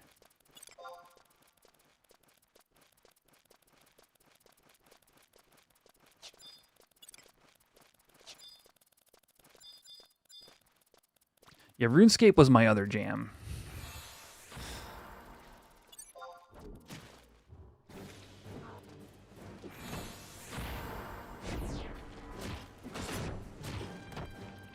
If Square Enix ever closes Horizon down, I think we move on to RuneScape.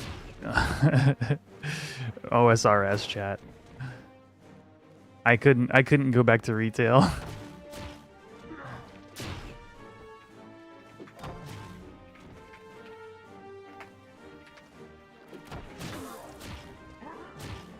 Not as like full time.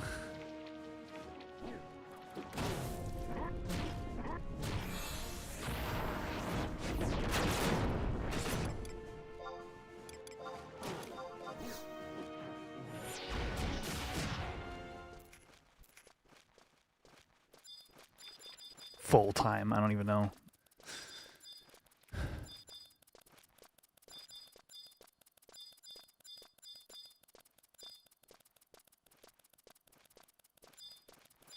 As like my main game, I should say. That's a good way to put it.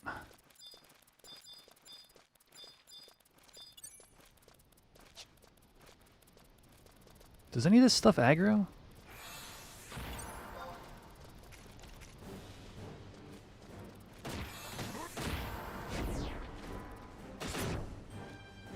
This channel would go through a painful shift without Horizon, yeah. Well, yeah, probably, actually. I would probably focus more on the TTRPG stuff.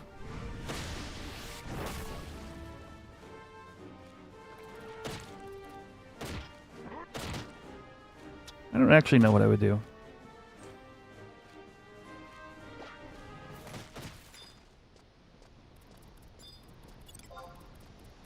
But I'm also not worried about it.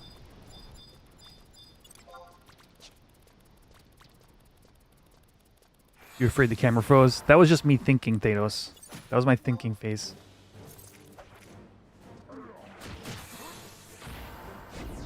Oh, 1000% Cammy, yeah. It's definitely this server that brought us all together. I mean...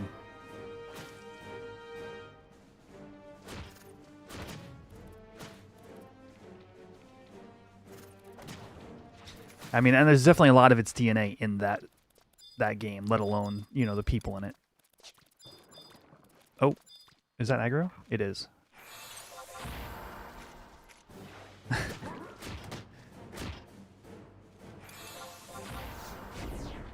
Dang, GLW. Yeah.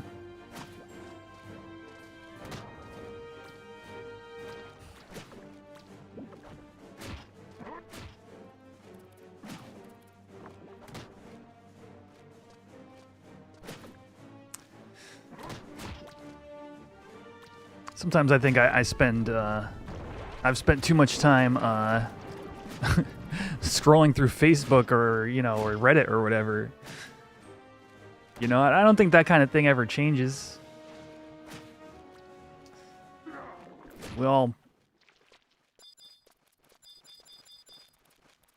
find ways to spend our time. But not my chat. My chat, you guys all have productive, cool hobbies. I know it.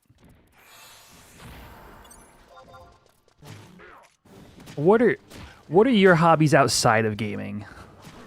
You guys.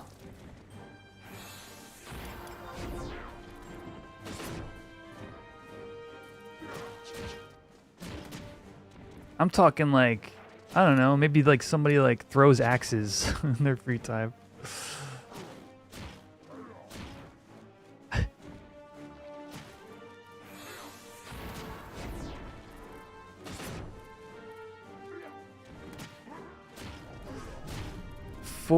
Four hours of LFP to do 30 minutes of traveling, 10 minutes of the party. I would say it's less of that. I think the thing that you're dealing with on Horizon specifically is you're playing with people between the age of 30 to 45 that all kind of value their time. So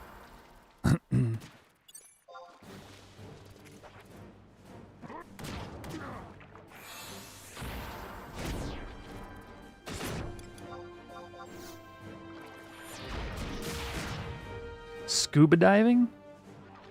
30 to 50? Yeah, I mean 30 to 50 plus, right?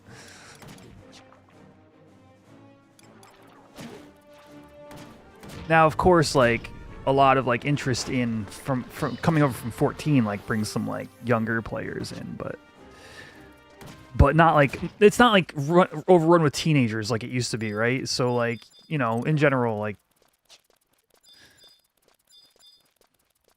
people are pretty respectful of like putting together a good party and getting some good time EXPing.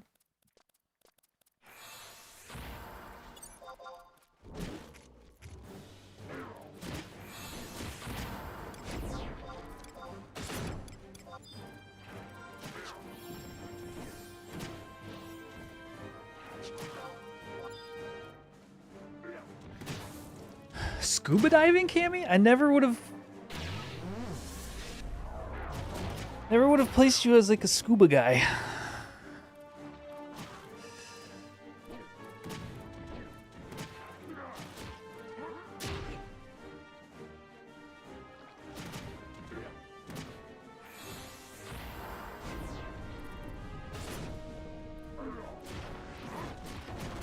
These guys, I guess, are taking a while to kill.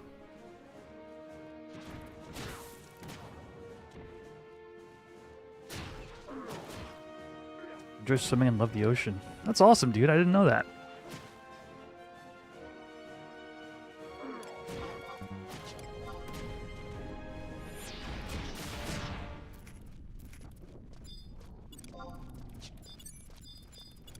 Yeah, it's definitely not like perfect. It's not like a magical dreamland here on Horizon. You know, like some rules still apply. Like if you're trying to play just a melee DPS, like, and you're not going to invest the time to make sure you have good gear, like, you're going to get less invites, you know.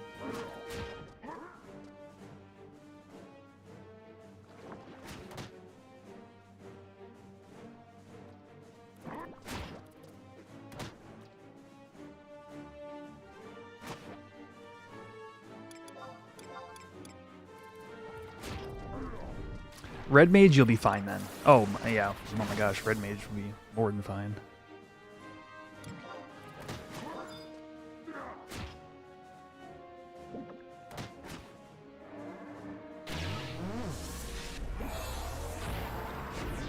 We're 2 levels away from Lullaby Melodia. Pretty sweet.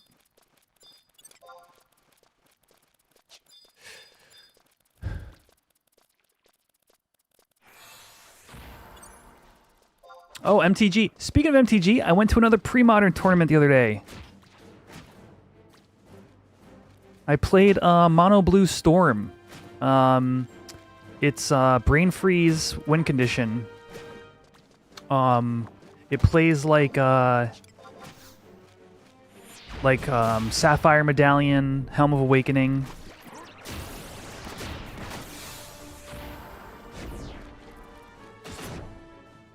I went like 1-3 or one.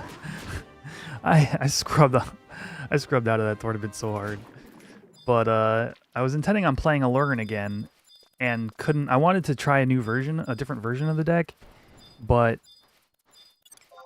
couldn't source the cards I needed. So I was like, all right, let me just play my Storm deck. I have it; it's ready to play, and just did awful.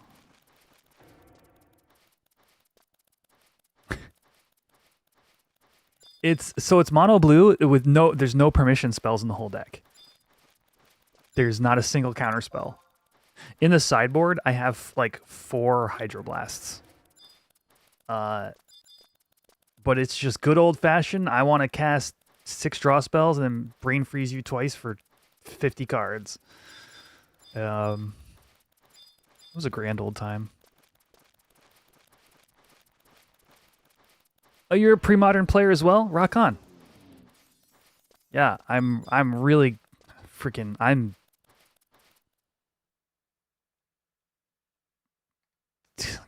deep into it at this point. All right, here's one of my favorite tracks and favorite zones in the game, the freaking desert. Oh, we got a log though. I got a log. I got to go do digs on Quetch.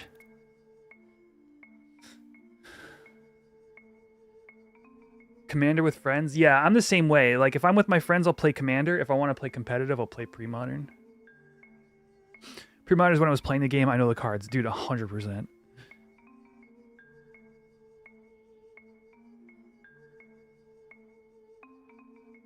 Competitive Yu-Gi-Oh? Were we talking about competitive Yu-Gi-Oh the other day? Like, competitive Yu-Gi-Oh is like, God bless you. You know? Like, enjoy your life. do you and don't let anyone tell you differently.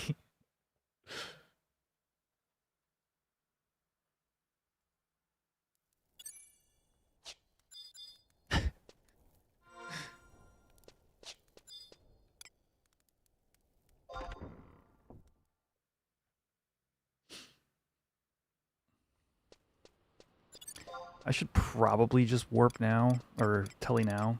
Even though I need more greens, I want to make sure I'm in position for start of the day digs.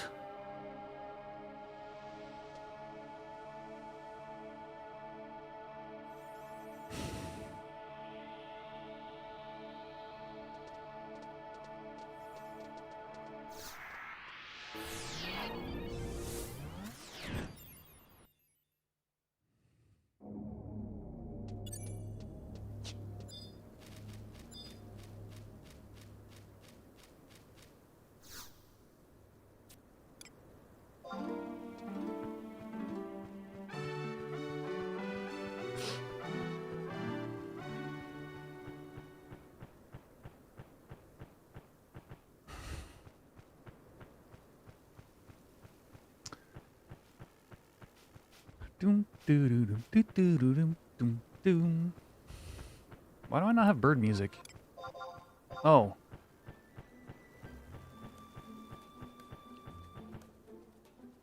Wait. Oh, I thought I had the regular mount music for a second. I was like...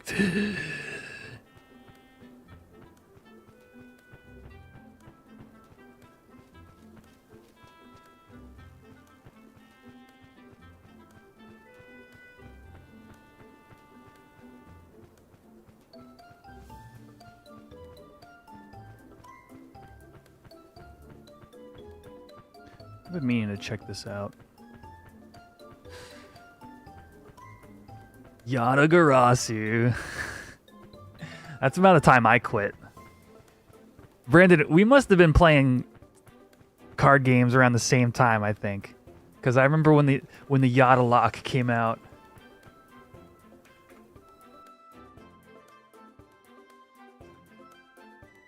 No freaking water in the marshlands.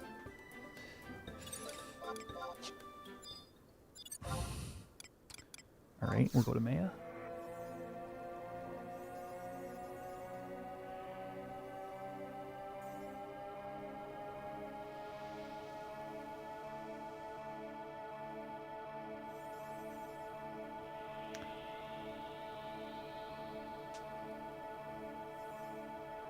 From Ice Age to Lorwyn. Okay. I played, so I would say my very first pack was a Fallen Empires pack. But those were in circulation for like all of the 90s because they were so overprinted. I would say probably Urza's Destiny would be when I could, like, at that point I knew the rules to the game. You know? Like,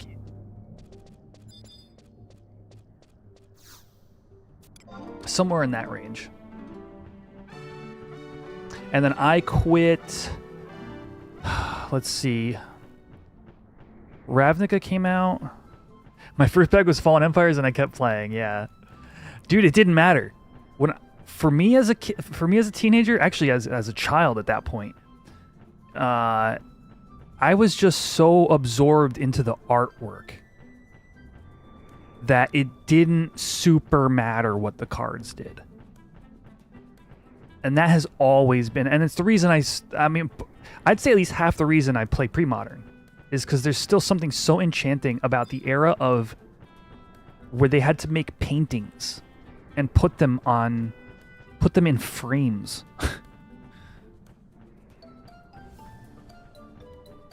You know what I mean?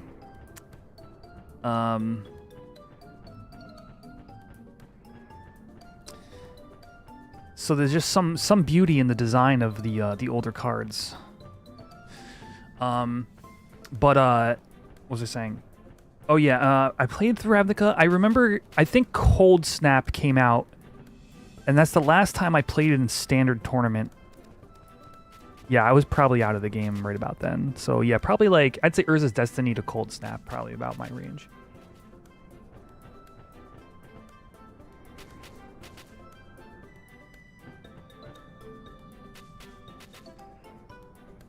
Dude, I would just stare. I would go in, we had a local card store.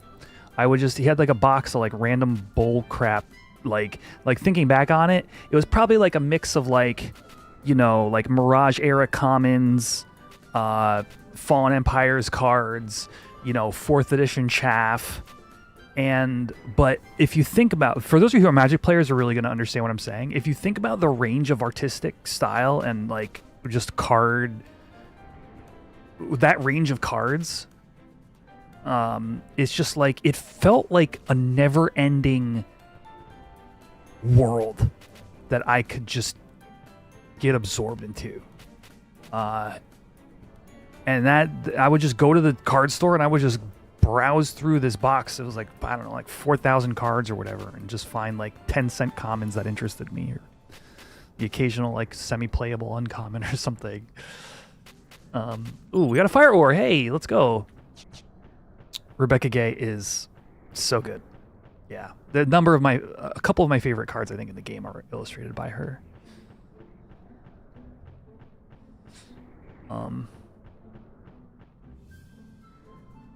Donato Giancola is probably my favorite artist, and they're gonna be at LobsterCon this year.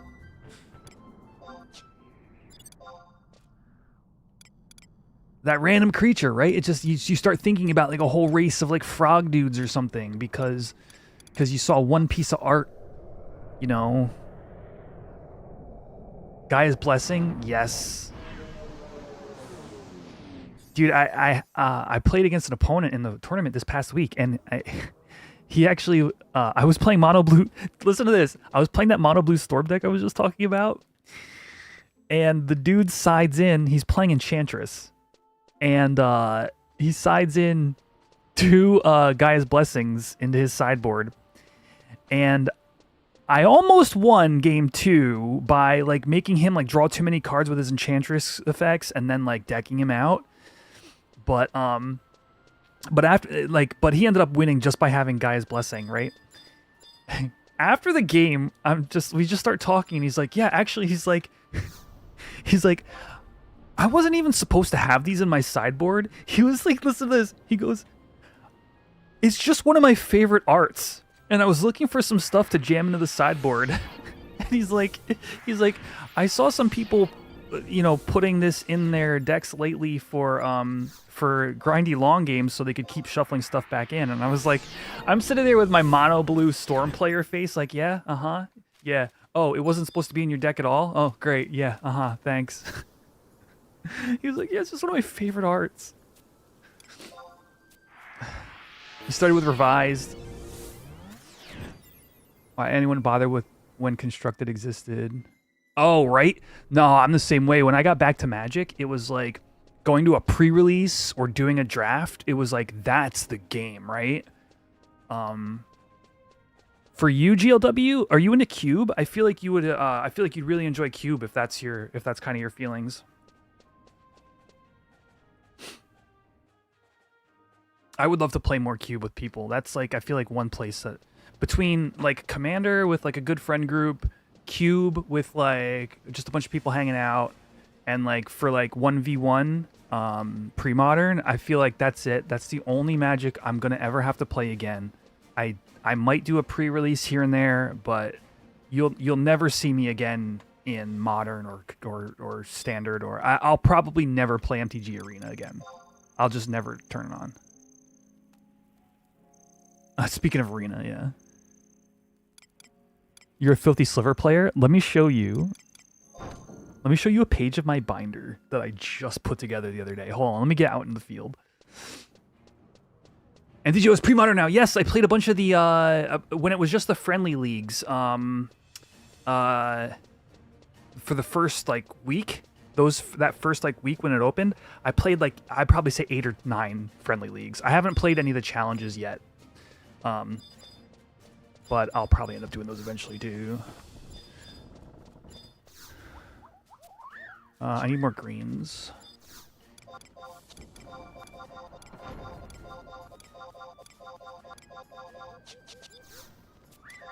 All right, check it, chat. All right. Binder. I found this stack.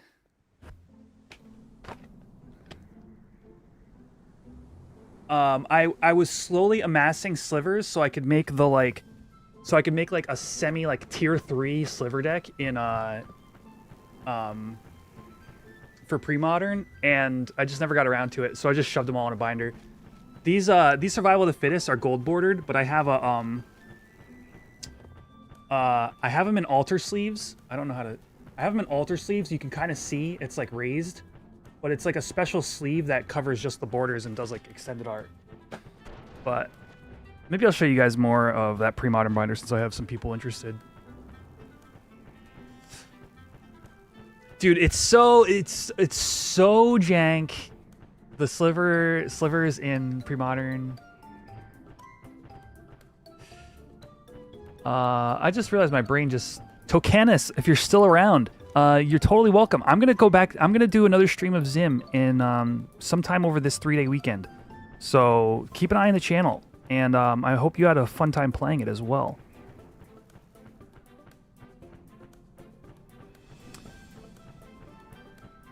Yeah, super excited to get back into Zim. I wanted to play over the week, but I didn't want to do it without a stream because I'm like, all right, this is so much fun. Hi, return to ask if I should turn my moat carps for the Imperial Relief events and sets limited time. It probably will only happen once compared to the Lushine quest. So Natsuke, I would say that for you.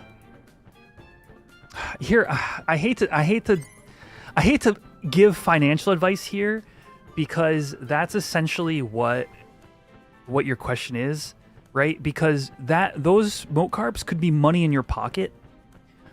The thing is, we don't know how the Imperial standing is going to, if that's going to be beneficial to players or not.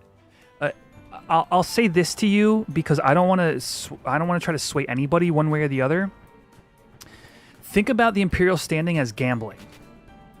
If you feel like, if you're comfortable gambling, you know, however many thousands of gil for moat carps on Imperial standing points, your gamble might pay off.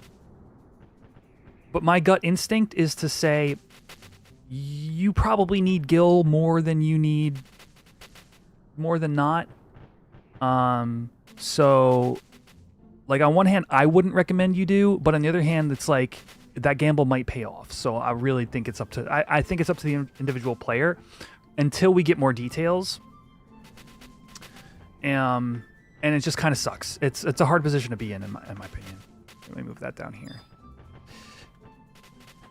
I wish I had the, like, desire to do more Imperial standing stuff. I think it'd be, I think it might have a chance of paying off, but I also have a lot more money.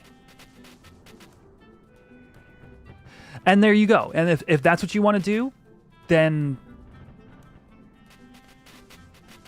well, it's gambling in the sense, no, hold on. Let me rephrase this. It's gambling in the sense that it may be exactly what you're describing. It may be an event with extra rewards, and then you'll get paid up. You'll get paid out. The trouble is, since we don't know what that's going to be, right now for you, it's a gamble on how you're spending your resources. Does that make sense?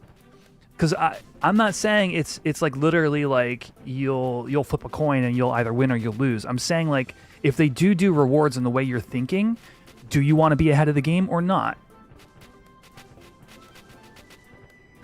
Or would you rather just wait for an announcement and then start building them then, right?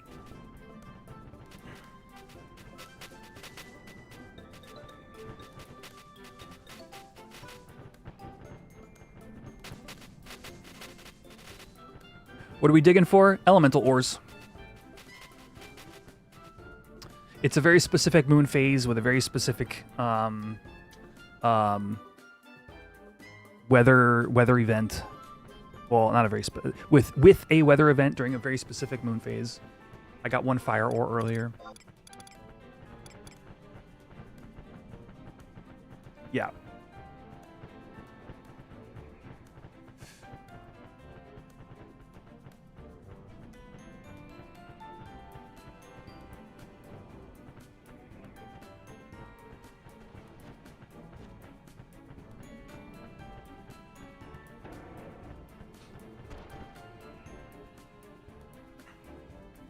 So yeah, all that just to say, I don't mean a gamble in the literal sense. I mean it in the figurative sense, where you know, at the end of the day, you could spend your time and end up with no reward.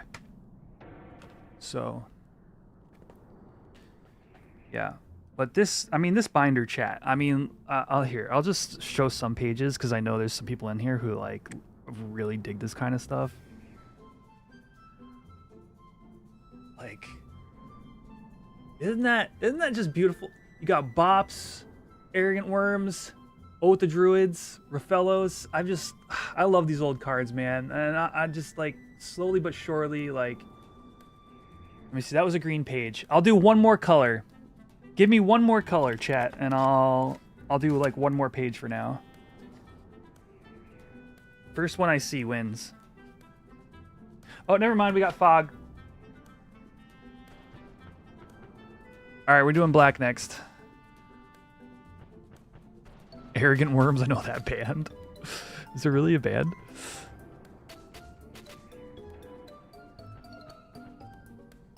I've got a couple of cool goodies in the black card section, so that'll be fun.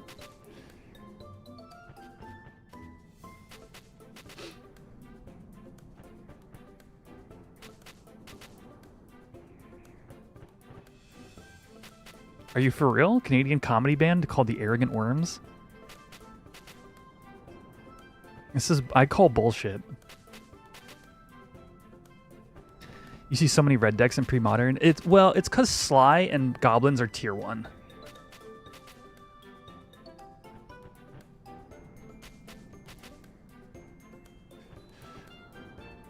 but like I play Wall of Roots and Wall of Blossoms. So you know, you got work to do.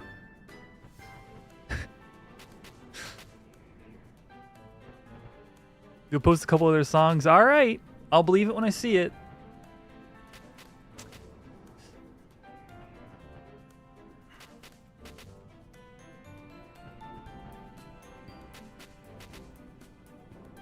Spike Feeder is in my Alurin deck. It's one of my main win conditions. It's so good by pre-modern standards. Well, not so... Actually, wait, let me rephrase that. It's not even so good. It's fine. It's only played in Alurin. But between the art and the effect, it's so good. All right. We're just going to do the black section of the binder because I have a couple of cool things in here. All right, I'll show the cool side, and I'll do anyway. Got me a Necropotence. Actually, I got a playset of Necropotence, even though I'll never use them. I got a Yawgmoth's Bargain. My favorite Dark Ritual, chat. Whatever your favorite Dark Ritual is, that's my favorite.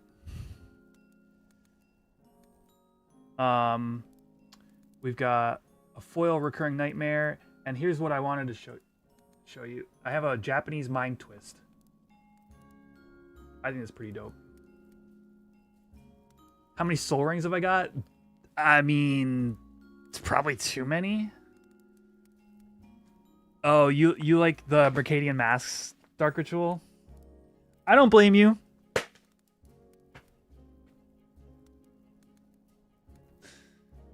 I don't blame you. Foils on those are like ludicrous. I think they're like $300-$400 or something like that. Oh, you have the playmat as well. That's sick. I'd have a hard time not playing Fish in pre-modern. Fish isn't very good, and it's sad because you get Lord of Atlantis. You get Lord of Atlantis. The problem is it's the selection of merfolk are pretty bad.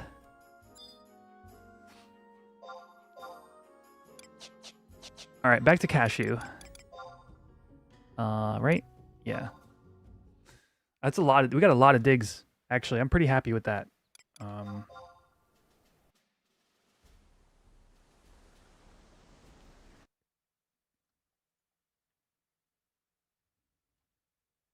The Arrogant Worms.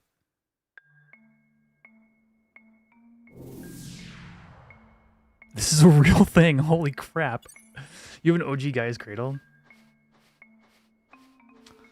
It's worth a lot of money right now, dude. It's worth a pretty penny. Especially with pre-modern going up in popularity.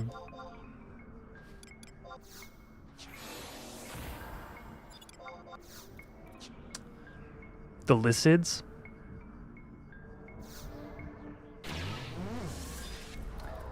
The first ever enchantment creatures, the Lycids were.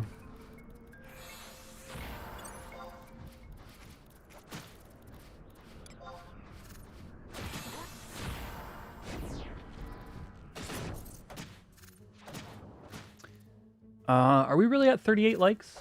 Or is it broken?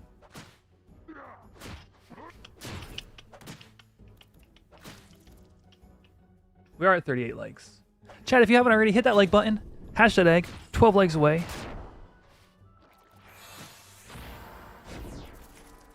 Oh, you're sitting on a foiled 7th edition Bird of Paradise? The Black Lotus of foils? That's dope. That's like a dream car. That's like, you know, some people, they're like, oh, I want a 1967 Camaro or whatever. I don't know.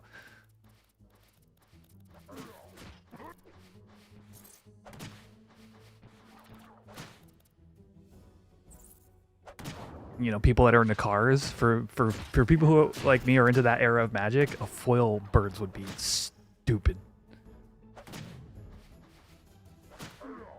I would put it on a gold chain and hang it around my neck.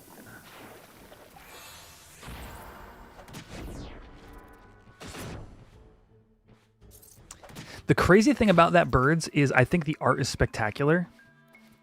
But to me, like my personal taste is it's the foil one that's like the white bordered and the gold bordered just don't do it justice. In foil, it's insane. Like just visually stunning. Yes, exactly.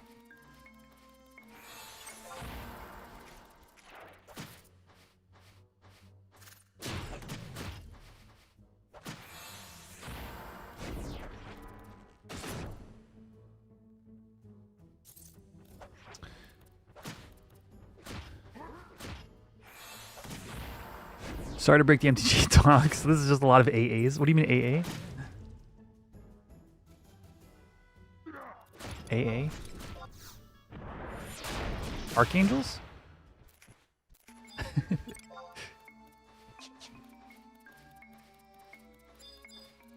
Where are the Oh, auto attacks. Yes. Yes. Okay, so yeah, you know what? Maybe now is a good time to describe some of the combat and what's going on. So first of all, actually, one thing I do want to point out is the UI that you see in front of you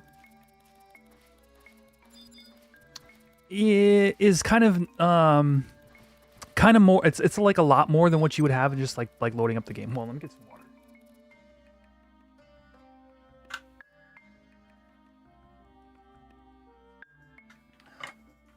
I know, Thanos. I realized a minute ago. I knew there was no spiders over here because I killed them, so I was running to a safe spot.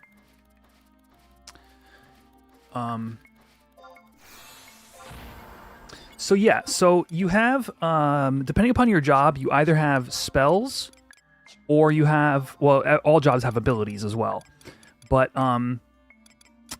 it depends upon like what you're gonna do, you know, for combat. But certain jobs will want to auto attack, other ones will not. Like generally, like your support jobs do not auto attack.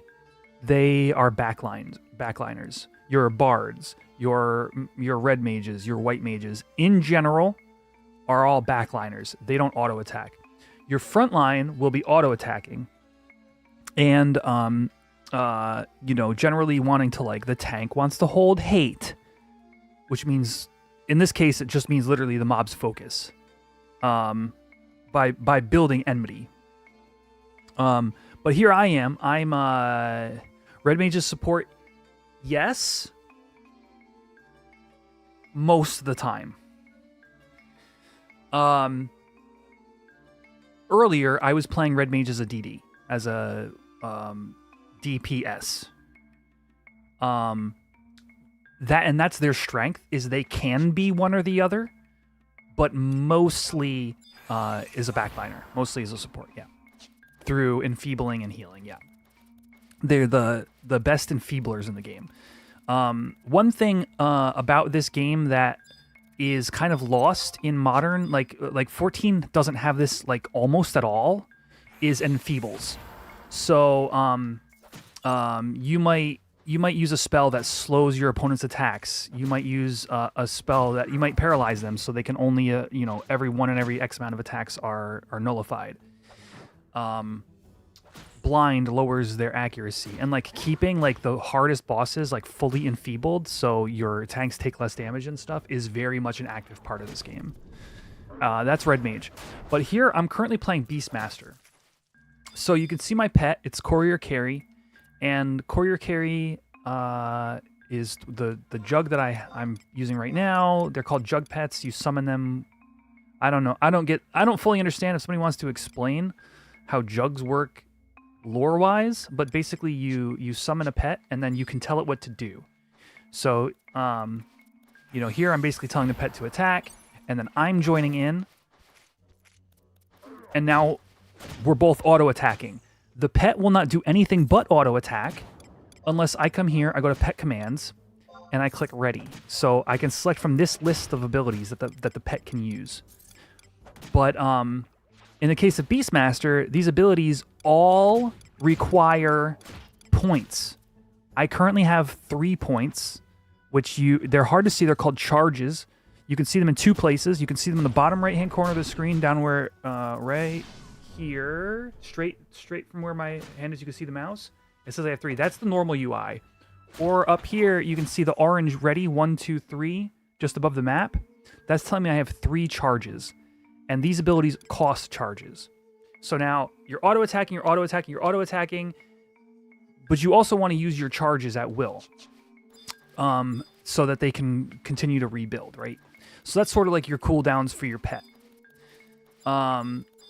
So a Beastmaster is engaging with their pet, it's attacking with their pet, and then it's making sure to use your pet's abilities to maximize your damage. The Beastmaster itself... Like, let's do Big Scissors here. Big Scissors. The Beastmaster itself now has... Let's look at its abilities. It can use Reward, which restores your pet's health. It can use Call Beast, which summons a pet based on the jug that you have on. You can only ever have one pet at a time. There's some other stuff here, like the one thing that I'm not currently doing is Charming. Beastmaster's other strength is it can utilize monsters in the field to fight other monsters instead of a jug. Instead of this courier carry, I could be using that Dalmal over there if I wanted to. So you can see, like, in terms of abilities, the Beastmaster is really just here to support the pet. And the pet is doing things like Big Scissors. It's doing things like Metallic Body to you know, give it abilities. So it's really about your pet. With one exception, and that is the same exception that anytime you're auto-attacking in this game, you're building a stat that 14 used to have called TP. And once you get 1,000 of them, like you can see on the upper left-hand corner of the screen, there's a blue blinking light, and it says 1768. That's about to go up when I auto-attack again. As you auto-attack, you build TP. TP is what you then choose a weapon skill to use. Like, for example, I'm going to use Avalanche Axe. You know about TP somewhat in this game. Cool. So the general flow of auto-attacking to build TP and then weapon skilling to utilize that TP is like your basic auto-attack and then cooldowns that other games have. It's like a built cooldown, you know, if that kind of makes sense. Cashew, like I said, Beastmaster abilities, these are not adding to my DPS in any way, shape, or form. These are all there to support the pet. But his auto attacks and his weapon skills are what are going to be his form of contribution of DPS to the fight. There's another layer to weapon skills that I think I'll save for another time. But just know it's me with my pet out here living our life, like trying to get some EXP. It's a very chill play style. It's like a lot of people choose this job combination, like to do what I'm doing right now with these spiders. I guess this is the last thing I'll say about this for now. To do what I'm doing with these spiders to gain, what, 128 EXP right there? If I were a red mage at the same level 41, it would take me a lot longer and it would be a lot less safer for me to kill this spider. But because a Beastmaster is both the pet and the main job, you can just endlessly fight things that are at this particular level below me, and you can continue to just gain EXP. You don't have to join a party full of people. Your ability to solo and maintain an uptime, like a good solid uptime, is like really high. And so people who, you know, they just want to log into the game, they want to EXP for an hour, and then they want to turn it off or whatever. You know, this would be a job for them. Does Beast have a place in endgame content, or is it better to level another job first? It's actually interesting whether you choose to do Beast first or second, because there's a lot of value to Beastmaster. So to answer your question directly, no, you don't want to play. You're not going to play Beastmaster in endgame. However, you're going to use Beastmaster in your missions. You're going to use Beastmaster in your BCNM 30s, your BCNM 40s, your BCNM 50s. You're going to use it in your AF quests. You're going to use it in, you know, if you fight Matt as a beast, you have a rather easy fight. So doing Beast first, and you don't even need to have great gear. Doing Beast first is a great way to get you through the game, and then you level the job you want, the job you're more interested in. Or you continue to use it for gaining gear for the other jobs that you play. So it's a fine decision to do like Beast first. Some people do it as a passion job. Like they'll go make a white mage or a bard. That's going to get you into parties faster. That's going to get you into endgame sooner, which has their own, like getting into endgame sooner means you'll be able to get the rarer loot, like, more quickly in terms of, like, total time. And so you may choose to do that first, sure. And then later on, you're like, okay, I need a job to go do BCNMs with. Let me get Beastmaster to 50 or whatever it is. So, yeah, I hope that answers that question. Basically, there's merit in either way that you take it. You know, people who are more interested in, like, the rarer loot, Beastmaster's not quite going to get you there. It's going to be really good for getting that mid-tier loot.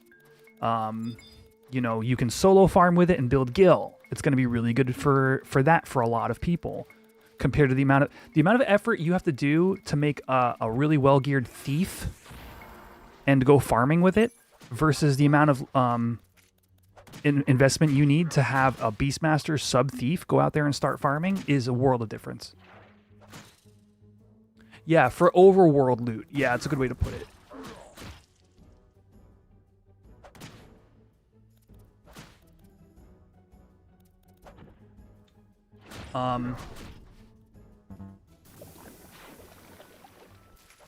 It's a cool job. I never really gave it the chance. There is one like small sort of thing about, you know, playing Beastmaster, is that you do lock yourself into the sort of like pet-based equipment ecosystem. I don't know if lock is the right word. If you want to make your Beastmaster better, you need to collect gear that increases pet stats. But that only really matters for Beastmaster and Summoner and eventually Puppet Master. So it does have a little bit of like, you're going to spend time getting gear that's only going to be used on Beast. So personally, for me, on my main especially, I never did it because I didn't want to have inventory issues like that. So that's why we're here on Cashew. We're part of why we're here on Cashew.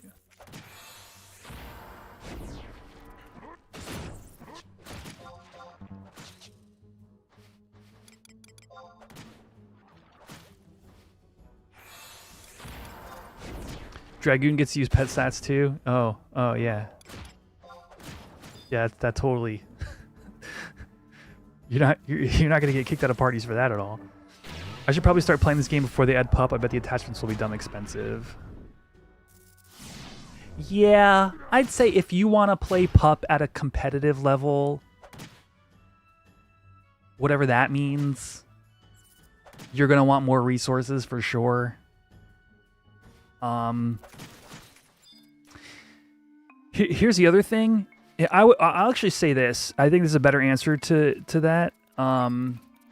If you're thinking, you're like, man, I love 11. I want to play pup when Tau drops. Maybe you're like, but I barely just got my sub job or whatever. The biggest thing you'd want to do between now and then is like try to finish your main story missions, get yourself to at least level 30. Because remember, Puppet Master is an advanced job. So you got to be level 30 just to unlock it, right? But also you're going to want access to Adargon. You're going to need to get over there. So you're going to want like, you know, a high enough job to be able to meet those requirements, right? So I would think more like get rank 5, maybe get yourself through your limit breaks, things like that. Rather than like, you know, building Gil.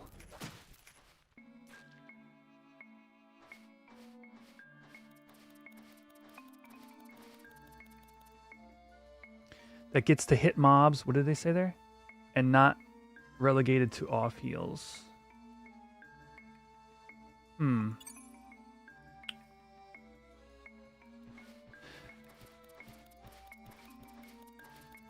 I heard something about combo attacks, but you don't know much about those. So that is your weapon skills. I mentioned earlier that there's an additional aspect to weapon skills that we didn't quite go into. Man, I love just roaming the desert and fighting like this. This is so satisfying to me. Is when you use a weapon skill, there's a small window of time where if another person uses a weapon skill, they chain. Like a good old, like, I don't know, insert JRPG here that you have chain attacks where one leads to another. And those chains, yeah, those chains have special properties to them.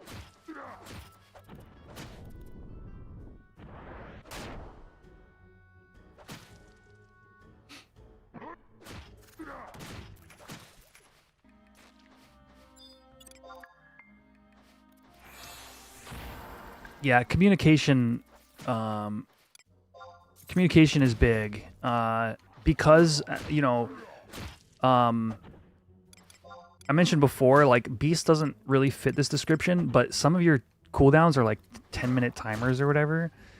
You know, similar, I would say there's something like in 14, you know how you have burst windows?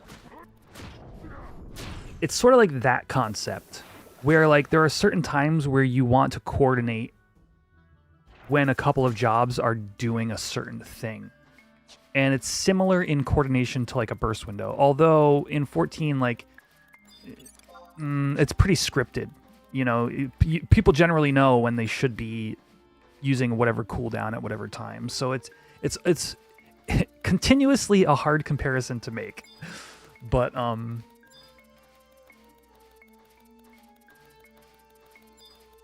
yeah. Hey, you're level 30. Yo, let's go. All right.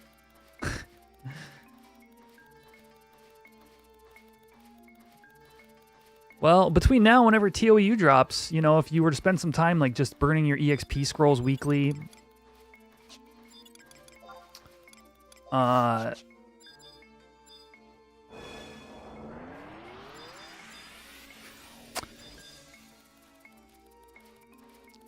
solved? Is it solved, chat? What do you think? Kinda. It's kind of like it is, but it doesn't matter. You know, for this game, it's more kind of like saying like chess is solved. You're like yeah. Like there's definitely like opening moves that kind of don't change.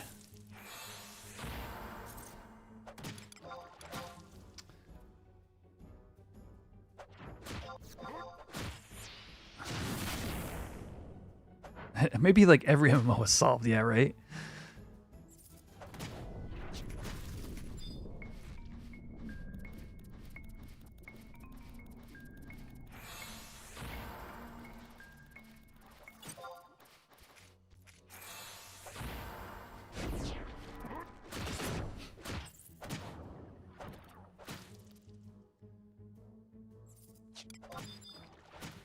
Decent challenge.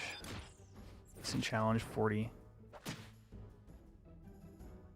Yes. I would say if you've been playing the game long enough, and actually, I'll answer it like this.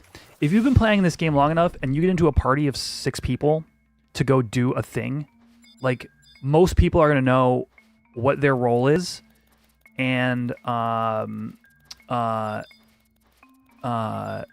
what they need to coordinate within that party, like that.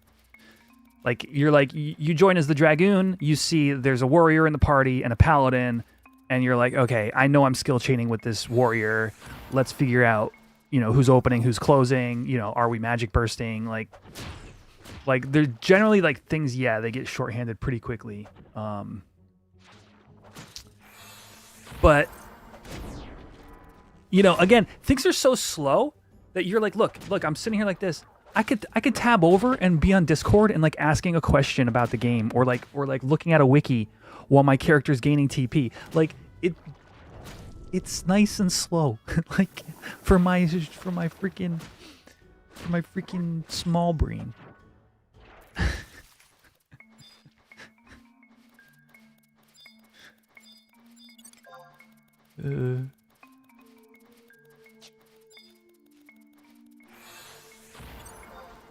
You saw a mullet and you're like, this guy gets it. That's great, dude. Oh man, chat, you guys are funny.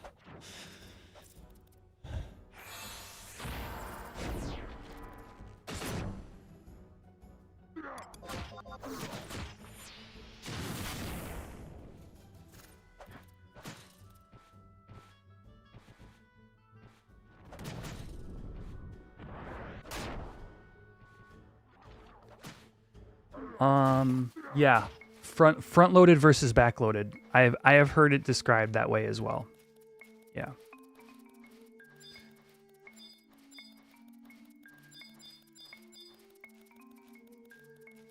In 11, you could spend 2 hours preparing for a 10-minute fight. In 14, I mean, yeah, you want to read, you know, the patterns, or you want to watch a YouTube video about the patterns or whatever, but nothing's gonna teach you that fight more than getting into it. Yes. You've completed Zim. There's nothing left to do. All right, Cammy. Congratulations, and keep it to yourself.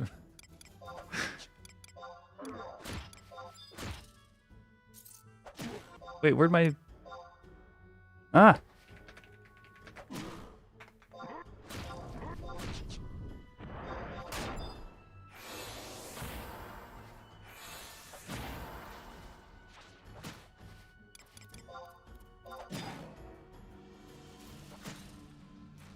I'm so glad that there is that much left to go, though. I panicked. When we started playing that, dude, I was like an hour in. I'm like, guys, I don't know. This game could be over in an hour. But holy cow. So much. You guys are trolling me right now.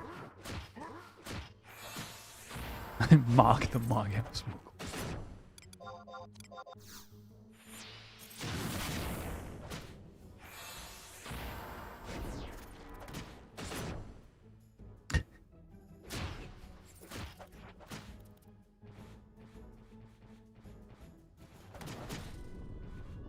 Have I gotten a single spiderweb yet?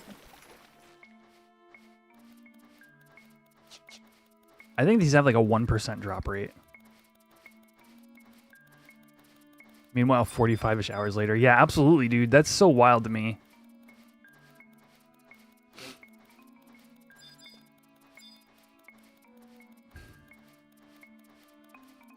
Yeah, if you're not stealing webs, you're just not getting them, I think.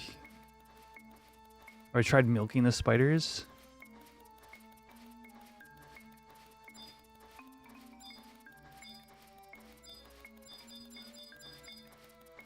Do you want to try?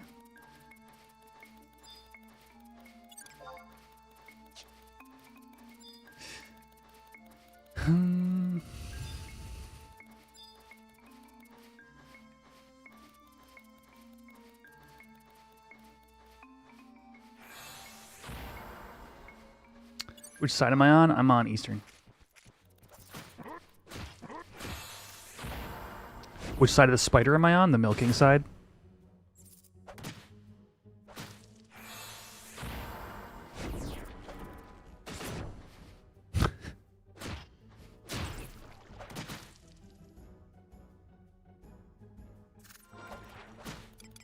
I must have a, what's it called, scroll on.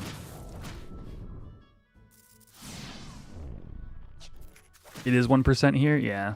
If you're not stealing spider webs, you're not getting them. I think in general.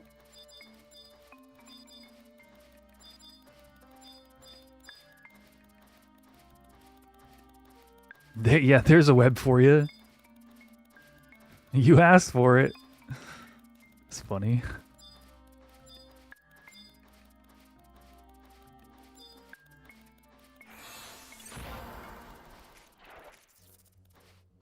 I really want Melodia. I want to join the Melodia gang.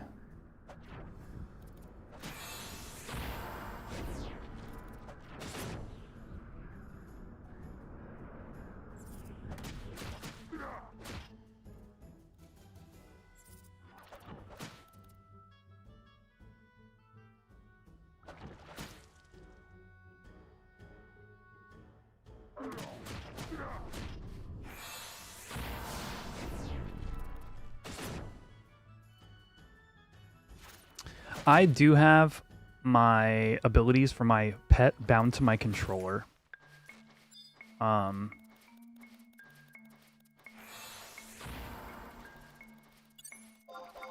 If you guys are wondering how I'm doing my actions.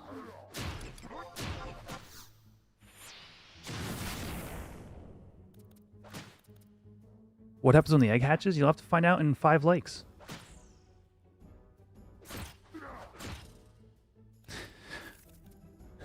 I wonder if Sheep's Lamb Chop has better stats than Crab's Big Scissors. Crab has slightly better stats. That's a good question. I've just always been told that Melodia is the truth.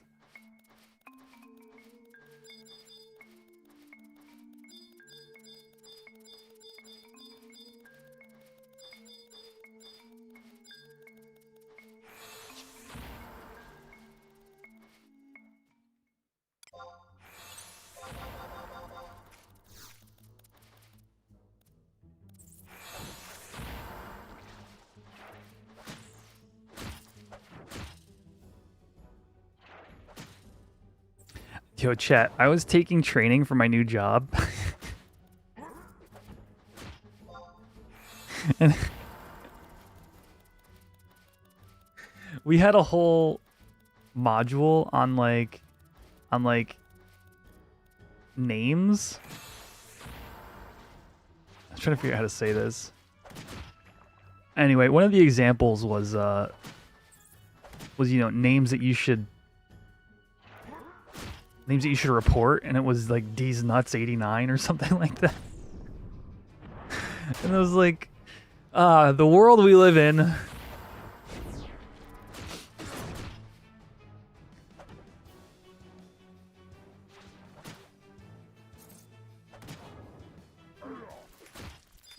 Here I am reading through a corporate handbook,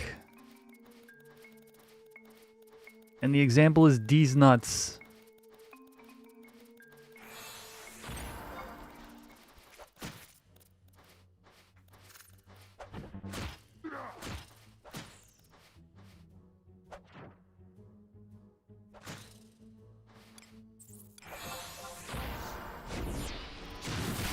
You know where a great place to talk about all of that is, Cammy? In the Zim thread with spoiler tags on.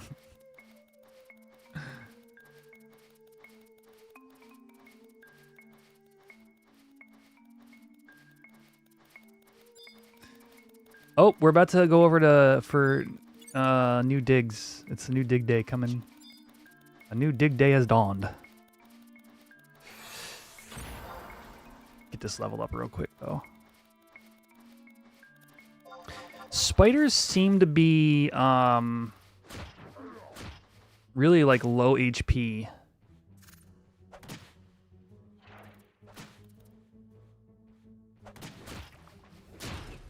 What is sub-target? Oh. For their level.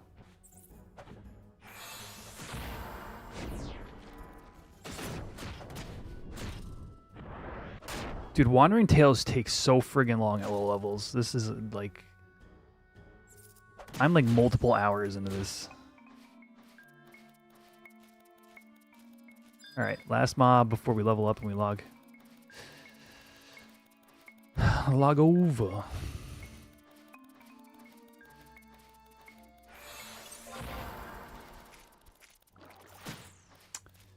On Horizon specifically, you can lock style any gear that your job can currently equip. Or there's kind of like one exception to that. But rule of thumb is whatever your job can equip, you can lock style. Currently equip, you can lock style. Correct. I am not fighting in crafting gear. So, like, here's my other glamour. Cashew skips leg day.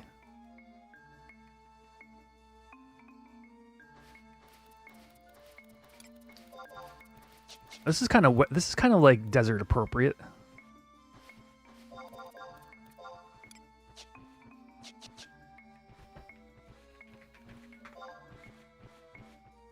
He's got glasses on. Oh, I wasn't looking where I was going. Is this where I milk the Dalmo?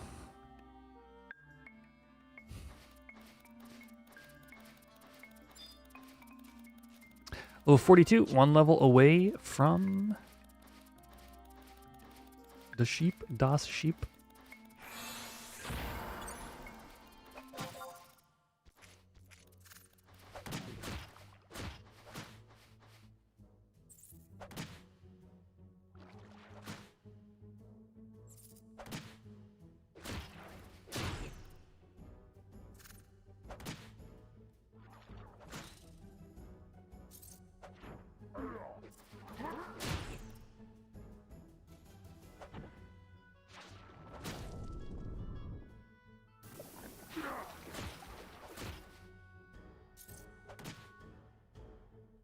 This one's got a lot of health. Oh, I didn't use any of my big...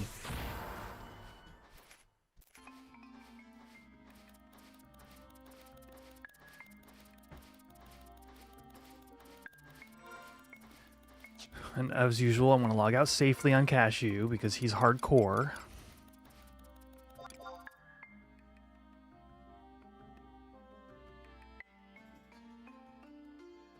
I can't believe the arrogant worms is a real thing. This is tripping me up, man.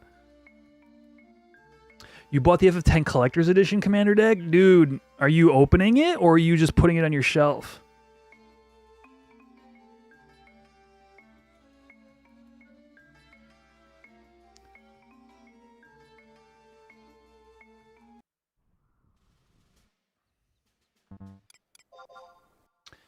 You're opening it? I mean, it's real nice.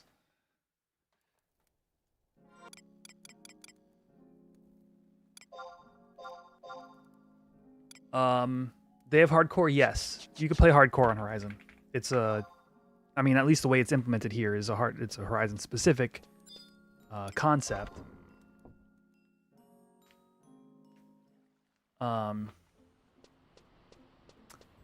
Yeah, it's essentially like a challenge mode. How far can you get into 70 to 75 without dying?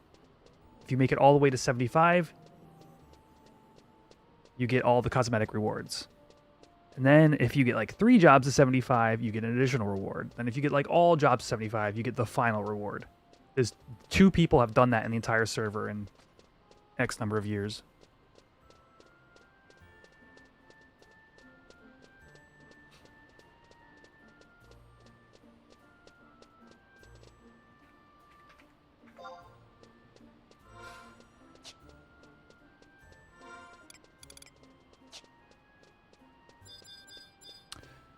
Yeah, some people like Thados are like super into it, and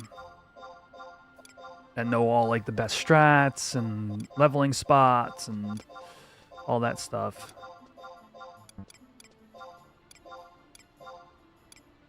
I'm playing it pretty casually.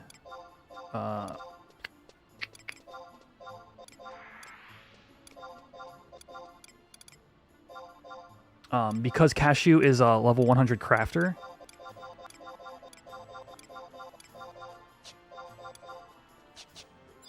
I don't want to risk him dying, and like, I'm not going to delete him if he dies, so...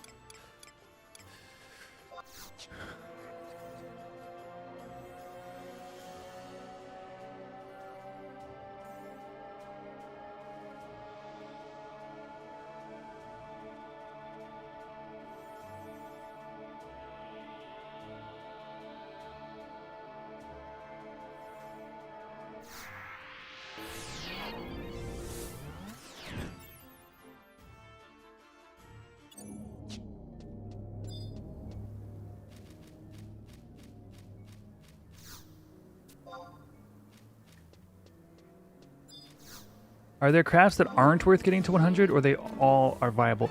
The kind of the nice thing about this era of 11 is all the crafts are necessary in some capacity. None of them are... There is like...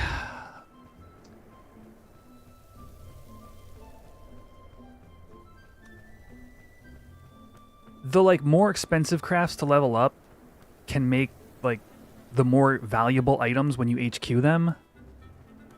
Kinda.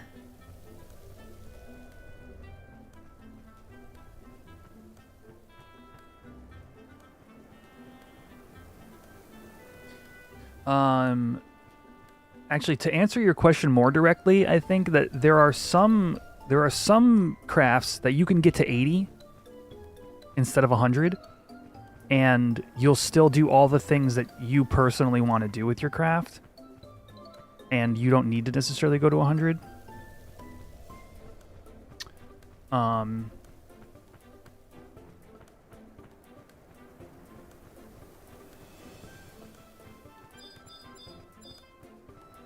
It's a great question.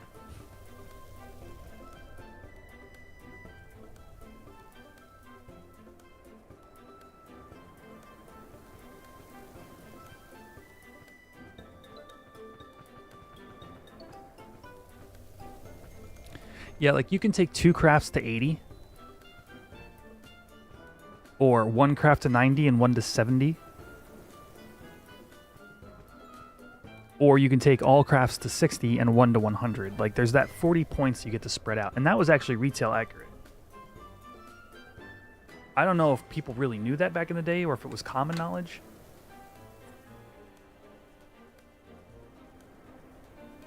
It must have been. I don't remember it. Or it coming up that often. Actually, no. No, it definitely did. Because I remember doing... I had bone crafting back in the day as well. I actually had alchemy and bone crafting 100 in era. Like I do here. And I remember HQing freaking scorpion harnesses. You needed to get to... You needed like 62 leathercraft or whatever it is. Or 61. Plus the plus 3. So a lot of people would do level 99 bone crafting and level 61 leather.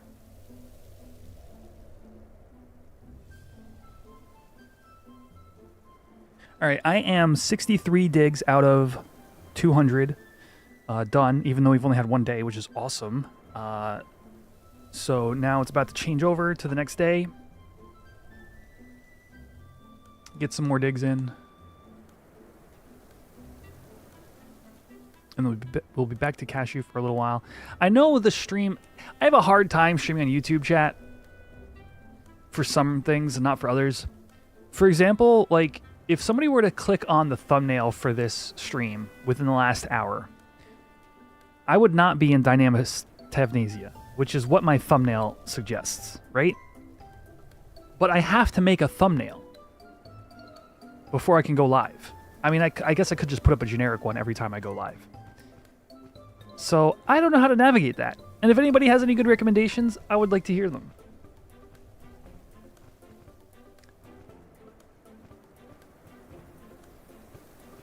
The Chocobo has more polygons than half the map. I also have an HD texture on my Chocobo right now. so it looks a little more advanced. Am I streaming elsewhere? Not at this moment, no. I broke my streaming setup a couple weeks ago, and I haven't fixed it yet. But I typically stream on both Twitch and YouTube.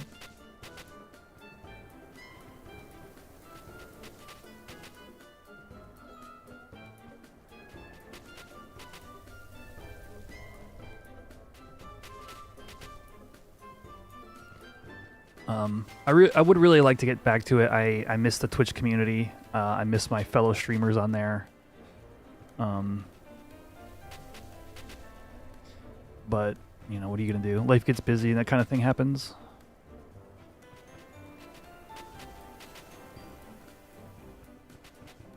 No points for your Twitch avatar. Oh, wait, Xander, you could technically go... I think you could go to my Twitch channel right now, and if you say something in my chat, I bet you... Earthor! Yo, let's go! I bet you your avatar shows up. I'm not even kidding.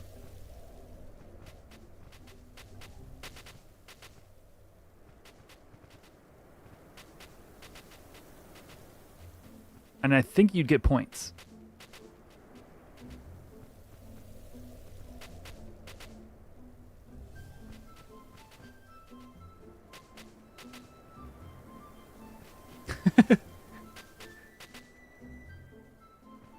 Now, you can track if you get points, right? Like check your guild on your Twitch widget, and then check it again in like 5 minutes.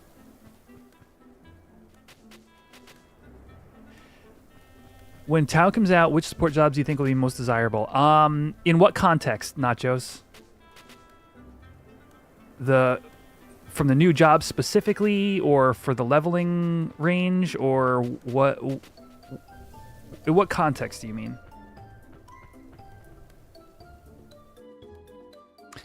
The answer is going to be Bard, yeah, but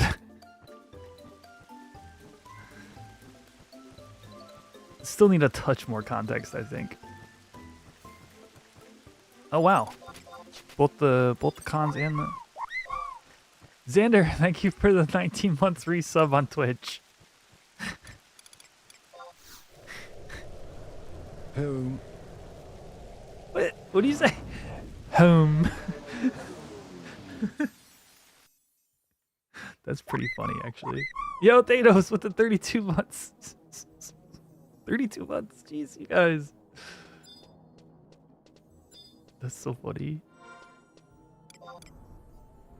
Oh, I need to just tighten up here. I got digs to do.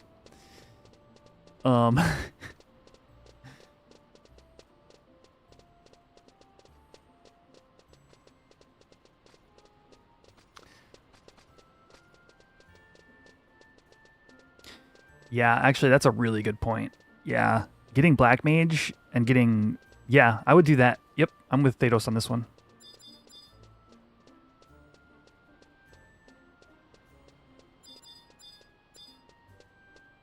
And then later on, you can go back and do your White Mage sub for leveling, for EXPing your Red Mage.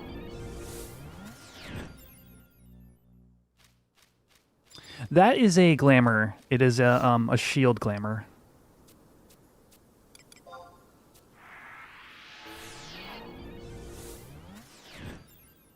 Black Mage low level feels like such a slog. It kind of is. The biggest issue with Black Mage low level that the game doesn't really have a good way to explain to you why it's so bad is because Black Magic elemental skill is extremely difficult to raise when you're killing stuff in 2 shots. Like Black Mage at low level is nasty because you just 1-shot and 2-shot the early level mobs. But because of that, by the time you get to level 5 or 6, you're at like 1 or 2 elemental skill, and now you start seeing resists. And it's even worse by the time you hit level 10.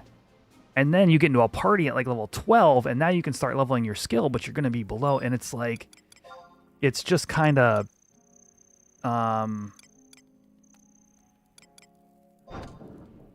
it's just kind of self-defeating.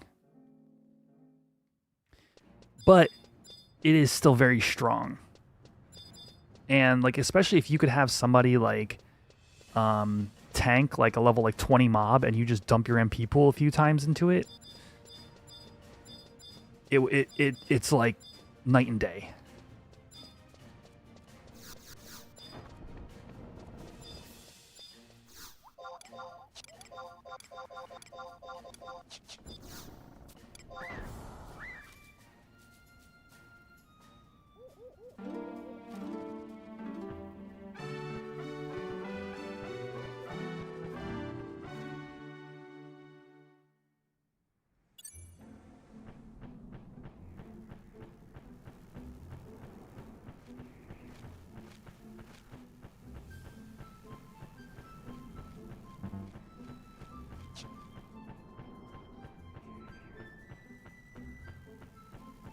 But yeah, the yes, it is an Easter cosmetic. Actually, what's funny, it's not even, I'm not even using it as a cosmetic. I'm actually just using it as a, I have it equipped. The hatchling shield. Community event have clutch tank for level black mages for skill ups. I totally would.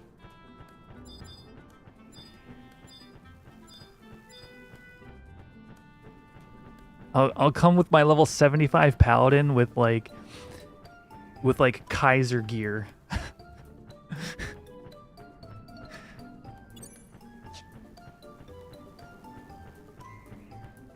To tank a level, 20 Ray Rab or whatever.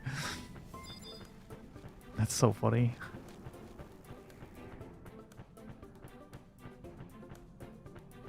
Oh yeah, that's even better actually.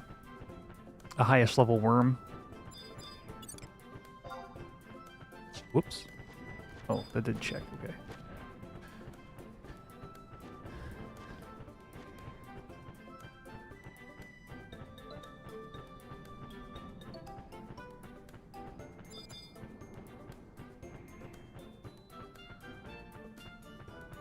We are 4 likes away, chat. If you have not already, hit that like button, hatch that egg.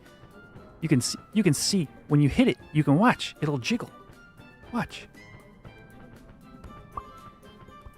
Poke, poke, poke, poke, poke.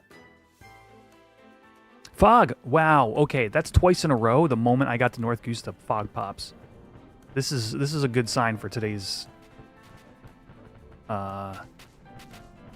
digs.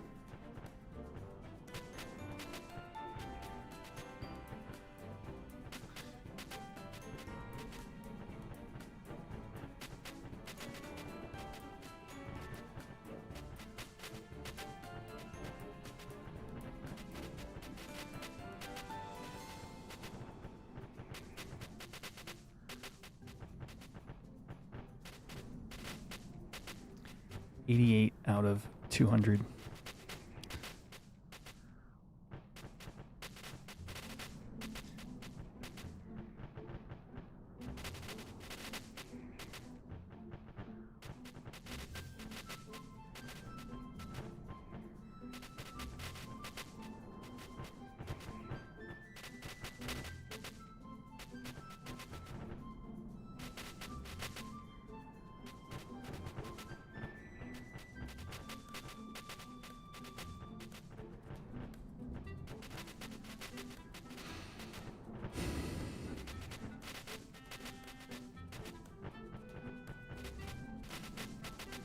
Yeah, silencing a worm is definitely the safer play, now that I've thought about that for a few minutes here.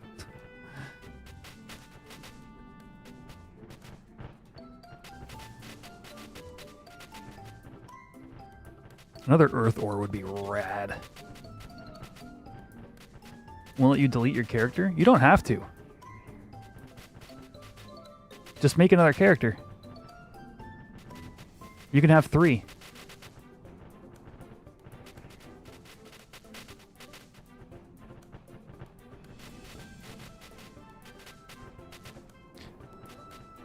What does Summoner do at endgame? Dude, Summoner here is fantastic at all ranges.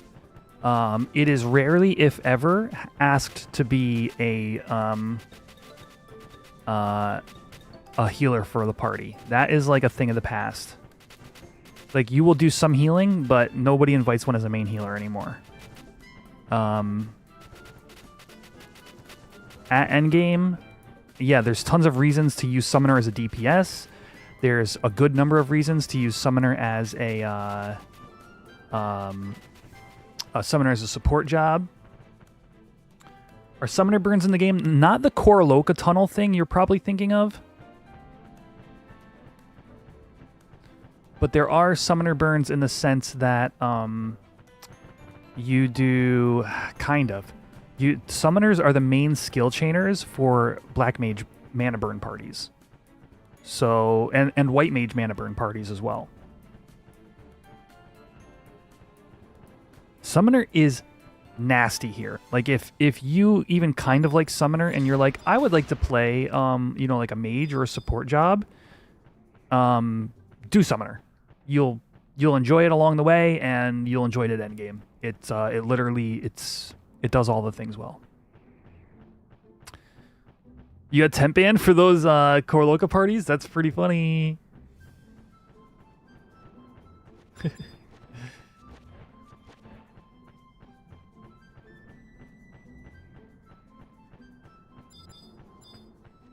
That's a pretty good question there, Netsuke. I don't know if maybe chat can chime in. Like I can give you a couple of the like logical reasons for one way or the other.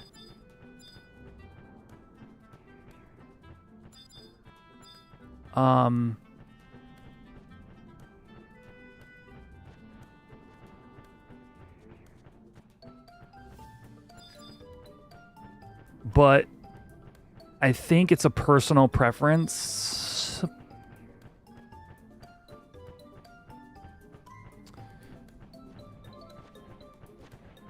Depends upon what you want to do with your time, Nachos, dude.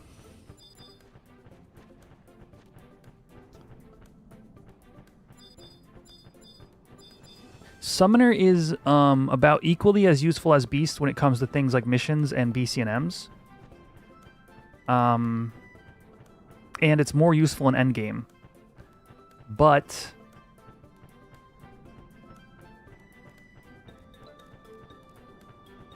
Beast has its pros as well. Beast/Thief is probably a better farmer than Summoner/Thief. Just because of uptime.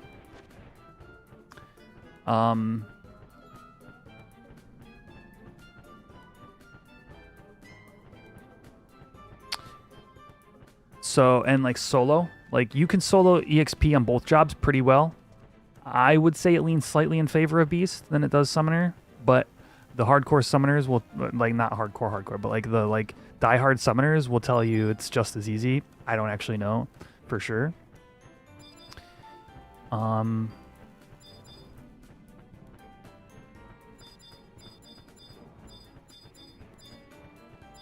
Just ask Slime Bucket. Slime Bucket will tell you everything.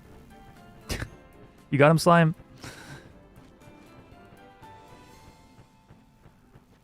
Apparently that's griefing. Yeah, if you pull all the mobs in a zone and then kill them simultaneously. I hated that, dude.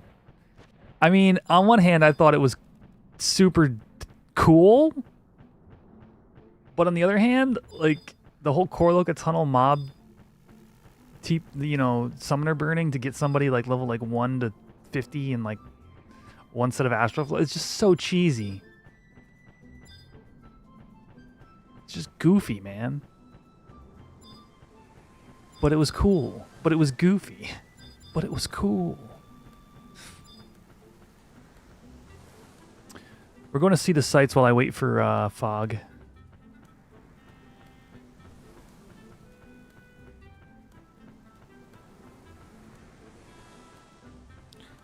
Now they made it so you could get 2 mobs, the rest never get red. Is that how I've been wondering, because people have come in here and they've asked me, like, why doesn't Summoner burning work?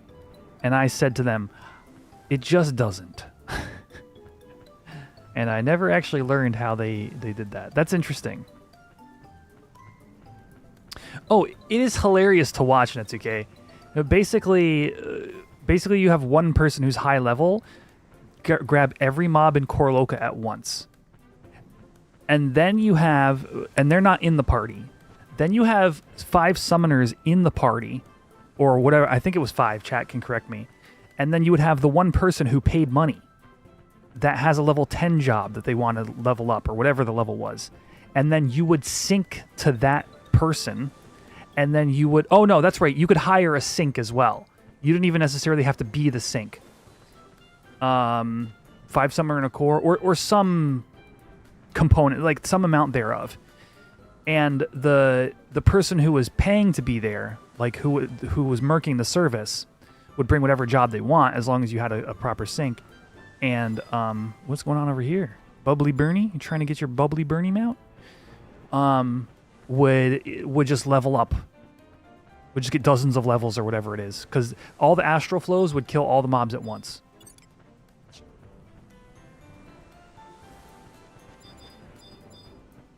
A high level would train everything. All the summoners would activate astral flow and then just would obliterate everything in the zone. And because of level sync...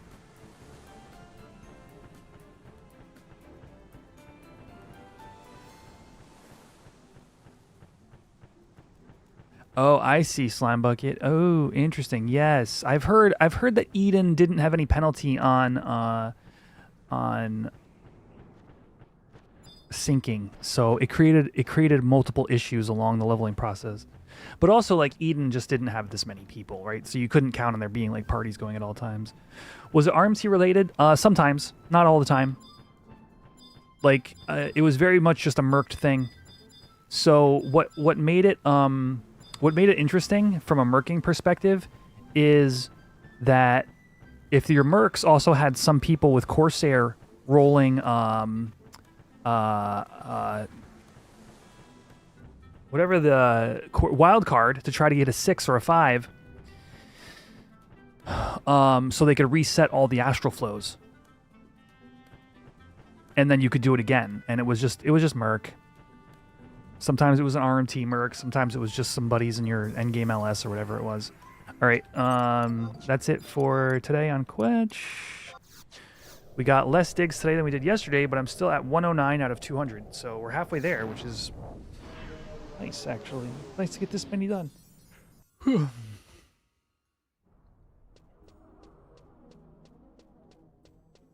You had an argument with GM on Eden about dual boxing. He said that there's barely any dual boxing. You said bullshit. He banned you. That's so funny. I threw a haymaker. He blocked and then pulled out a stun gun. Which mount would I use if I could dig on any mount? Probably the Fwabo. Although I really like Chocobos. I really like Chocobo Statos. But it would probably be the Fwabo. That's my favorite mount from like retail. I was kind of glad we got it. Is the server congested? Are you in the game, Brandon? You got to do all that through... Any character creation has to be done through the website. The game does not work.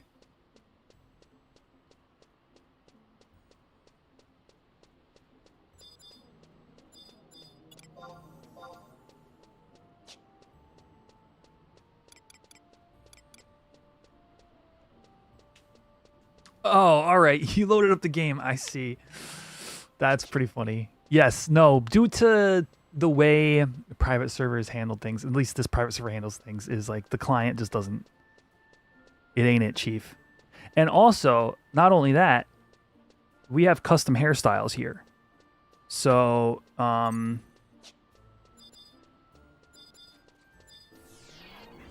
so the client wouldn't even function for those things.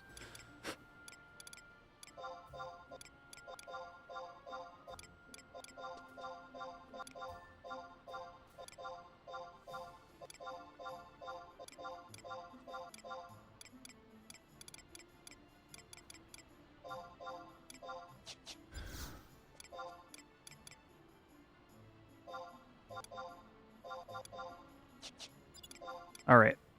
So that's enough greens for the rest of today's digs. So we're good there. And now,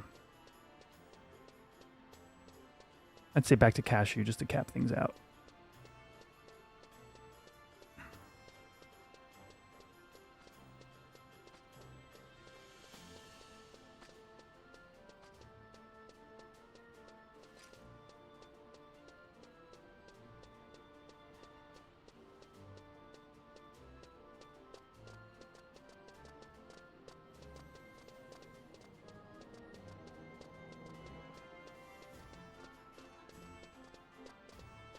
Yeah, there's a we have a hairstylist.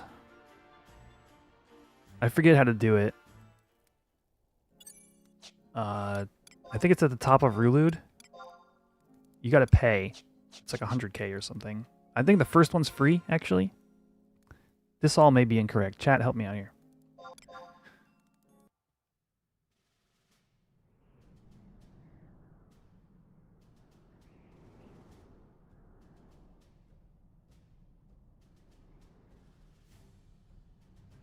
Well, we got a black screen.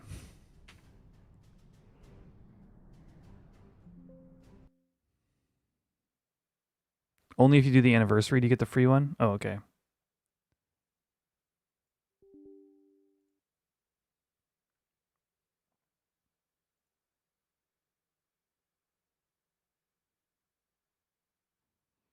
Hello.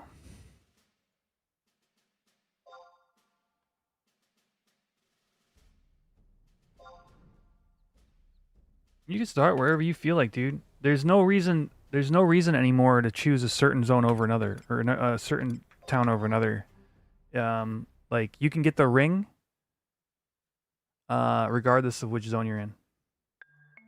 So, like, you know, you could be a Taru from Sandy and still get the Sandorian ring.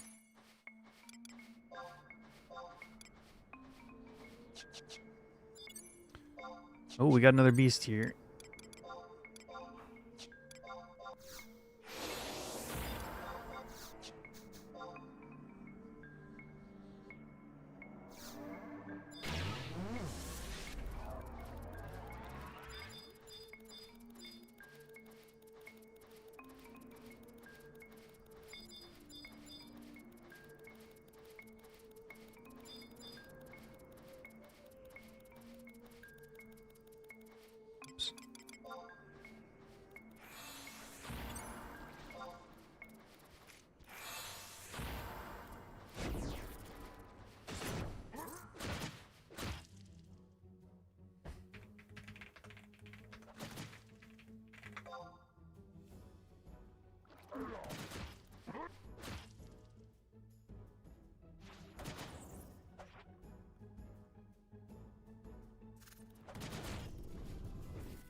Get him, Cashew. Where's your glasses at? Hold on. Here we go. He's so intense. That's my boy.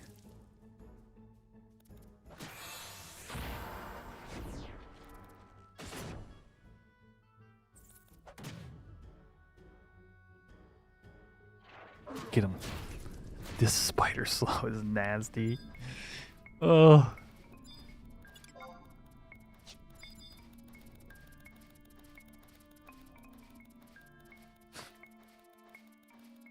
Take forever to swing.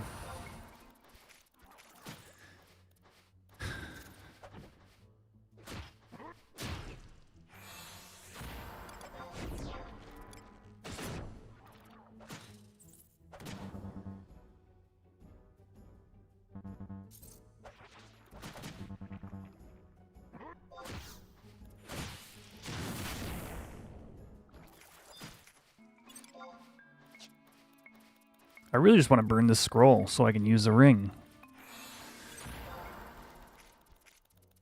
So I can recharge it before tomorrow.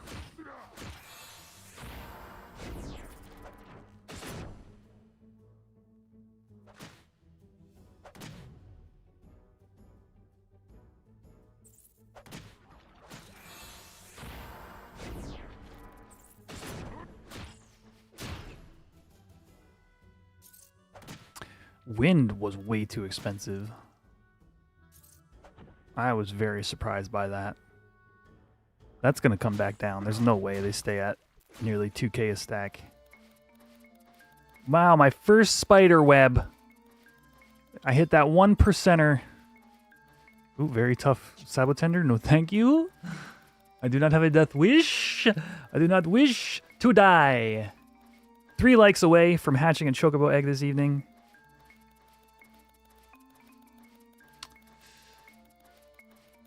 Let's go.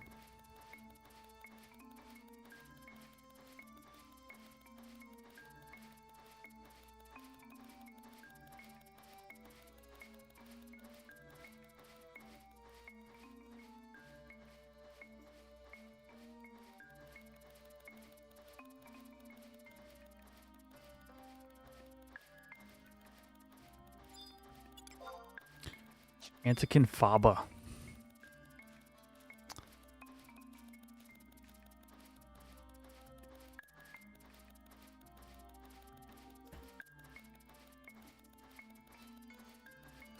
Loud AF. Yeah, it is. Until you get a chance to adjust the volume settings. Oh, okay. Cutting through walls there. Curse Muffler's -1. Oh, must have been fleeing. Oh, freaking trotters, dude. Earth were pushing 2K this morning. They do that sometimes. Sarui run.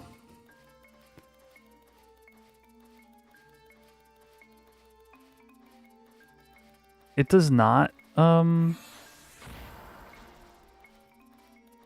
DVGO. But oh, I was gonna ask, but I was gonna say, were you doing Enlight? Because Enlight does. Red Mage, no.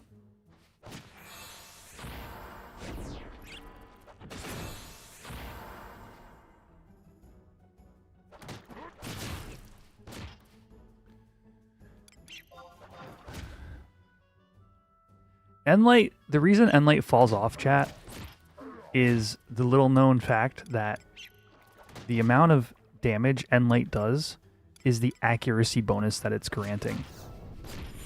So if you hit for 23 Enlight damage, that's 23 accuracy on that hit. And then it ticks down by 1 as you go. So the next hit is going to be 22 accuracy, 22 damage, 21 accuracy, 21 damage. Red Mage's strength is that it's consistent damage, but it doesn't offer you anything but DPS, like but straight damage.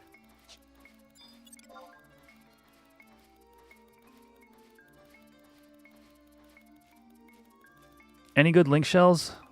What did I say? What did I say to you guys when the rebase was over? I would resuscitate my LS. There you go. Slime Bucket's gonna get you hooked up.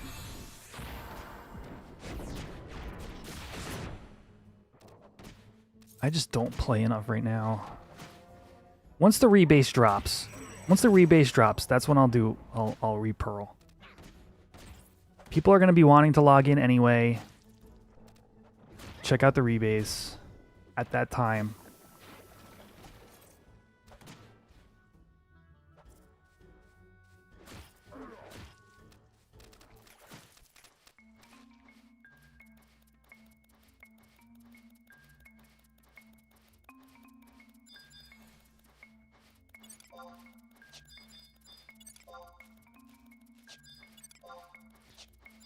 Probably just break the old pearl. No, I'll leave it open. That way people can, yeah, I'll be dismantling Horizon Gang, chat. Once the rebase drops, and I've got a Giesel Gang, I've got a Giesel Gang pearl ready to go. So that'll be the stream, you know, and it'll be an LS open to everybody, and I want to do more. You know, I want it to be a place where people can ask for help with things. Like, originally it was designed as just an LS to just catch all from anybody who wants to, like, meme while I'm streaming. Oh, there we go. 50 likes.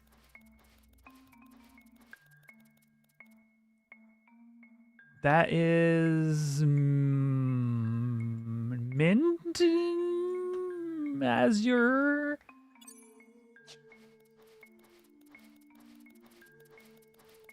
Thank you guys for the likes.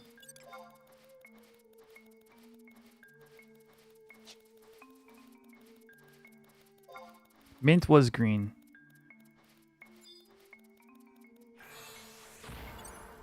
Is green.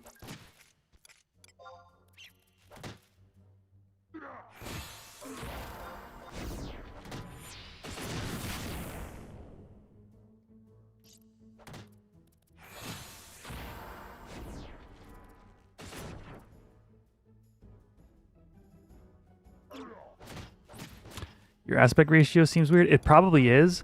Config misc 1. No, misc 2. Background aspect ratio.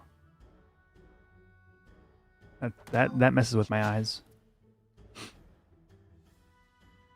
The game almost always defaults to like, I think it defaults to 4:3. Every time I see people with the wide thigh gap, I go, hey. Hey. What's your aspect ratio? Yeah, you were looking wide, right? Yeah. Just people don't know. Like it's just not common knowledge that monitors nowadays are 16:9 and not 4:3, like a place like a CRT. Go figure. And some people just don't have the self-awareness to go, oh, maybe something's wrong. I mean, I'm not exactly the most self-aware person on the planet, so I'm not judging here. I'm just saying.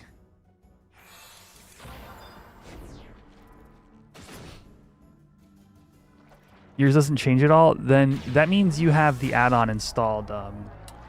Aspect. I think it's called aspect ratio. If you have that add-on, then yeah. The thing about aspect ratio, the add-on, or whatever the name of it is you can do custom aspect ratios. If you just use the in-game slider, you are locked to 5:4, 16:10, 16:9, 15:10, 15:9, and 4:3. So if you have a ratio outside of that, like ultra wide or something, you need to use the add-on.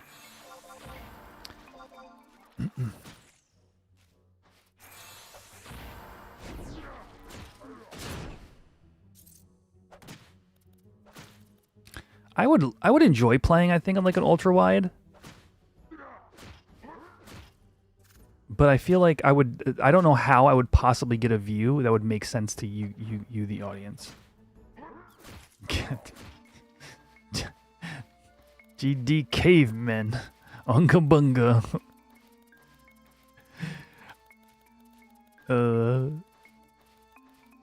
We just, you know what it is, Slime Bucket? We know what we like. So the first place we go to, right to that settings tab. I hear you.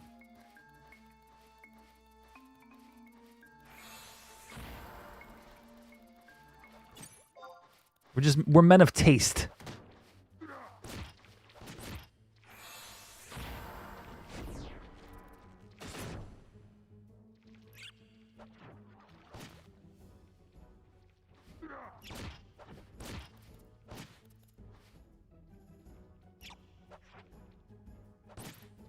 My axe skill went up. What level is this? Oh, decent challenge.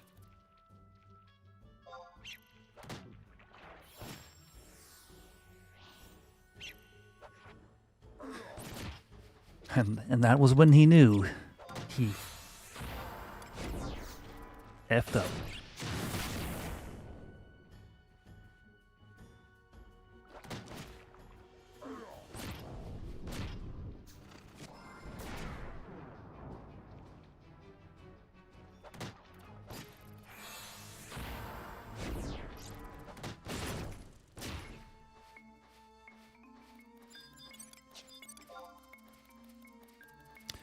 You know who I see running around a lot? Oh, geez, what's the name?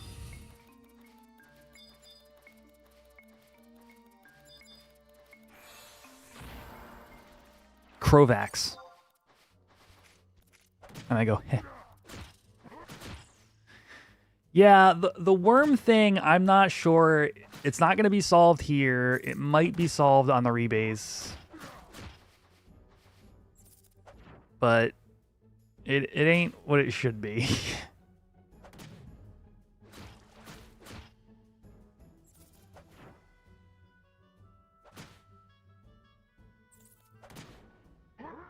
Did that get screwed up in retail? I don't remember. I haven't looked at a worm in retail in so long.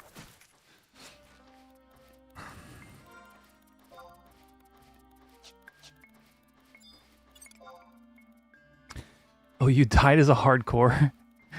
Okay. This should come with a warning, by the way. You can't choose the same character name for 7 days. So you should just know what you're getting into here. Oh, okay.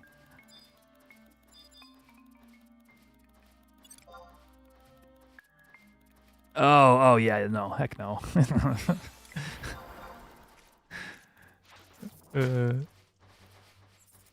Not if you're just kind of getting back into the game for sure.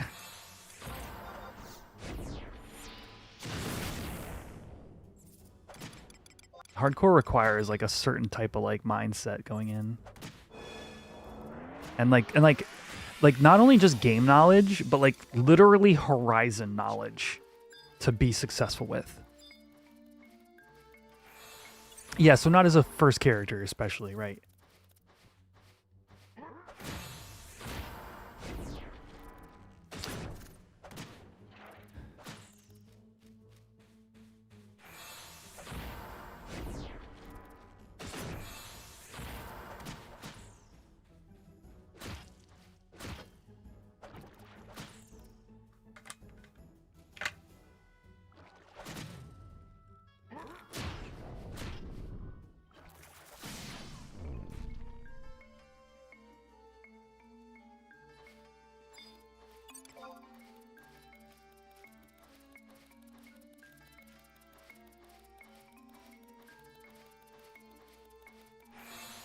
Oh, don't forget Signet. Signet's huge.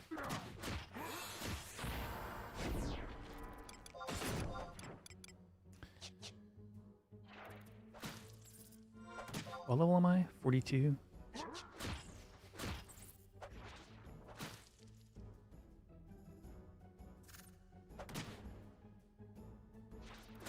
Oh, right. So, you guys that have stayed this long in the stream or just got here recently, little bit of an update. I know for sure that I will not have Saturdays available going forward. This is my last weekend actually that I have like free as of Tuesday. So I did mention once I get my schedule for my new job that things are going to change. It looks like I'll still be able to do Tuesday, which is great, but not Saturday. So that's going to take some adjusting.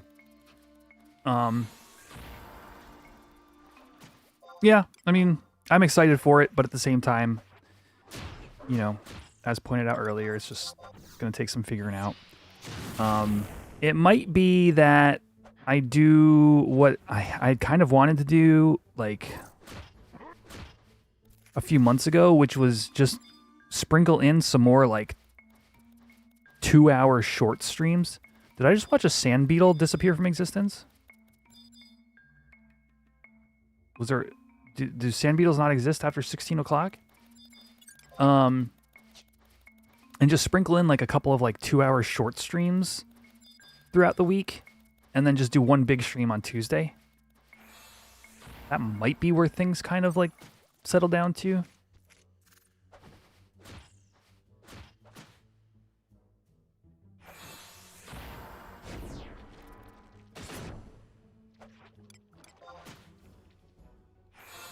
How many pet snacks do I have? Oh, plenty. Okay.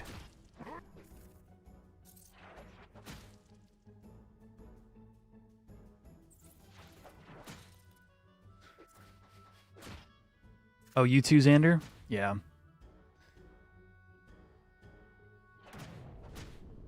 Yeah, I mean, the only other alternative I have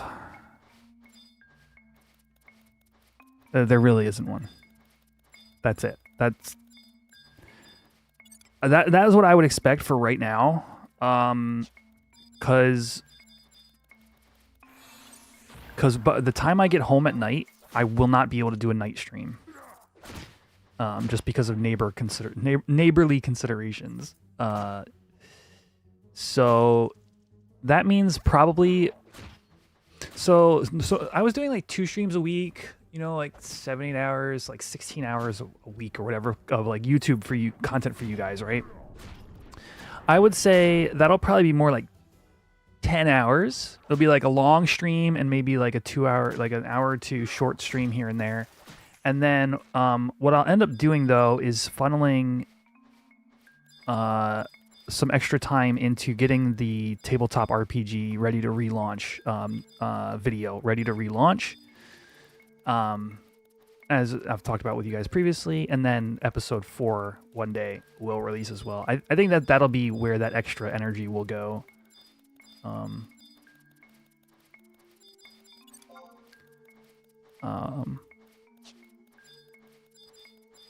But at the very minimum, you know, still have like Tuesday, like for sure. So.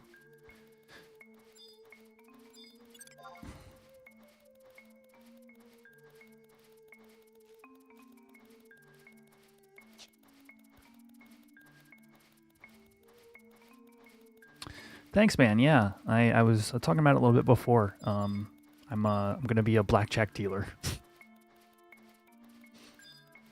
It seems really exciting, honestly.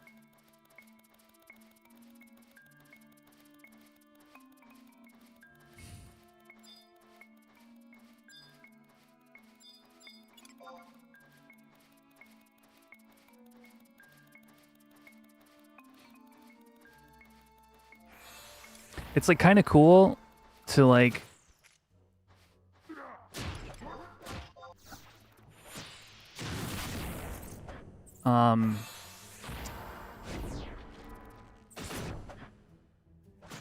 like I've always been a tabletop gamer. I've been a Magic player most of my life, you know, just working with cards, and like for some reason, like because I'm not a gambler,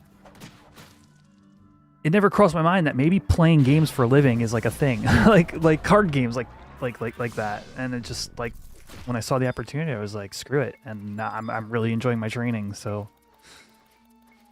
it's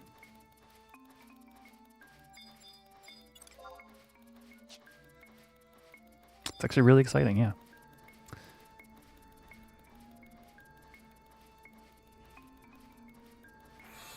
Hey, if somehow anybody ever sees me like at a table, you shouldn't let me know. Not if you're gonna play there. The casino will think like there's collusion going on.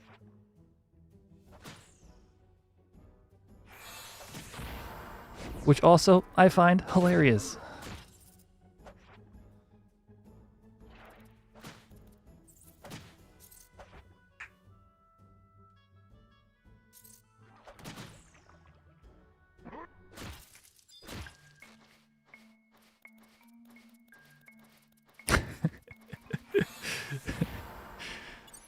I recognize that mullet.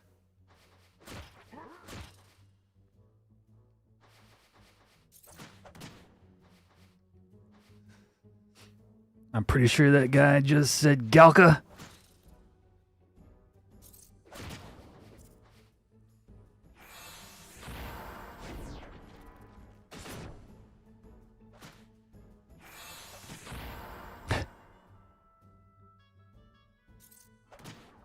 Fun fact, did you know Sid's teeth are actually modeled in this game? In fact, he's the only character in the entire game whose teeth are full of 3D objects.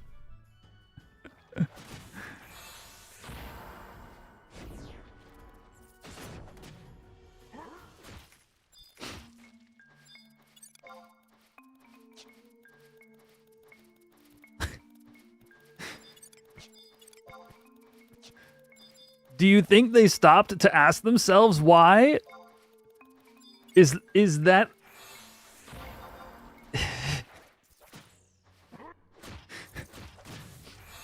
Is that what someone who wants to get things done asks themselves? No, they just do.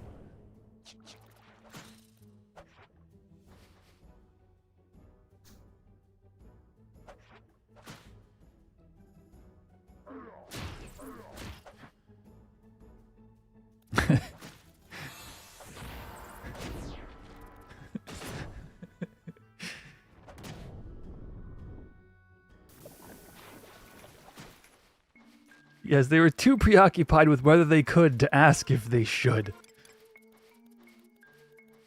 We got a few minutes. I'll run to Bastock. Okay, so here's the thing. Longtime Final Fantasy XI players, you know exactly what I'm talking about. I'm gonna go up to Sid. I'm gonna click Sid, but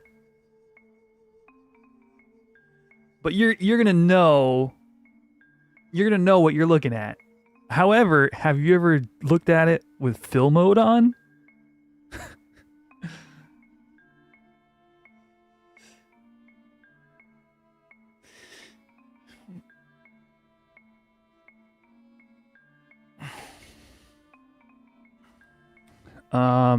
Eld Sith.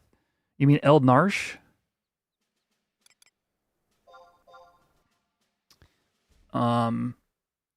That was like the main story reveal in the second expansion.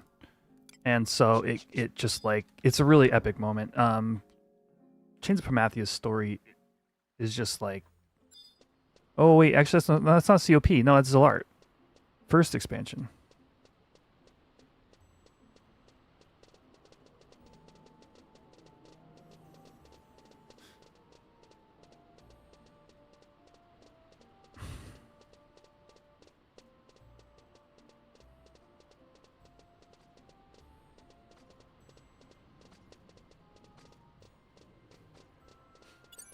I don't know. It's a big reveal. Like, I don't want to spoil anything.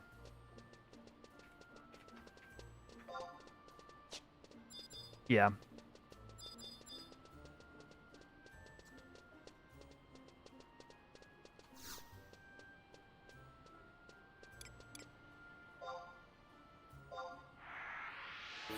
It'll be fun, I think. If you're genuinely wanting to play through, you know, whether you go to Horizon, it'll take you a bit longer if you play on Horizon to get through the story.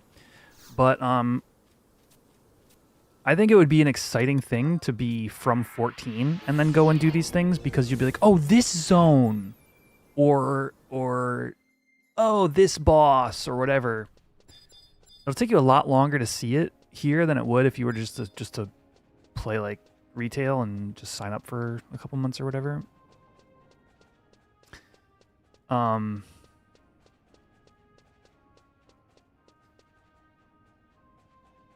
But like the archangels.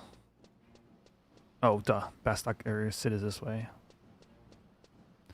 Between the archangels and like meeting Prish and like the two brothers.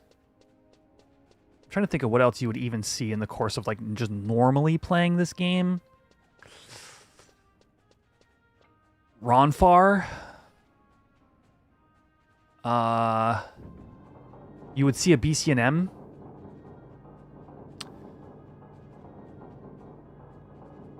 Yeah, you'd have to really want to commit because yeah, you're right. It would be the base game. When you buy the base game, it does come with 1 month sub. Yeah. All right, so look. So here's the thing about Sid. His teeth are fully modeled.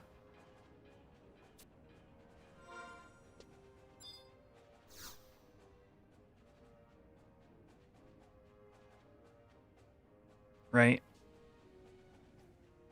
I don't know. This is the stuff of nightmares of like young teenage me.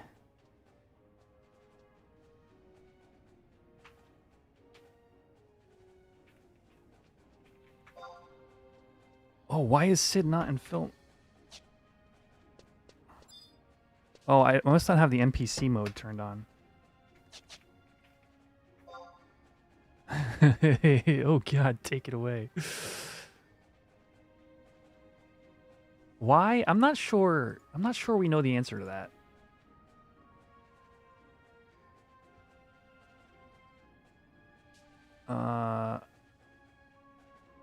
Film mode.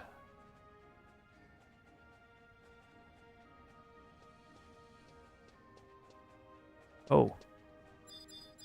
Wait, why? I forget. Is it like a setting or something? Why are the characters not film moding?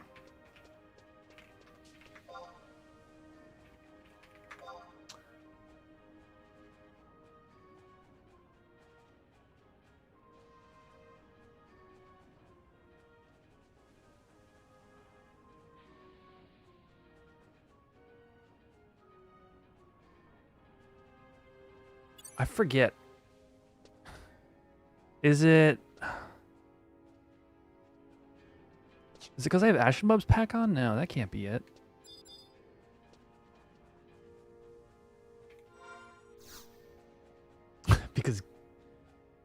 because the Lord said, no, you shall not see what those teeth look like behind that face. But yeah, they have their own texture.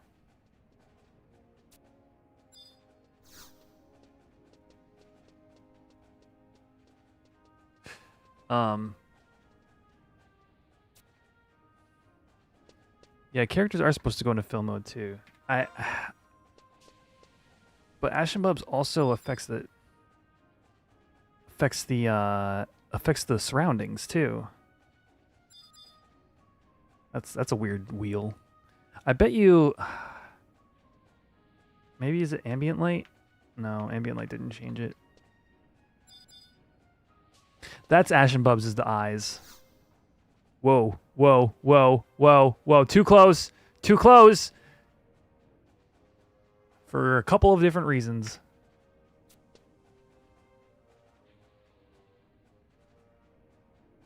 Yeah, if you see the eyes like that, you can pretty much assume it's Ashen Bubs.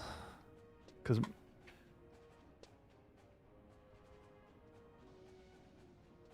can kind of see it on my character as well. Why is the...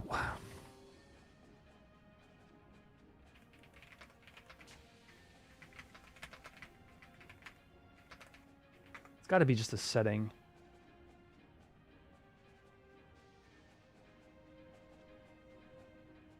Film mode 1.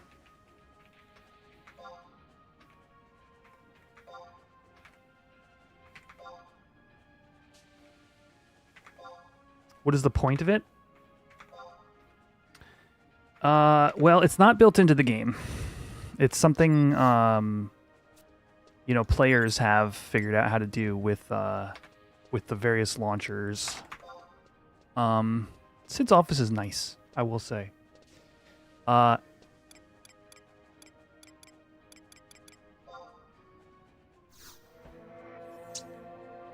yeah, it has uses. It has like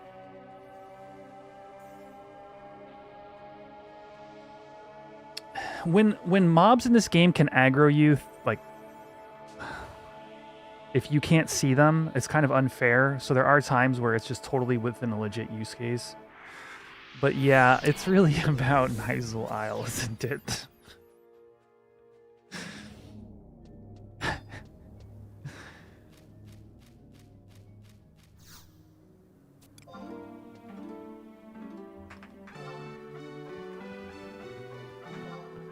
It's so weird. Let me try this.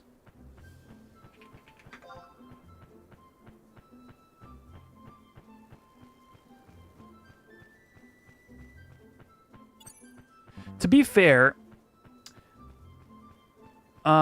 you can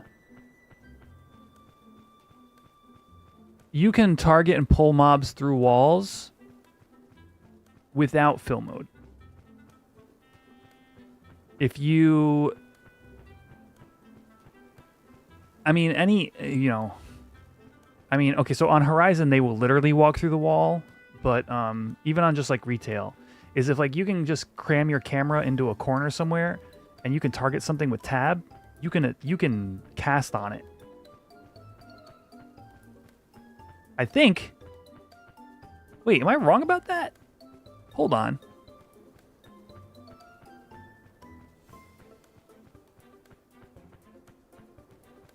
Yeah. You don't need film mode, right? Ah, it's been so long. It's been so long since I've done Nizul Isle totally legitimately.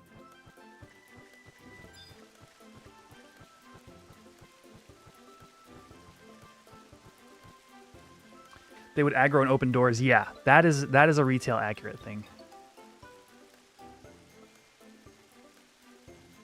Yeah.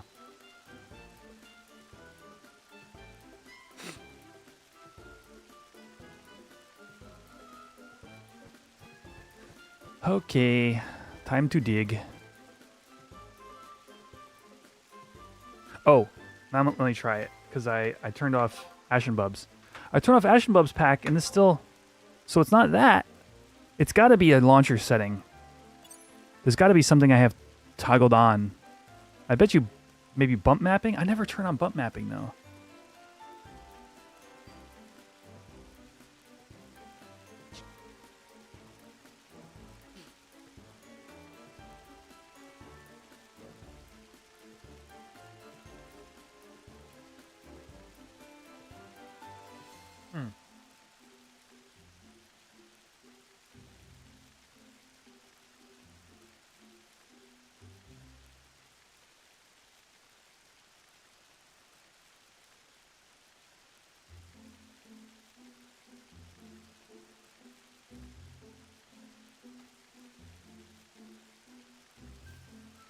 I'm not seeing anything on this. That's weird.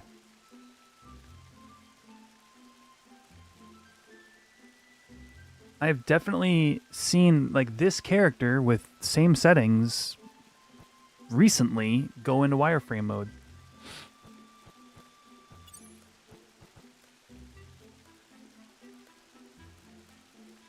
Oh, what? Okay, no, never mind.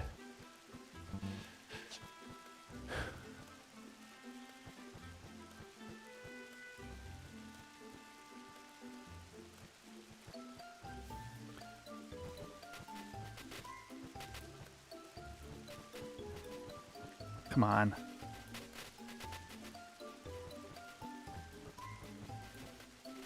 Whatever zone lag is going on is making my dig take a little bit longer than it should. There we go.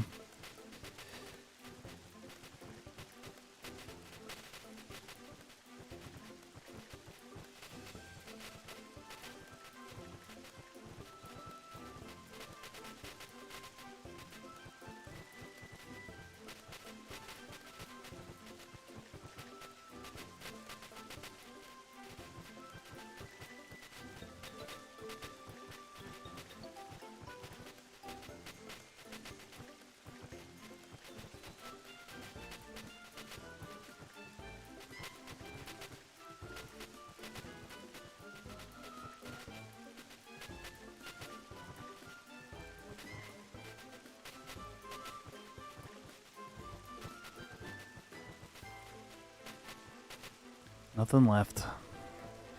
Do I... Dude, Gustaberg's been so good to me. Do I go back to Gustaberg or do I take my chances with Khan's Dunes? I think I go to Gustaberg. It's been so good to me today.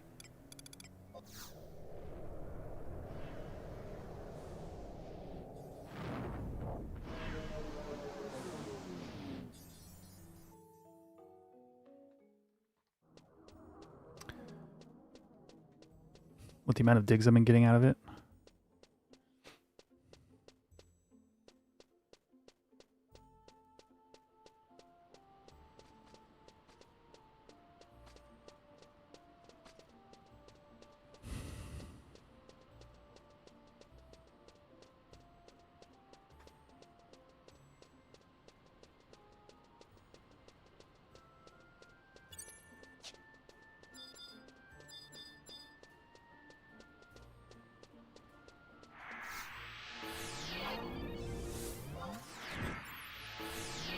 What was that, like 12 digs in Pashao?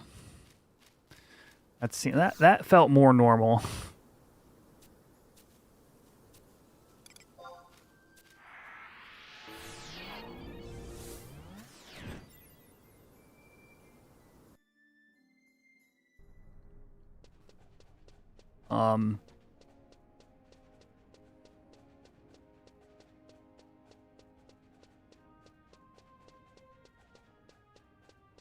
see.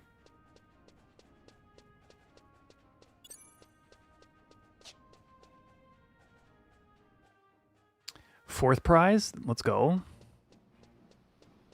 Man, I haven't done the main cac pot in, jeez, years. When I do log in, I'll do the scratchers.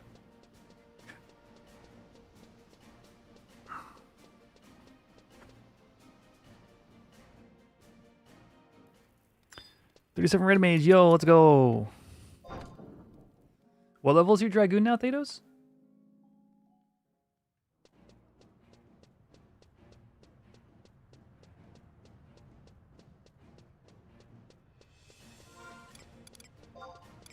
$50, all right.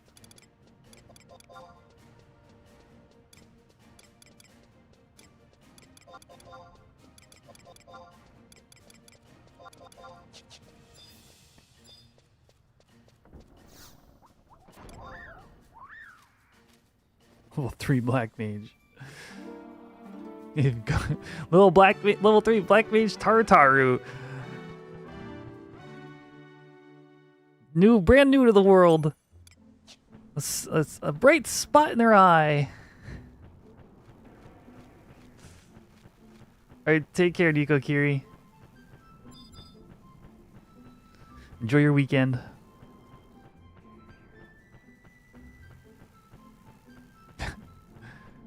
A little gleam in my eye. Just a baby. With the Stone 1 spell.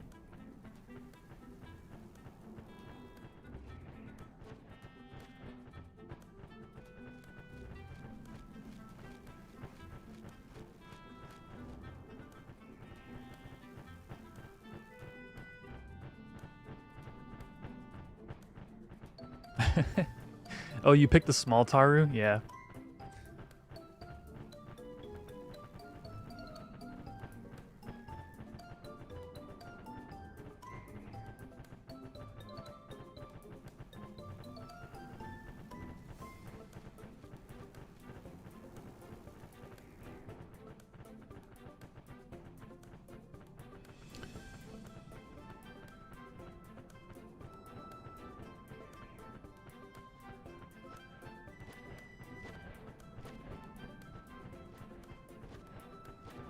Another early fog would be so sick. Get this done with.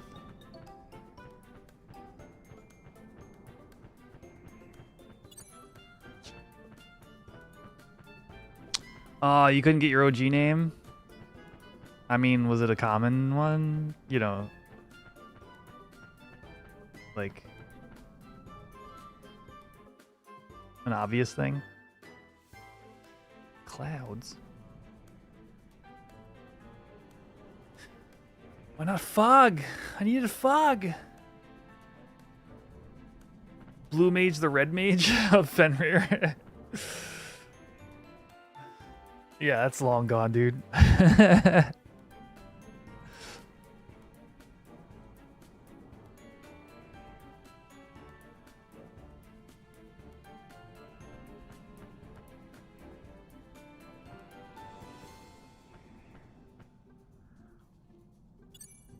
Anything TOU related, I'm sure.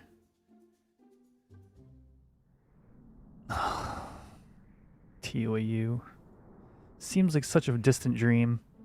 If only it had released while I had more free time and I was working DoorDash and could make my own schedule. Now it's going to come out and I'm going to be like getting home late at night, unable to play. Oh well. That just means on my days off, we'll have nice long streams. As I enjoy the expansion because it kicks ass.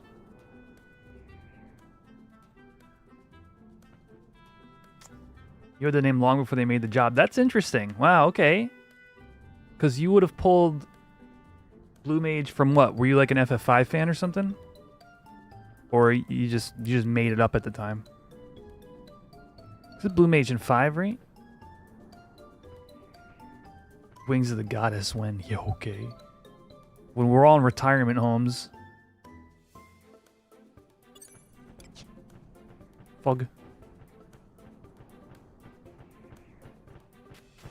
Green mage, the red mage. That's awesome.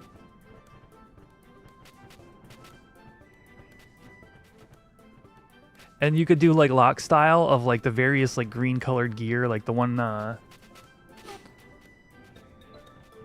like the sandy or not the sandy. The windy Akaton.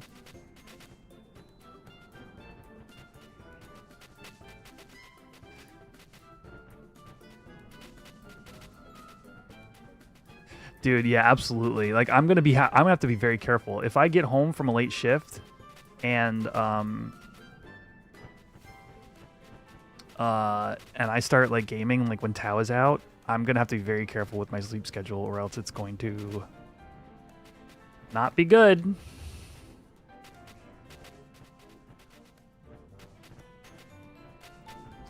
Green magic, haste and slow, or green magic?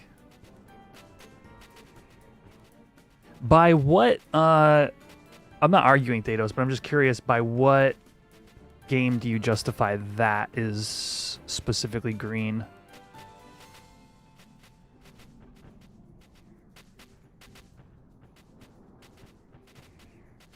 Multiple hours trying to learn pollen?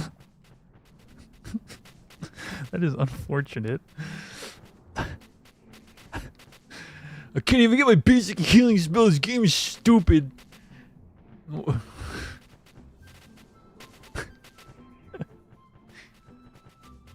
This game's so dumb.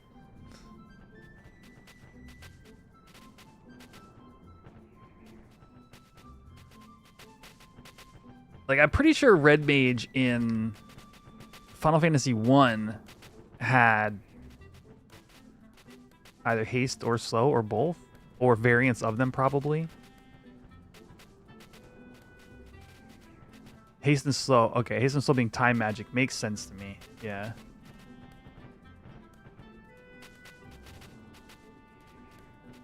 I can picture in my head, like, when you say green mage, I'm like, yeah, of course that's a thing. But I can't remember what game it was in. Was it the FF3? Did FF3 have green mage? That would make sense. Tactics A2. One had green mage? That can't be.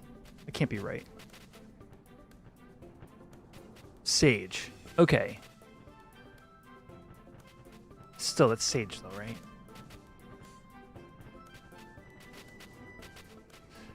A2? Is A2 the only one? Because I can't quite think of, like... I'm not picturing, like... Again, if it's not in 3, I don't know where else it would be.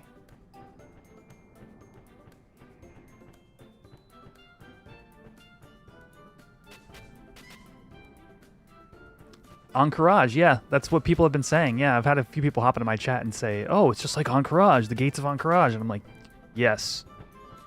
You tell me that's what it is, and I will believe you.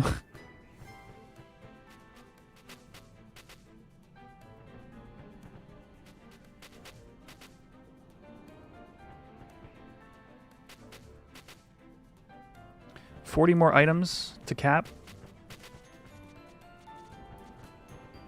I don't know. I'm not a WoW guy, but it seems to be a very fond memory for some people. So, water ore, yes, 3 ore today.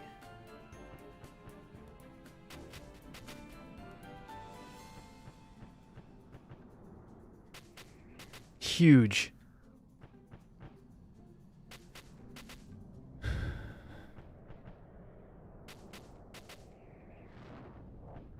Whoa, Mighty Mod capped? A2 is the only one. 12 classifies green magic as the non-zodiac. Interesting. Okay, so it is just A2. That's kind of wild. Dude, A2 is so good. Another water ore? Is it my birthday? I was just saying, I would love to replay A2 again, but I don't know if it'll ever happen. I have FFTA as a GBA cart, but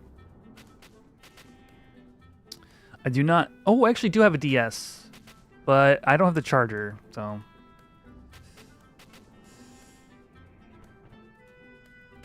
Yeah. Mr. Ore Guy over here. Dude, it's honestly, it's a lot of gil I just made today. Which is good, because my last few have been, my last few digs have been like 1. I was sitting here with 4 charges for DS. Okay, actually, Nachos, let me rephrase. No, I'll just show you. Because I know where my DS is. It's right behind me. I'll just show you guys. This is kind of like hilarious to me. I might actually finish digs here. I have 13 more items to go. 12 more items to go. And it doesn't seem like anybody else is digging. And we've got plenty of time. So, please, bro? 11 more?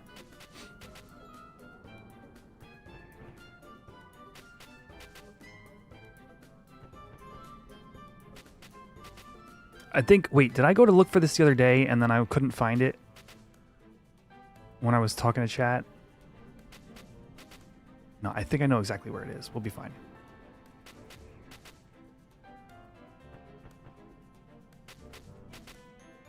Come on. 7 more items. 6 more items. Am I the only one here? 5? 4, 3, 2, still 2, 1. Come on, please, bro. Yes, maxed in 3 dig days, and we got 3 ore. I can move on with my life.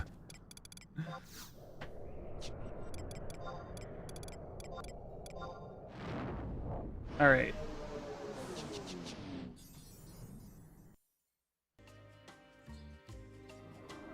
Let's see. I know it was right back here somewhere.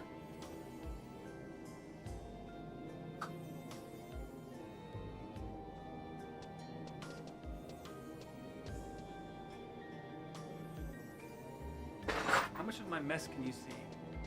You guys really can't tell if my room's a wreck right now. Oh, I swear it was in this box, but if it's not...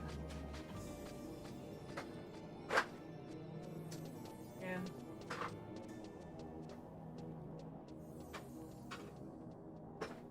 I think literally this exact same thing happened last week. We were talking about the DS. I was like, look, I want to show you guys something. It's funny.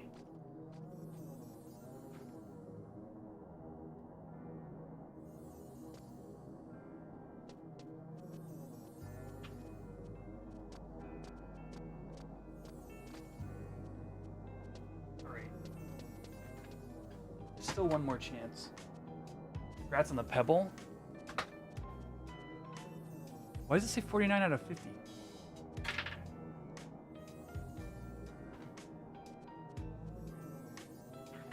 Under my bed, I have my retro games that aren't out. Maybe it's...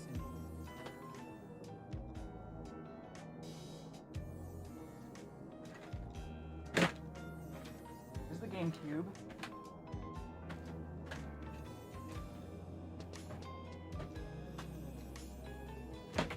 Alright, whatever, dude. All I was saying was my DS not only doesn't have a charger, it can't charge through the charging port. The charging port is completely zonked. So I had to buy a battery that attaches, you remove the back of the DS and attach this battery to it. And then this battery sits in a charging bank in order to charge. But I lost that. So unless you have specifically the charging like holster that the entire DS sits on, yeah, I can't charge my DS until I find that or get a new one or whatever. So But what's funny is, I mean, that whole situation is just like so like, it just sounds like a me thing. I don't know. What's funny is the rubber on that battery thing is starting to degrade, so it's sticky. Third-party handheld emulators. You know what I would love to have is a 2DS. I think it's just like, I don't know. I always like the size and shape of it for like DS games. I don't really care much for the one I have, which is a 3DS. It's like the Gen 1 3DS. I think it's like, whatever they call them. I don't know what there was a couple of revisions or whatever. But yeah. Anyway, chat, I'm actually gonna head out for the night. Either tomorrow or Monday. I'm not sure when. Is going to be a Zim stream. We're gonna go into the mall. And we're gonna see. We're gonna dive further into that game. I'm really amped to play it, but I've got some IRL stuff to take care of tomorrow, and whatnot. So, and between my new training and my job, but at least I have the holiday off. So probably Monday actually would make more sense, and we'll just do a day of it or something, so people can tune in and tune out as your holiday allows. But I do just want to say thank you for stopping by. Thank you for hitting that like button, and you know. If you want to keep in touch outside of stream hours, there's always the Discord link down below. If you haven't already, subscribe to the channel. And legitimately, I recommend hitting the bell. I know a lot of YouTubers say that, but my stuff comes out pretty infrequently. So if you wanna like check out streams or new videos as they release, that's gonna be the best way to do so. Yeah, Brandon, thanks for stopping by. Good to have you. And you guys know the rest of y'all see me in game anyway. So, you know, make sure to wave and say what's up if you do. All right, that's going to do it for today's stream. Thank you, everybody. I'll see you in the next one. Peace out.